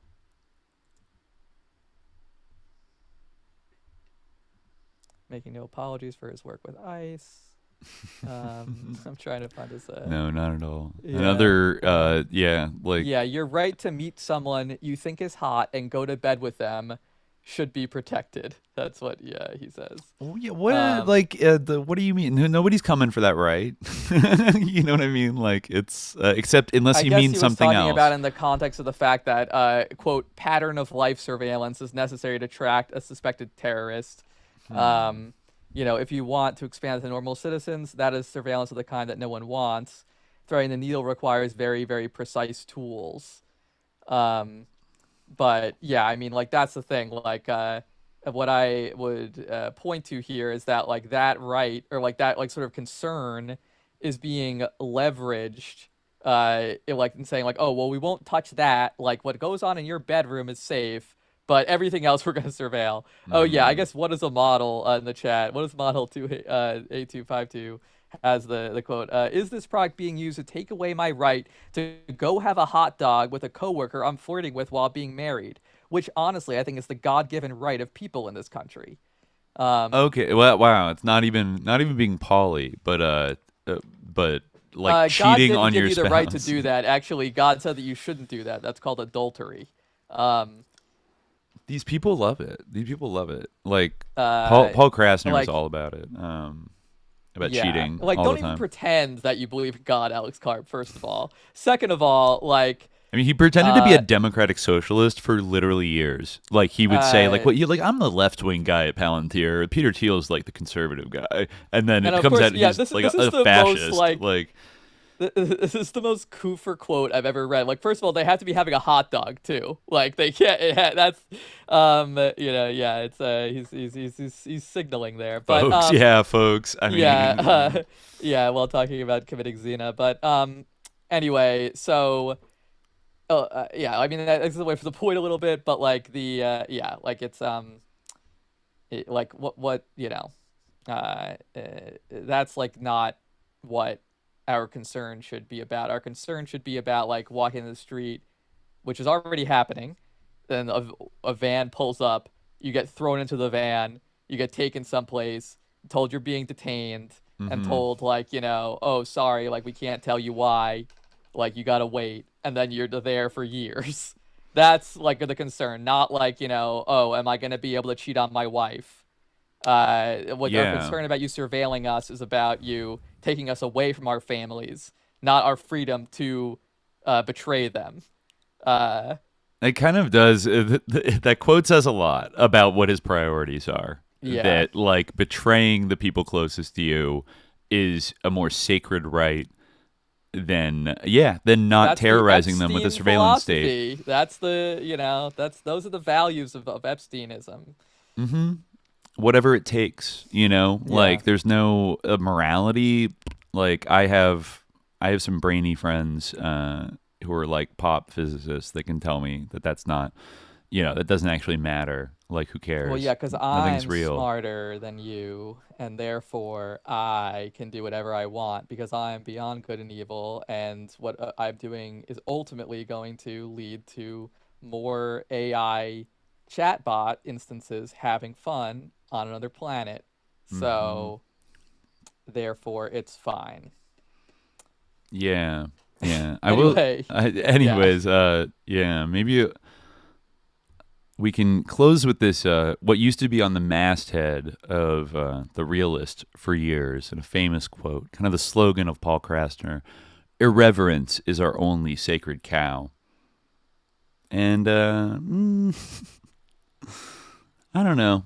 I don't know about that. I don't know where that's gotten us. Like, I don't want to throw. I'm all for free speech, obviously. Well, the value of irreverence is actually exactly. Irreverence, it's supposed to be paradoxical, I guess. And they're saying that, like, we don't actually have reverence for anything. Yeah. Right? Yeah. And that is a problem. The only thing sacred is being like, I'm a sicko. Exactly. Like, actually. Right. That's saying, like insulting reverence. Having no values is a problem. It simply is a problem. Yeah. Like, not being able to take a stand and say that anything is good or bad is a problem. It just is. Like, and like, that is, like, if you want to see, like, someone who doesn't, like, believe anything is good or bad except for, like, that what they want and at any given moment, like, look at Jeffrey Epstein. And, like, if we can't, like,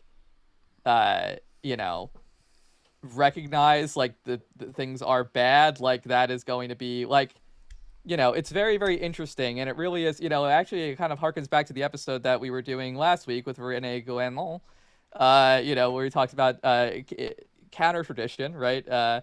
And Steve Bannon, I think, is an amazing example of that. Because he, was someone like the Errol Morris documentary about Steve Bannon, right, was called American Dharma, right? Mm-hmm.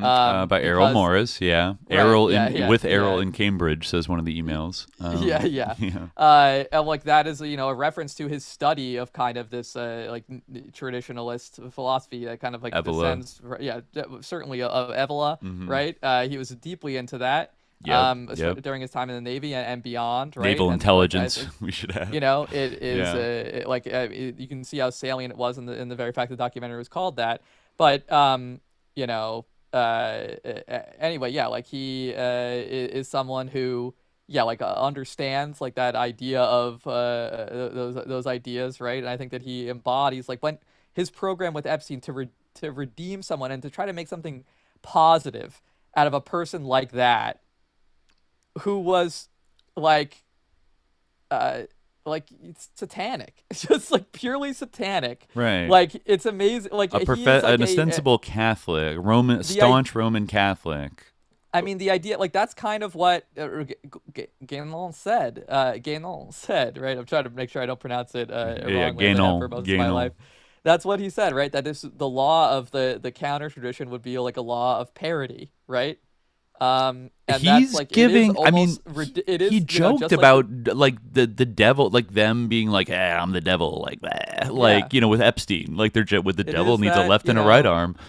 Well, yeah. Not only does it relate to the sort of comic, like, sensibility of Krasner, but also, like, it is like just like, it's amazing how, like, he was in a way like a philanthropist, but in fact he was like a total misanthropist, and like he was giving out all this money, but all he was doing was like dealing in money and in bodies, and like just nothing good came of him at all. But he was able to like have this image of being someone who was like promoting good in the world, when really it seems like he didn't promote a single good thing in his entire life and just created suffering and evil.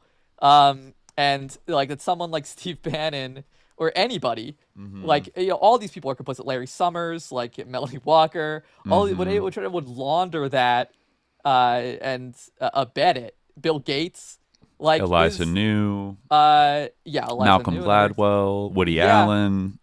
I like our whole American elite is just riddled with people that like pretty knowingly sold their souls and their integrity, and or decided just to like not notice it as sus and just be like, okay, like Paul Krasner. It's like not a guy who is like constitutionally incapable of wondering if there's like evil CIA fascist plots like afoot in the United States and that we're sliding towards something dark, the way Mae Brussel did. Like he could certainly entertain these things, but it's like when the going got like a little bit rough, he punked out because he wanted the bag and he wanted like the social cachet, and he wanted to live a long life, and he decided to like hang out with these people. Yeah, he wanted to be immortal. Yeah, he was very always concerned about dying, right? So afraid of dying. All these guys kind of were. Yeah, which is funny because that's what they say, religious people are, but which is, I think it's more true of them. But anyway, yeah, no, when I think about those people, I always think of, like, to be like someone like Woody Allen or, like any number of the people in these emails, like they remind me of, like the tarot card of the devil from the Rider-Waite tarot deck, like underneath the devil where you have like those little like minions that are just like chained up, like, and they're in like they have like a 3-foot chain around their neck and they can't like move, like, the devil's like standing on this pedestal and like they have these people in chains beneath him, like it's a man and a woman with little horns. Might be something that Tony Podesta has in his art collection. They're like, they are like, I mean, that's like the whole thing with Epstein, right? That this is like an influence operation, a blackmail operation, and these people have been chained by their own lusts, and or blackmail in the sense of mutual, but I think there's two ways of like looking at the blackmailing is like leverage to like take somebody out, but obviously they probably don't want to like use that because you don't want to like reveal the existence of like this network, but more it's about the bonding of people in crime, like bonding people together through a mutual crime and like complicity, like creates in-group psychological dynamics that are very strong. And, just by like the knowing of like, oh, you're in like the club of the insiders. Oh, then you had to go to the island too. And, we all know what we did to get here. And so like we got to ride this out and like actually take over the world in a way. Maybe if some of them have a shred of a conscience, it's like they know they have to like control the world for it to be worth it. For what was the Nietzsche quote? It's like the worst thing is like you like debased yourself and sold your soul for nothing. Was that Nietzsche? I forget. Maybe I don't recall. But this is like the most pathetic thing is that like you sold your soul for a pittance. I do know what you're talking about. I'm not sure if it's Nietzsche. Yeah. So they feel like they kind of have to end up, or maybe in their mind, quote unquote, saving the world, like it was somehow worth it. They seem to have this confused idea. Okay, all right. Yeah. That's I think, yeah. And they have to think that I don't know that they're somehow the good guys when they're just marinated in evil and they actually stand for nothing, and like the world is crumbling around them. It's like that's like we gotta kind of clean out the entire elite ranks a little bit. People are gonna get quote unquote whacked, as Michael Wolff said. Reputationally. I don't know if anybody will go to jail, but like it's an expression of a deep rot of like at the heart of like every single one of our institutions. Like it's hypocrisy. It's like core exploitative, like everything's been hollowed out, but like the desire to like generate more profits, but also like use it as a cynical mechanism to control all of us, like mass psychologically. Like that seems like they're all running for like that's their like Excalibur that like they want to grab before it's like too late. Like where they can just like put the little brain chip in us and then like put us in our pod and give us the treats and the goon content and the Netflix and like, make it so that they can never be like their rule is secure for eternity. And then maybe they can like quote unquote live forever and then they'll rule everybody for forever. That's bad. That's pretty bad. Yeah. That's a pretty bad place for the country to be at. And it's like the chickens be coming home to roost. I would say spiritually, but navigate we got to navigate the future carefully because, not, as I said before, not everything is as it appears. Absolutely. Even our so-called heroes that have been given to us, like Chomsky or Krasner, these singular heroes, we're allowed to have one as a treat, right? In every category. And then people rally around that person and get, like become obsessed with like them as an avatar of how to, like oppose the system and also get like rich and like, succeed doing it and become like famous, But then those American, I feel like when they allow things like that, like for people like Chomsky for a reason, or people like Krasner that are a certain like they have a certain blindness to them or a certain like cowardice, and they're never going to spill the whole game. Like if they get to be insiders, they're never going to spill the whole beans, and yeah, that's how you get like the Ken Kesey brigades and like all these people lionized for being like, it's like, I don't know, all they did is inspire like the Silicon Valley fascists that are trying to take us over right now. Like that's actually their main win that they accomplished, while tricking people to go along with it as like a kind of left, like liberating kind of like amazing thing, So it's not that great. No. Maybe we can avoid doing it again, but we certainly should try. We certainly should try. And and anyone who, obviously, I don't know if they're listening to Swimmel Jihad, but anyone who like finds themselves in like a leadership position, or like who like is in a position of power and influence, which like, is a position that some people need to be in, who have like the right instincts, like. Don't again, I don't know if anyone in such a position is listening to Swimmel Jihad, but in case they are, in case this one day reaches them, what I would say there's a mayor out there, what I wish who, I could say to people like Noam Chomsky is that like, if I could have talked to him early on, is like, if you have like one thing that you feel negatively about yourself or like that, don't like give up on yourself. Like, don't give up on like your principles, don't think like, oh, because like in one way, like I feel that I'm a hypocrite, or in one way I feel like there's something wrong with me, therefore I need to be friends with Jeffrey Epstein. I feel like a lot of these people like just like, I don't know, like they stop trying to be good and then they just like slide into total depravity. Not in the Calvinist sense, I guess, maybe in the Calvinist sense, but it might be something about that era, like that it felt like a thing, a certain force of history had won, and you could join it and get rich as fuck and have like a fun life, or you could be a little negative Nancy, hall monitor, screaming in the wilderness, and nobody even cares anymore. It's not even cool to like protest the system anymore. Like you're sort of obsolete, and you'll be, I'm thinking about, like the 90s and the early 2000s and stuff, where it felt like we're at the end of history, and it's like, come on, man, just like. I mean, thinking about someone like Zohran Mamdani, like obviously this is not necessarily in the Epstein context, and again, I'm not saying that Zohran wasn't like more compromised than it was made out to be the case to begin with. But, like I think that there's a needle to be thread, and there's a balance to be struck between like total like assumption that everything is like, every figure that like bubbles up is like a complete op from the top down, like from day one, and sort of the idea it's like, oh, they sold out, there is a balance to be struck between those two perspectives, and I think that like people like that sometimes like because like, they feel like, oh, I have this complicity already, or oh, I had to make this compromise.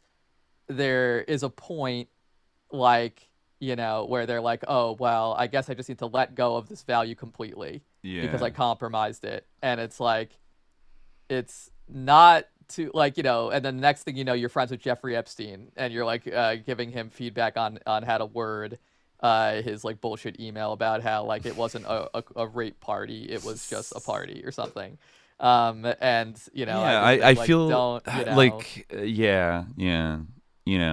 and be willing to call out people that like that's the problem. Everyone's afraid to call out other people once they get to a certain position. I feel like Paul Krasner is probably afraid to call out all his buddies, because then like he couldn't write his Krasner stack articles about hanging out all the cool places, and they wouldn't invite him places anymore. And like the need to feel good about yourself kind of like forces you to like, I think it's like because like the need to feel good about yourself, it takes precedence or something, and it's like, oh, like if I hold to the idea that this is bad, then like I am tainted by it in some way, and then I will feel that I will feel bad about myself, and I would rather not, so therefore I will convince myself that this thing isn't bad. Yeah, I And see. Like really you should selling do that. yourself you're selling yourself on your own selling out to be like, I actually believe. I've actually changed my mind. Like this Yeah. in a way, in such ways we psyop ourselves in order to like, live with the compromises that are kind of made, or certainly in anybody in any political position Right. Yeah. faces that risk. And it's tough. It definitely psychologically, I could only imagine like how rigged the game is against kind of operating with principles. At the same time, I don't know, like what's the really worst thing that's gonna happen if people just started like talking shit and not somebody like AOC, I feel like is much further down the road of make a little compromise here, make a little compromise there, but I want to feel authentic, so now I believe the compromise I made, and then now I'm voting for the Iron Dome and like vote for Kamala, vote for Joe, like at what point does that hollow you out to like, oh okay, like you're just like the thing you ran against like 7 years ago, like you just turned into the next generation of it. It's reproduced itself because the system like disciplines anybody, and like the troubled freshman congressman camp you get subjected to, like beats anything out of you. Feel like you want to not feel like shit about yourself, and like they hook people's egos so easily. It's like, do you want to have friends? Do you want to get invited to cool parties? Do you want to be like popular? Do you want to like get a lot of fundraising money? Do you want to be important? Like, all these like low, right, or like, do you want to be president? Like, don't you want? Well, I think a part of the way they hook you is like, you could do. You could go places. Good with like with power, you can like once you finally have real power, you can finally do something good, right? Change it's it from like the tenure inside thing. Like when you finally get tenure, then you'll be able to speak your mind or what like. But just until then, like just be complicit in a million evil things. Or like just shut up about a million evil things. And stay quiet because you don't want to rock the boat or whatever. But but it's the same thing with AOC. It's like, well, one day when you're president, AOC, then like you'll be able to enact your agenda. But like just go on to get along until then, or that's like the sort of thing. Or it's like, oh, in order to, if you want to get this, then you have to do this, and then but by the time you get that, then like you are totally they've hollowed you out as a person. Yeah, like you don't like those things are like have ceased to be important. And so what I am saying is like, don't make those compromises, but if you did, then don't like let that erase the value. Go back. I believe in repentance as a virtue, generally speaking. It's not it's never too late. It's not a ticket to like do whatever, be like, oh, I can always go back to what, because that's the problem. But I think also there's a kind of slippery slope where people like they have to do like one tiny thing, and next thing you know, it's like don't write yourself off. If we all get set upon, but you can always turn back. You can always tear up that Nokian sigil contract that the insane realtor gives you. You can void it, by running in the other direction and taking action. But it doesn't seem like any of these people did. They just like slid into the boomer empire and lived pretty chill lives. People like Noam Chomsky, there were many tough chances. It was like, oh, Epstein's a pedophile. Oh, he's like, being put on, he's being arrested. Oh, there are many like points where you could be like, yeah, you need to stop, but they chose not to. Like, why? Paul Krasner didn't even really get rich off his career, so he was doing it for the love of the game, Yeah. Like he would. I don't even know. Well, I don't know what the hell was going on with him. Yeah, I think he was doing it for the love of the game. He might have gotten some money from Epstein for his medical bills, but he didn't have like. And Chomsky may have as well in his own way, like the intellectual game. Yeah, I think for these guys, it was about their egos more than it was about their bankrolls. You know what I'm saying? I think for other people, that's what gets you. It's the ego. Some of these Wall Street type people, I'm sure got involved with him with a mindset towards making more money and having more power and all that kind of thing. But I think a lot of them did operate on this ego seduction thing of Epstein makes them feel powerful, and he makes them powerful. Money, like influential, power. It's truly Larry said it's the satanic. opportunity to be in the room where powerful things are happening, and have the opportunity, though not the guarantee, of influencing events in the world. Yeah. And like that's the most tempting thing. I mean, now we live in an economy that more and more of influencers, in the traditional like media and in politics, and like it's interesting that Larry used that word of like influence. Like the insiders influencing has become the highest temptation of all. But there's a lot of ways to influence. You don't have to join a cabal. I like to the cheap way out to climb the devil ladder to the top like that. Because there's always a catch, right? I feel like there usually is a catch. But yeah, I guess on that note, we can probably end there. Yeah, I guess I think so. Yeah, it's a bit of a digression, but worth thinking about. It's a wilderness of mirrors out there, and it's a minefield. So be careful. Yeah. But yeah, not everything is as it appears. Definitely not. And keep your eyes on all the foundations and people that do come out in these batches, because there's so much overload of content that people can't like sometimes things don't get like talked about. Like there was no discourse about Paul Krasner because everyone was focused on like Bannon, and then vice versa. Which like not to say the Bannon stuff isn't like, it's all kind of like instructive and informative, but there's a lot there, and some of these they're gonna throw some people to the wolves probably, by necessity. But then there's gonna be a lot of institutions that are like they're just gonna try to like sneak past like the road bumps of like what's about to happen, the culling that is about to happen, and like keep humming along. But we should keep an eye on all of these like groups, some of which are right up at the heart of power right now, and like. I don't know, keep the pressure on them at least so that people know what they're really up to, and we decrease their success rate of fooling people.